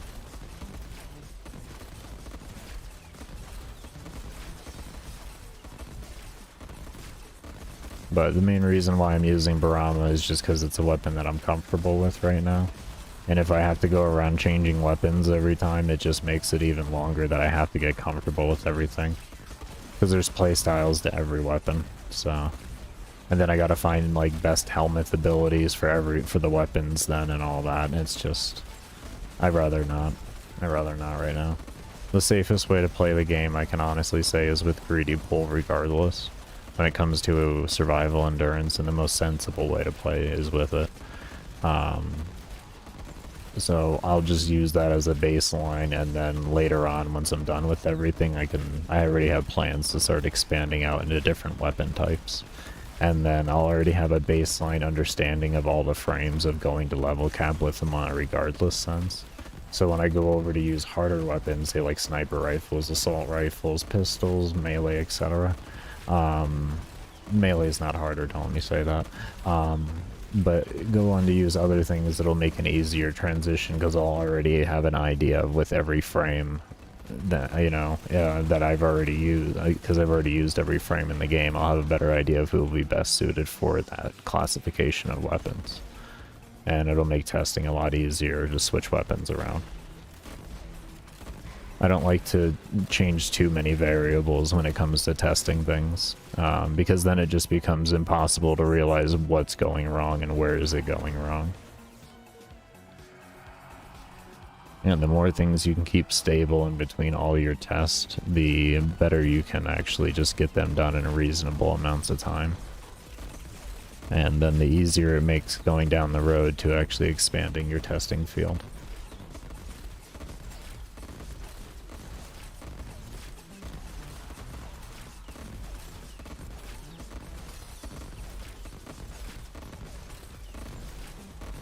Because the real reality is trying to jump around to play different weapons in real solo play and a survival. It makes it astronomically harder, because every weapon has its own unique benefits, and survival is a very particular mission type. Very particular mission type. So...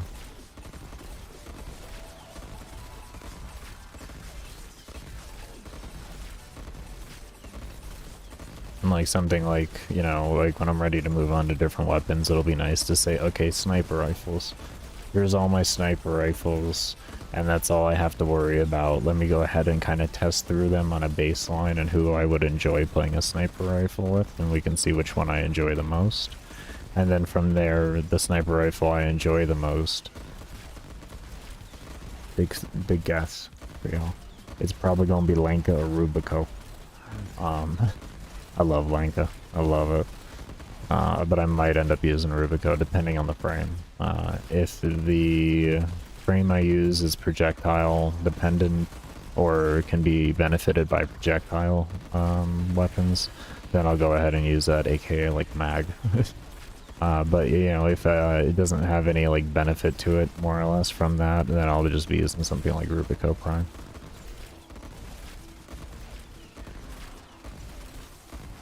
But yeah, it just makes the testing overall a lot easier. And then I'll have all builds for warframes, which will make it really easy to kind of just rotate through them and be like, alright, well this one, this one, this one.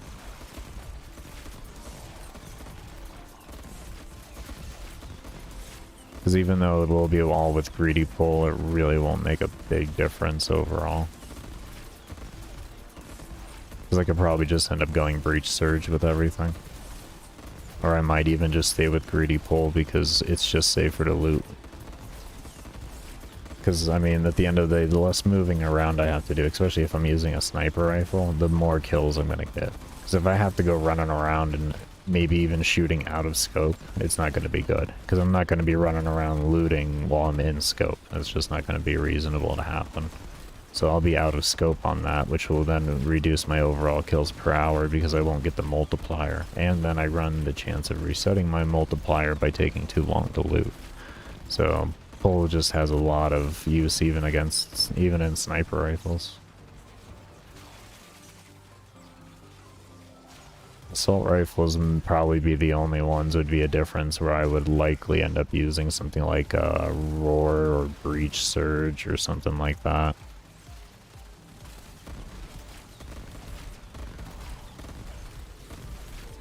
Because I don't have a multiplier there for any type of damage, and its baseline damage isn't really enough, and you have to mod for punch through 100%, but it's like the same thing as modding for Prime Firestorm. It's a complete necessary thing to do regardless.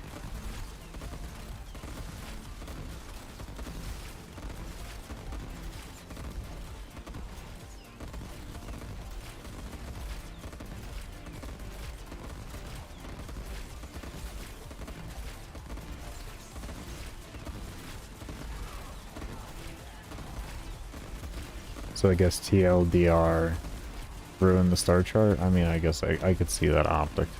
I could see that. I haven't done them yet because I just don't care for bounties, to be fair with you. So, but I have no clue what's going on there with that. I never liked bounties to begin with, even back when they released POW.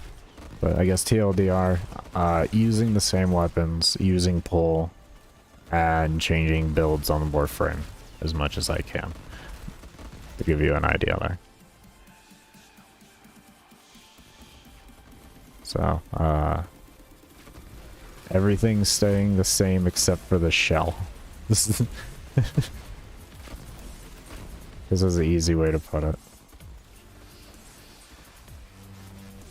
If there wasn't so many characters in the game, I'd probably be different about that. If there wasn't so many characters and so many weapons in the game, I'd probably be different about that. But there's so many characters, playable characters in this game. There's so many Warframes. It'll take me a month and a half, 2 months to get one frame done at the minimum. You can't complete the stars. I thought you needed. Wait.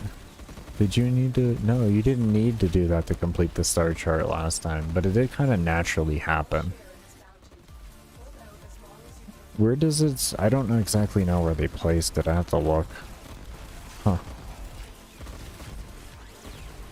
Huh.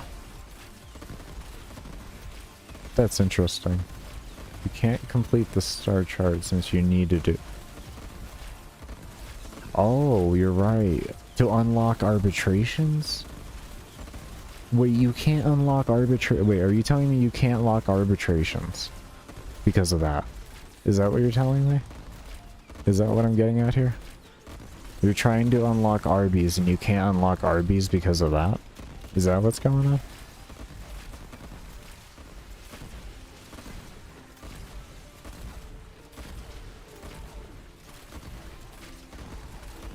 Yeah, I haven't even looked to see if there was Arby's available for me or not, come to think of it. I'd never even looked. It just is like Steel Path.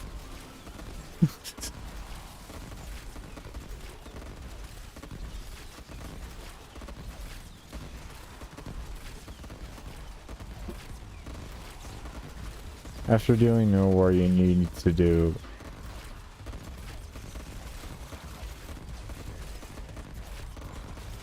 Well, I know you kind of need... define need, because I haven't found a need to do it, and I've never done it. And I haven't even actually done New War, to be fair. So, I guess maybe this is why... I don't know, because I haven't done New War, and I'm not really facing any problems. I have avoided that like the plague. I don't have the bow or anything from that. Yeah, like...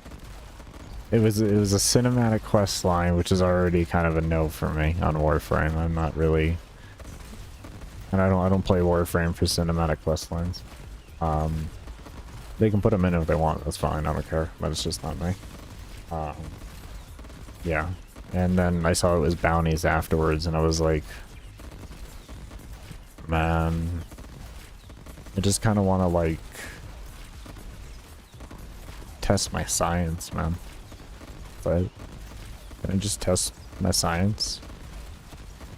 sell some things on the marketplace, buy things? No, I can't. Okay. Well, I'm gonna be over here testing things and buying things off the marketplace then, and I won't have FOMO at the end of the day anyways about the things that I can't get from there regardless. But yeah, I haven't even done New War. I haven't.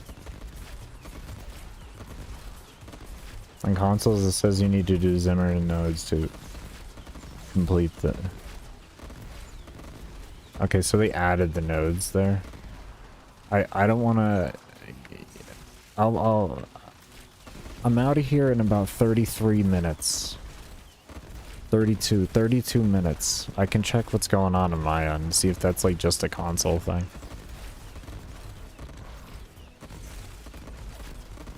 Because like I haven't done New War or anything like that, so I'm kind of interested to see what's going on there.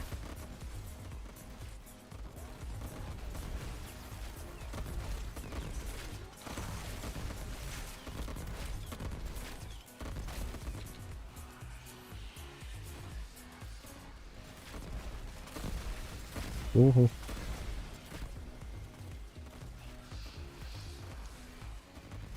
Interested about that though. That really sucks to hear though.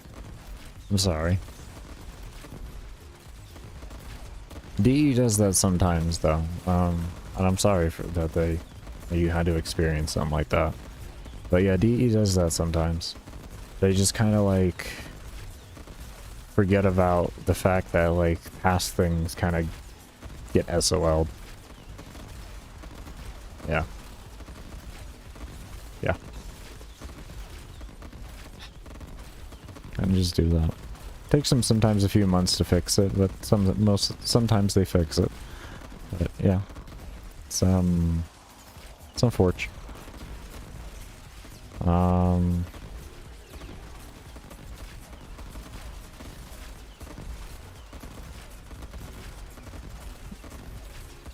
I would say put in a ticket, but it usually takes close to 2 weeks for them to answer the ticket, and I feel like by the time that's answered and you figure out maybe there's a way around it, you have already been done with the Zimmerman stuff. You know what I mean? I hate to say it like that, but it usually takes them close to about like a week to 2 weeks to get back. I mean, you can put in a ticket and try, and in the meantime, I guess just kind of go with what you think you have to do, because at the end of the day, if you're a completionist in the game and you really just kind of want to complete everything, you're going to have to do it anyways. You know? And right now wouldn't be the worst time to do it because it still has a lot of hype behind it, so there's still a lot of people pugging it. It's not like doing like Plains of Eidolons or Fortuna bounties and such, where there isn't much draw to do it anymore for veteran players and such. So it becomes a bit harder to actually get done as a new player. So, I mean, there is like a little silver lining for you there, I guess. You caught it at a good time. Now, for anyone past point of hype, well, I mean, that's a different story. And that's probably when it will be addressed then.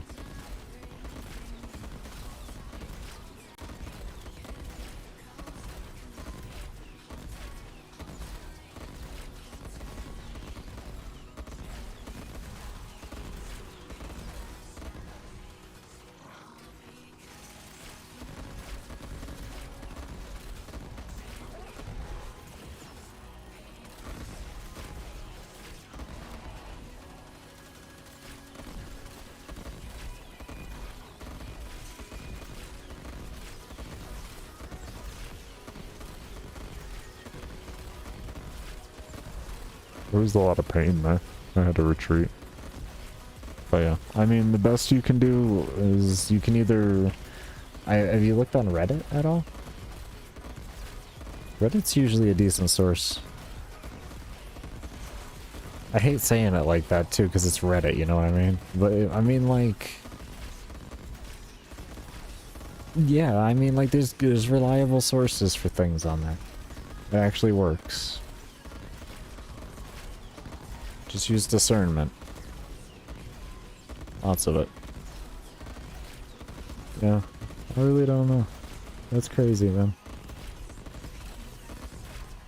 How you doing outside of that, though? I hope you're doing well. You haven't? Yeah. Reddit's a good... Internet in general. Always go to Google. You got something to bitch about? Bitch about it to Google first, and then see if you can't find an answer to it. That's literally what I do. I got a complaint. I complain to Google about it, and I look it up to see if I can't fix it. That's you know, I mean, that's how we handle things in games that aren't made clear. You just complain about it to Google. Google!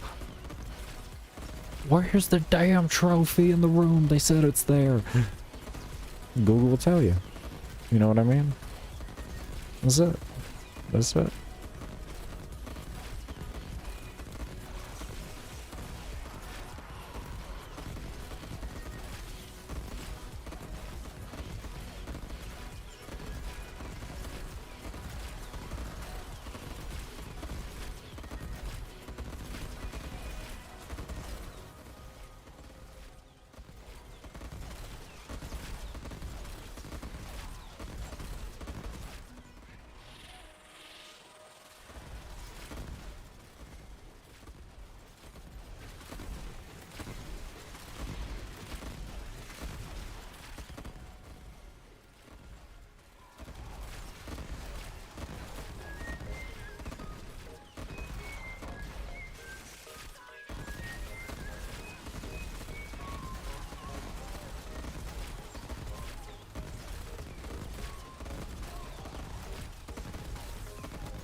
Almost done. Almost done. Under 30 minutes left. Yeah. That's what I'm talking about. That is what I'm talking about.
What's good, Black Dragon? How's it going? I'm glad you're enjoying the content. Actually, really have been enjoying this frame of the endurance run. Got under 15 minutes left of our run. That has been a really enjoyable run with this frame.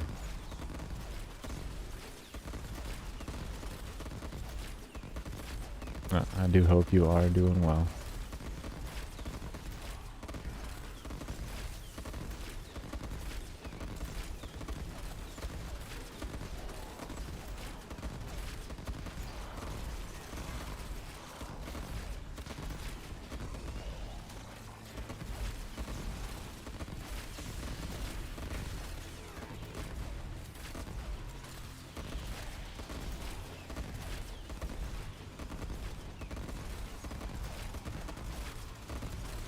Based, what's up, homie? How you been, man?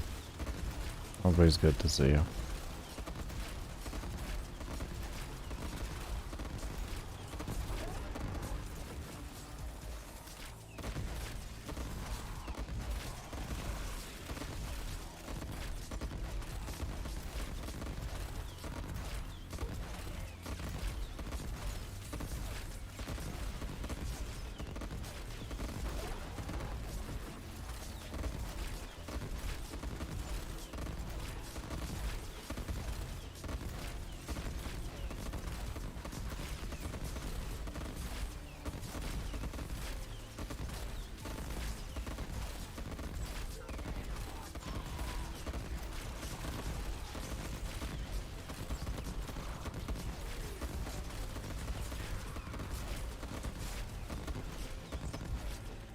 Doing alright, hanging in there.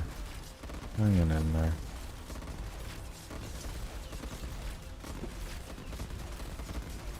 Best way I can describe that. Got the news today that we're definitely gonna have to be calling a lawyer for the disability case. Oh, the hard ball, homie. The hard ball. So, we just doing it. We're getting it done. It'll all be figured out.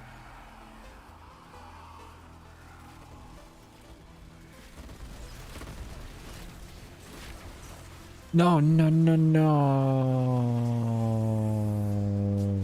I wasn't looking.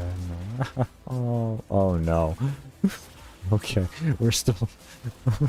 What was that? What was that? That was weird. My character got really weird looking for a second. Oh, that was interesting. Oh, who else is dead? Oh, okay, you are. No wonder why I died. Like, everything went crazy. Even he died. Oh, boy.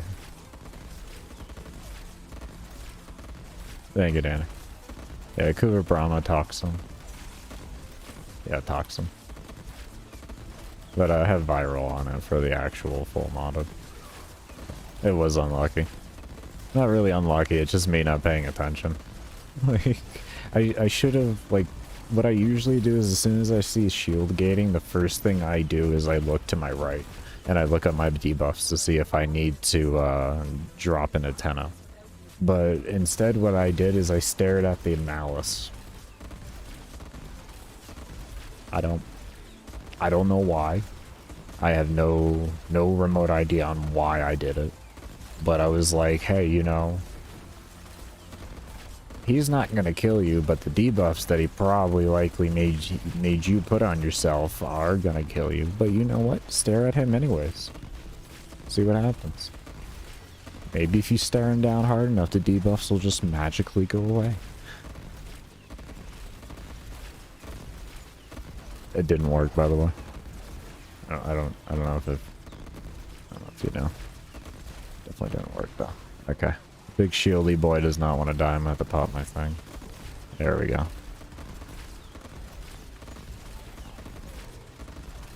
There we go. Those shieldy boys are just, they're such a pain. They're such a pain. Oh my lordy. Okay, I get it.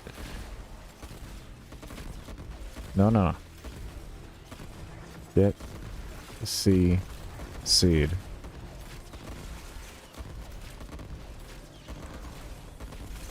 There we go.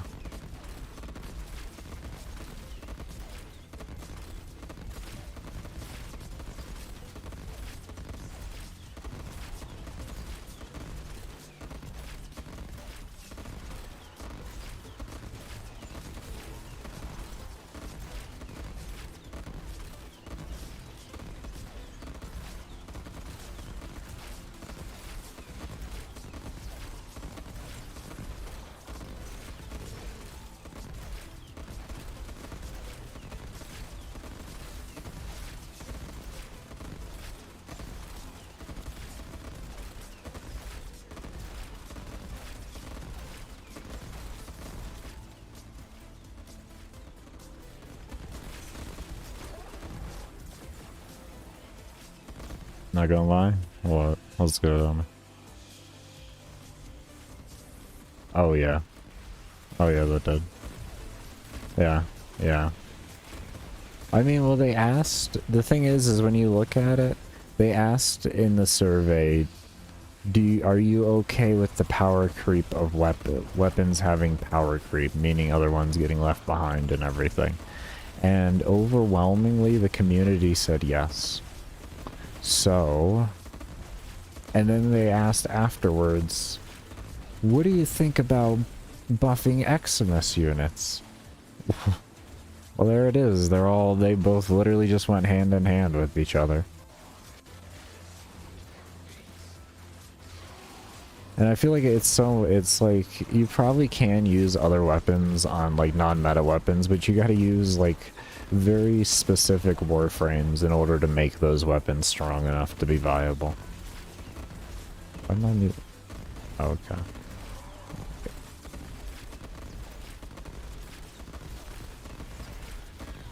Yeah, that's what I feel like is really gonna happen there. Which most people aren't gonna take the time to do that, so it's just gonna be like, I mean, with all my builds, I'm just running Brahma. Just what I'm doing for right now. Just because it makes sense. Because I'm archaic up. Honestly, I think they're perfect. I like them. I like it. But if I was using non-meta weapons, I probably wouldn't like it.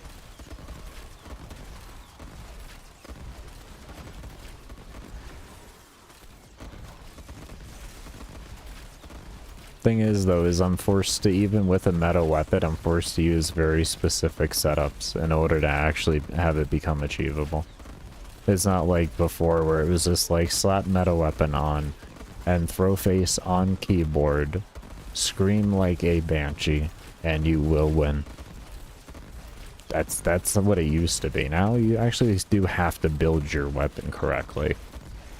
And you gotta have appropriate, like, helmets for it and everything, so it's nice. I do wish there was more Eximuses still. I really do.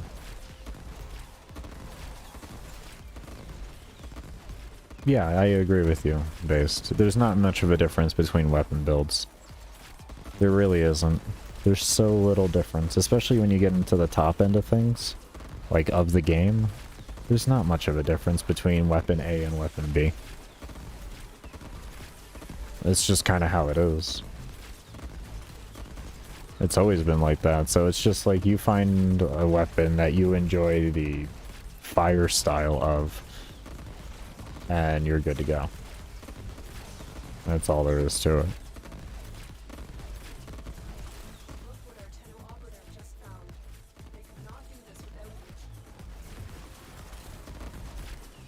Oh shit, we got less than 5 minutes. Oh, buddy. Yeah. Yeah. Ah, excitement. Excitement.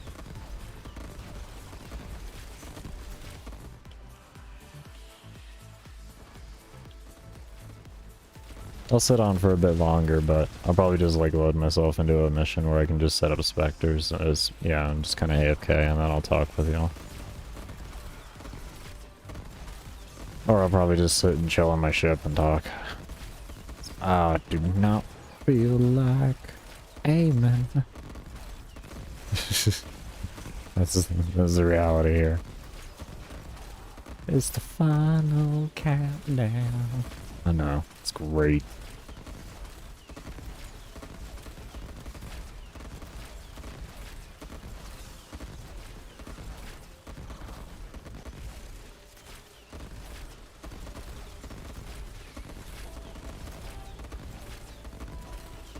Yeah, you and I both.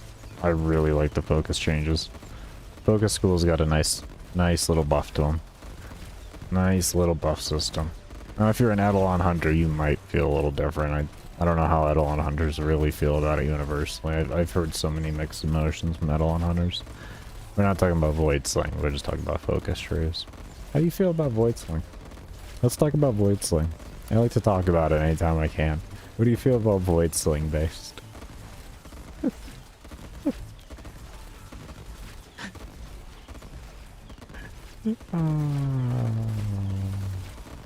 Thank you, Drud. What I've always loved doing on the game is solo runs, solo endurance. Always been my love. Actually, Hayuza over here, he saw my very first ever endurance run, which was a Corpus Interception.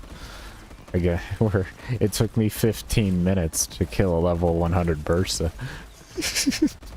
With old school Tigris at like MR4. I'm talking like 7 years ago. 6 years ago. What? What are you talking about? Why are you holding things? Oh, sling. I see why. Okay. To be honest, that shit is trash. Yeah, homie, I feel the same way. Can't even sling back, but you can't?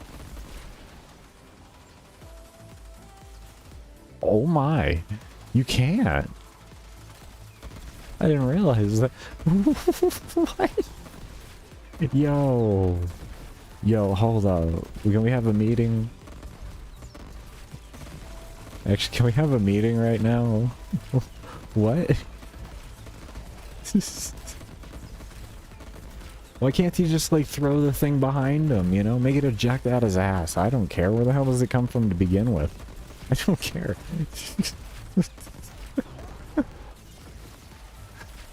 Oh.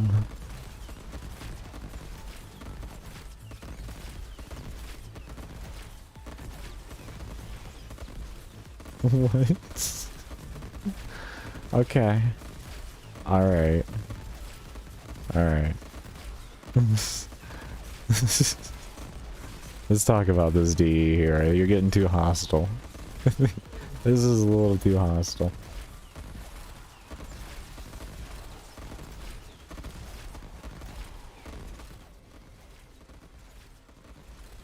I'm definitely calling a meeting with the last 2 minutes of the run. I'm calling a damn big old meeting about this. What's going on here? We need adjustment, damn it. Where you rolling to? Oh, that was rude. You didn't get to hit me though. Come on, over here. No, okay. I mean, you was close. You were close. I'll give it to you there. You were pretty. That was nice of you. It feels so slow, man. Oh, it's terrible. It's terrible. Oh, that's a little different. Actually, you do cover good distance. You just gotta aim right. Like, if you aim right, it does cover good distance. Is that Vault's shield is screwing that up? Ooh. That's interesting if that's true. Hold on here.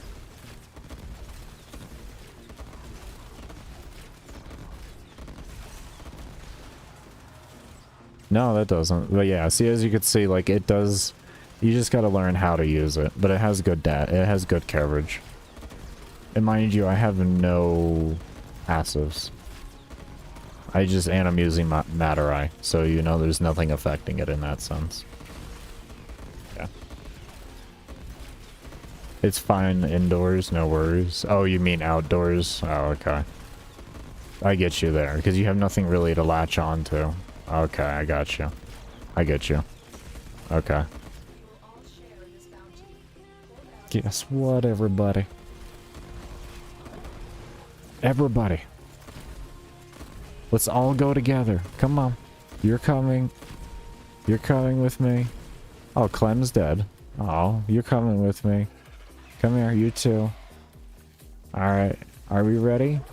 We're moving together as a class. Let's go. Move together as a class, everybody.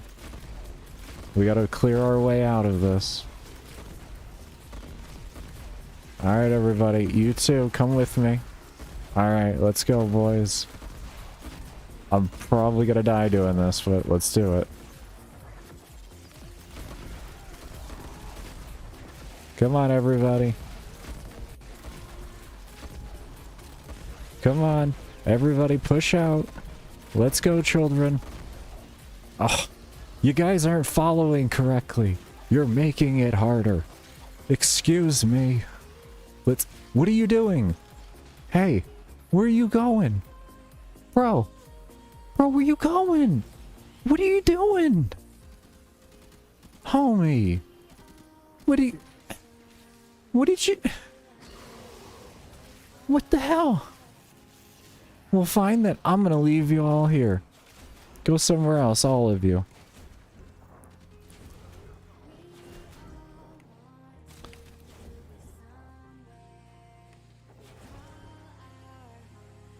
Oh no, did we crash? Did we crash? Oh, we're not gonna make it!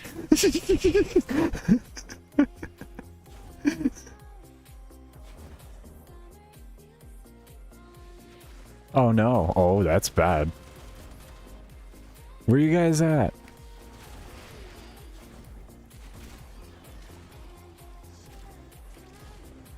We got this, don't worry.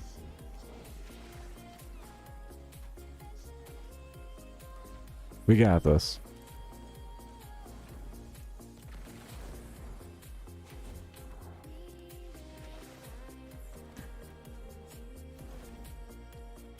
Oh my god, no! Okay, we're still alive. We're still going. Oh my god, the frames. We got this. Alright. Alright, come on, Vault. Vault. You here? Alright, bye. Let's go. Come on. Get in there. Alright, he's there. Let's go. Alright. Whew. Alright. We did it. We did it. Critical life support levels. Extraction is...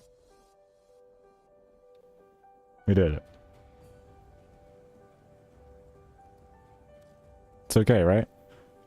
An updated version of Warframe is available. Please exit and run the launcher. You will automatically be logged out in 15 minutes. Wow, I get 15 minutes? Fuck yeah. Let's admire the loot for 15 minutes. Admire it. Hold on, was it plus? There we go. Ah, there it is. There's the loot. We missed one acolyte, so that sucks. But we got a decent amount of steel essence. We got a good amount of arcanes.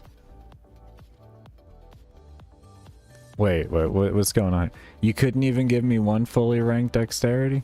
Even though it's trash, and I'm glad you didn't do that. Same with Deadhead. How many Merciless? Almost 2 sets of Merciless, and just over 1 set of... Okay. Alright, so that's not too great, but that's fine. We'll take it. We'll take it. Let's see, what is the most amount of gold mods? What do we get here? 122 of power throw? Well, I mean, I've used mag, so that is like a power throw. So I guess that makes sense. Let's see, what about here? We had a burning wasp. Is that the most there? I mean, I guess if you look at the Barama's, you know, projectiles, it makes sense. And here, is it ammo case? Yeah, ammo case, just barely. And well, that's self-explanatory. Let's see, in total, the kills we got, I'm just gonna kind of round up here and say 65,000 for the, because I know it's like 65,000 and change, and then we had 26,871. So we had an average of 76.55 kills an hour, and we didn't have to use any O2 except for when I had to reposition myself. So even at 7,600 kills an hour, I was able to keep my oxygen going fine. How much plat do you think I got there? Let's see here. 97.44... 45...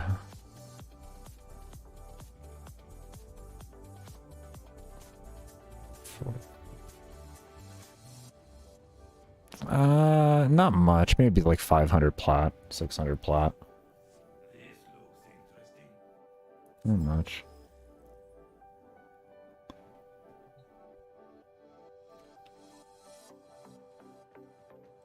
It would all depend on really what I'm turning everything into. Because there's ways I can like just use other, like turning the endo into fully ranked mods and everything like that. So...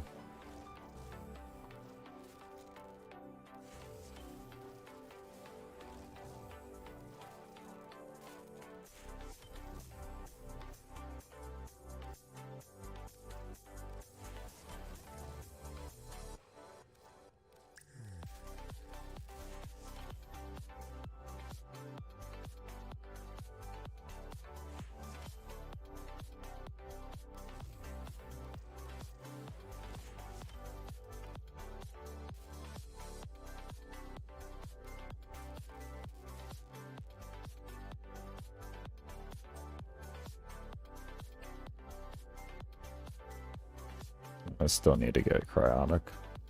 Did I grab a resource booster? No, I did at affinity. Because it was a drop chance there. That's smart of me. Okay. What do you think? There we go. Some headbutts. Everybody likes headbutts. Everybody likes the headbutts. But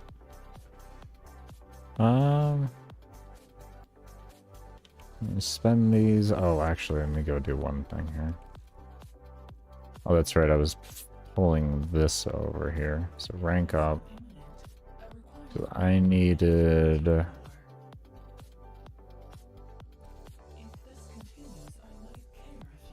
We're getting there, because I need to get more Ospreys. I was good on these from what I remember correctly. Yeah, I got 1,300 Ancients, and I think I got 800 Lancers, so I'm okay on both of those. Don't you dare. What is that? What is that? What is that? What's that? What is this? What is that right there? I want to know what that is. I want this. I don't care about that. I want this.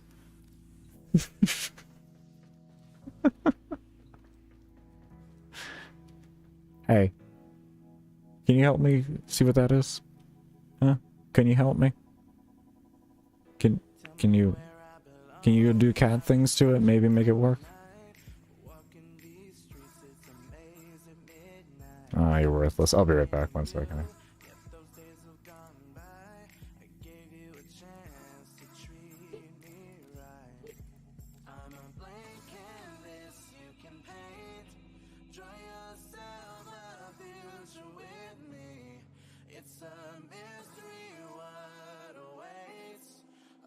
An error has occurred while updating Warframe app. Oh my lord. Come on. What are you doing to me? Get out of here. Alright, finally. You checking for the new content? Alright, come on. Let's go. We're doing it. Don't worry. It's going live. 5 years later. We'll be done. Don't worry.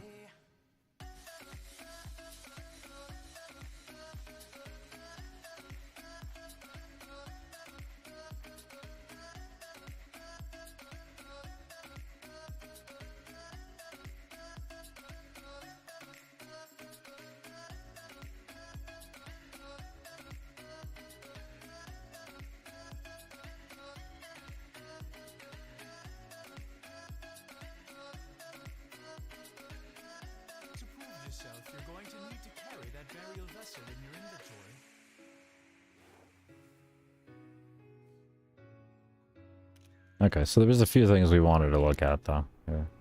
Yeah. First off, do I have Arby's? I don't have Arby's anymore. Oh, shit.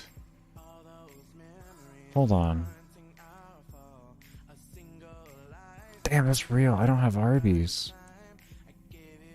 Oh my god, they took Arby's away from me because the stupid Yo, what the... Let's fucking talk about the Z. Backpedal real quick. Hold up.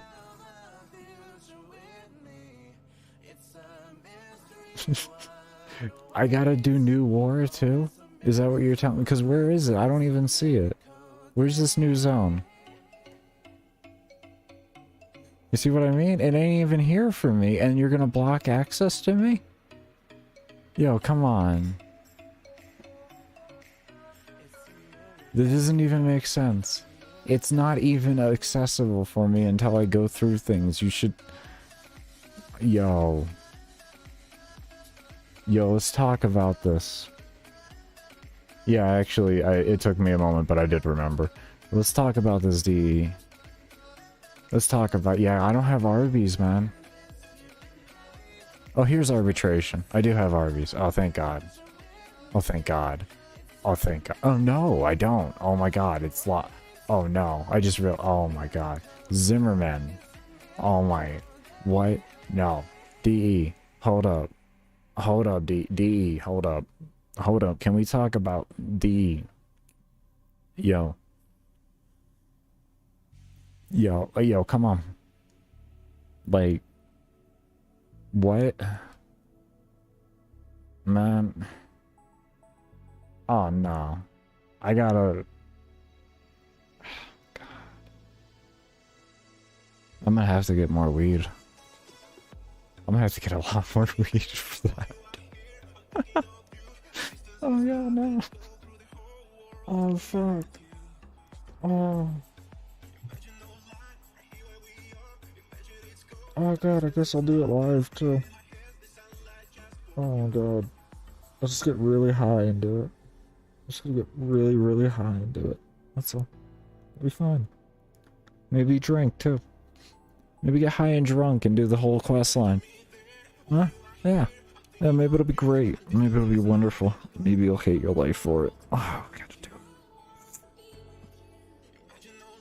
Oh. Fuck. I didn't even think about arbitrations, man. Oh.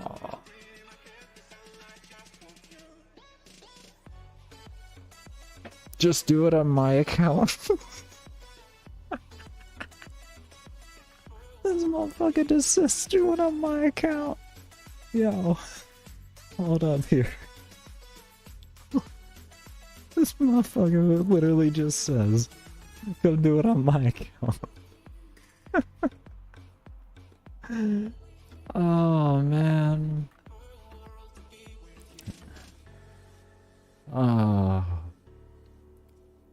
Oh, God.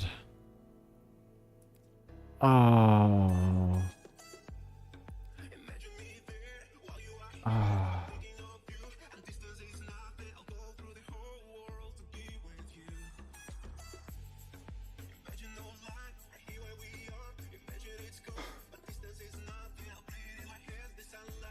Alright. Oh my god, I gotta do New War and everything. Like, there's so much. Oh my god. I gotta do more than New Wario. Actually. Oh my god. What else do I got? Oh man. Well, don't they call this the new... Don't invite her? What, make her suffer on her own? I don't know. Is it the Prelude to War? Was that it? I don't even... What is this? What quest was it? I'm confused here. Completed.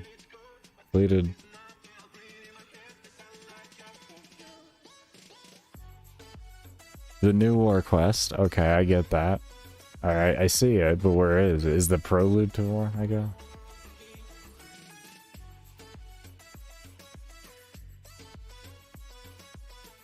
You always be based to me.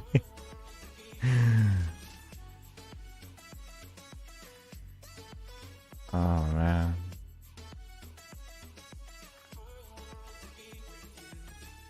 Oh. Okay, so I guess it's this then, right?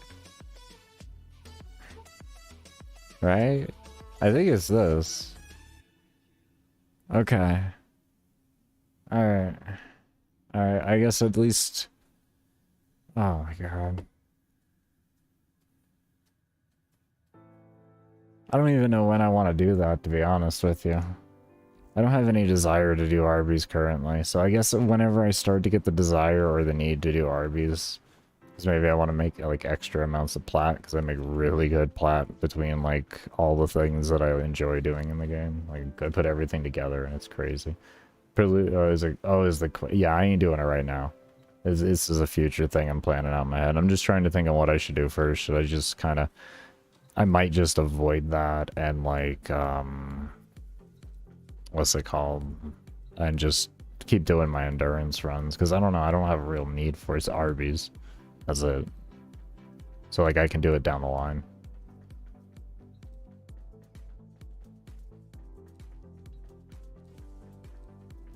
No, I'm straight homie.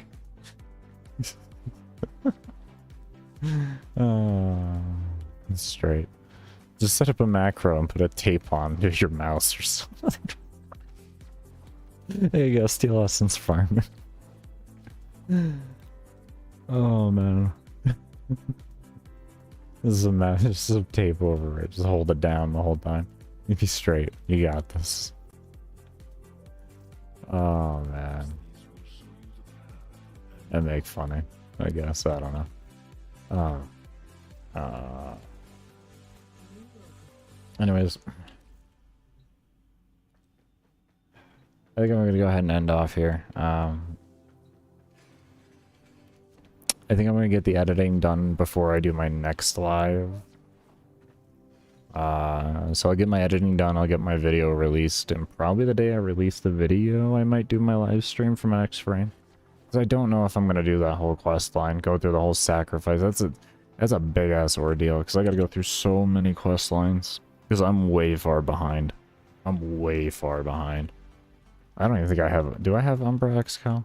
Oh yeah, I do, because I got Umbra mods. That's right. There's the build for everybody, by the way. Yeah, because I have these. But yeah, that's the build.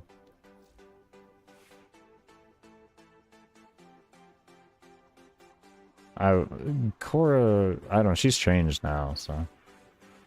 But yeah. We're gonna go ahead and log off here. I'm gonna go ahead and get working on the build for all of this. I guess since I showed you all that, I'll show you all of everything else. There you go. Oh, I can always pause and just look through it.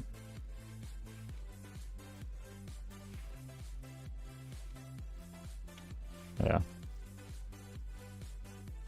There's the build for y'all. I'll go into better detail with everything in the build video so you have a better idea of everything that you want to do and the rotations and all that and priority of casting and all that kind of good stuff. But yeah. Definitely be sure to look out for that, and I'll be having the build up on Overframe and all that kind of goodness.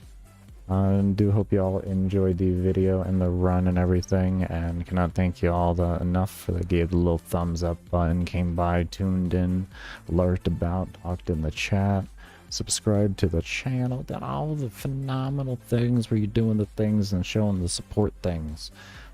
But we're gonna go ahead and end off here, and I'm gonna go rest my wrist for a bit, and then I'll get working on editing some bit.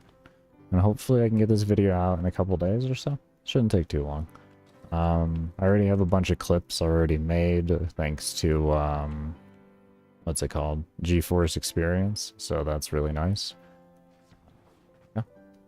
Do hope you all take care, stay safe, stay humble, be open, and as always, never stop searching. Peace, everybody.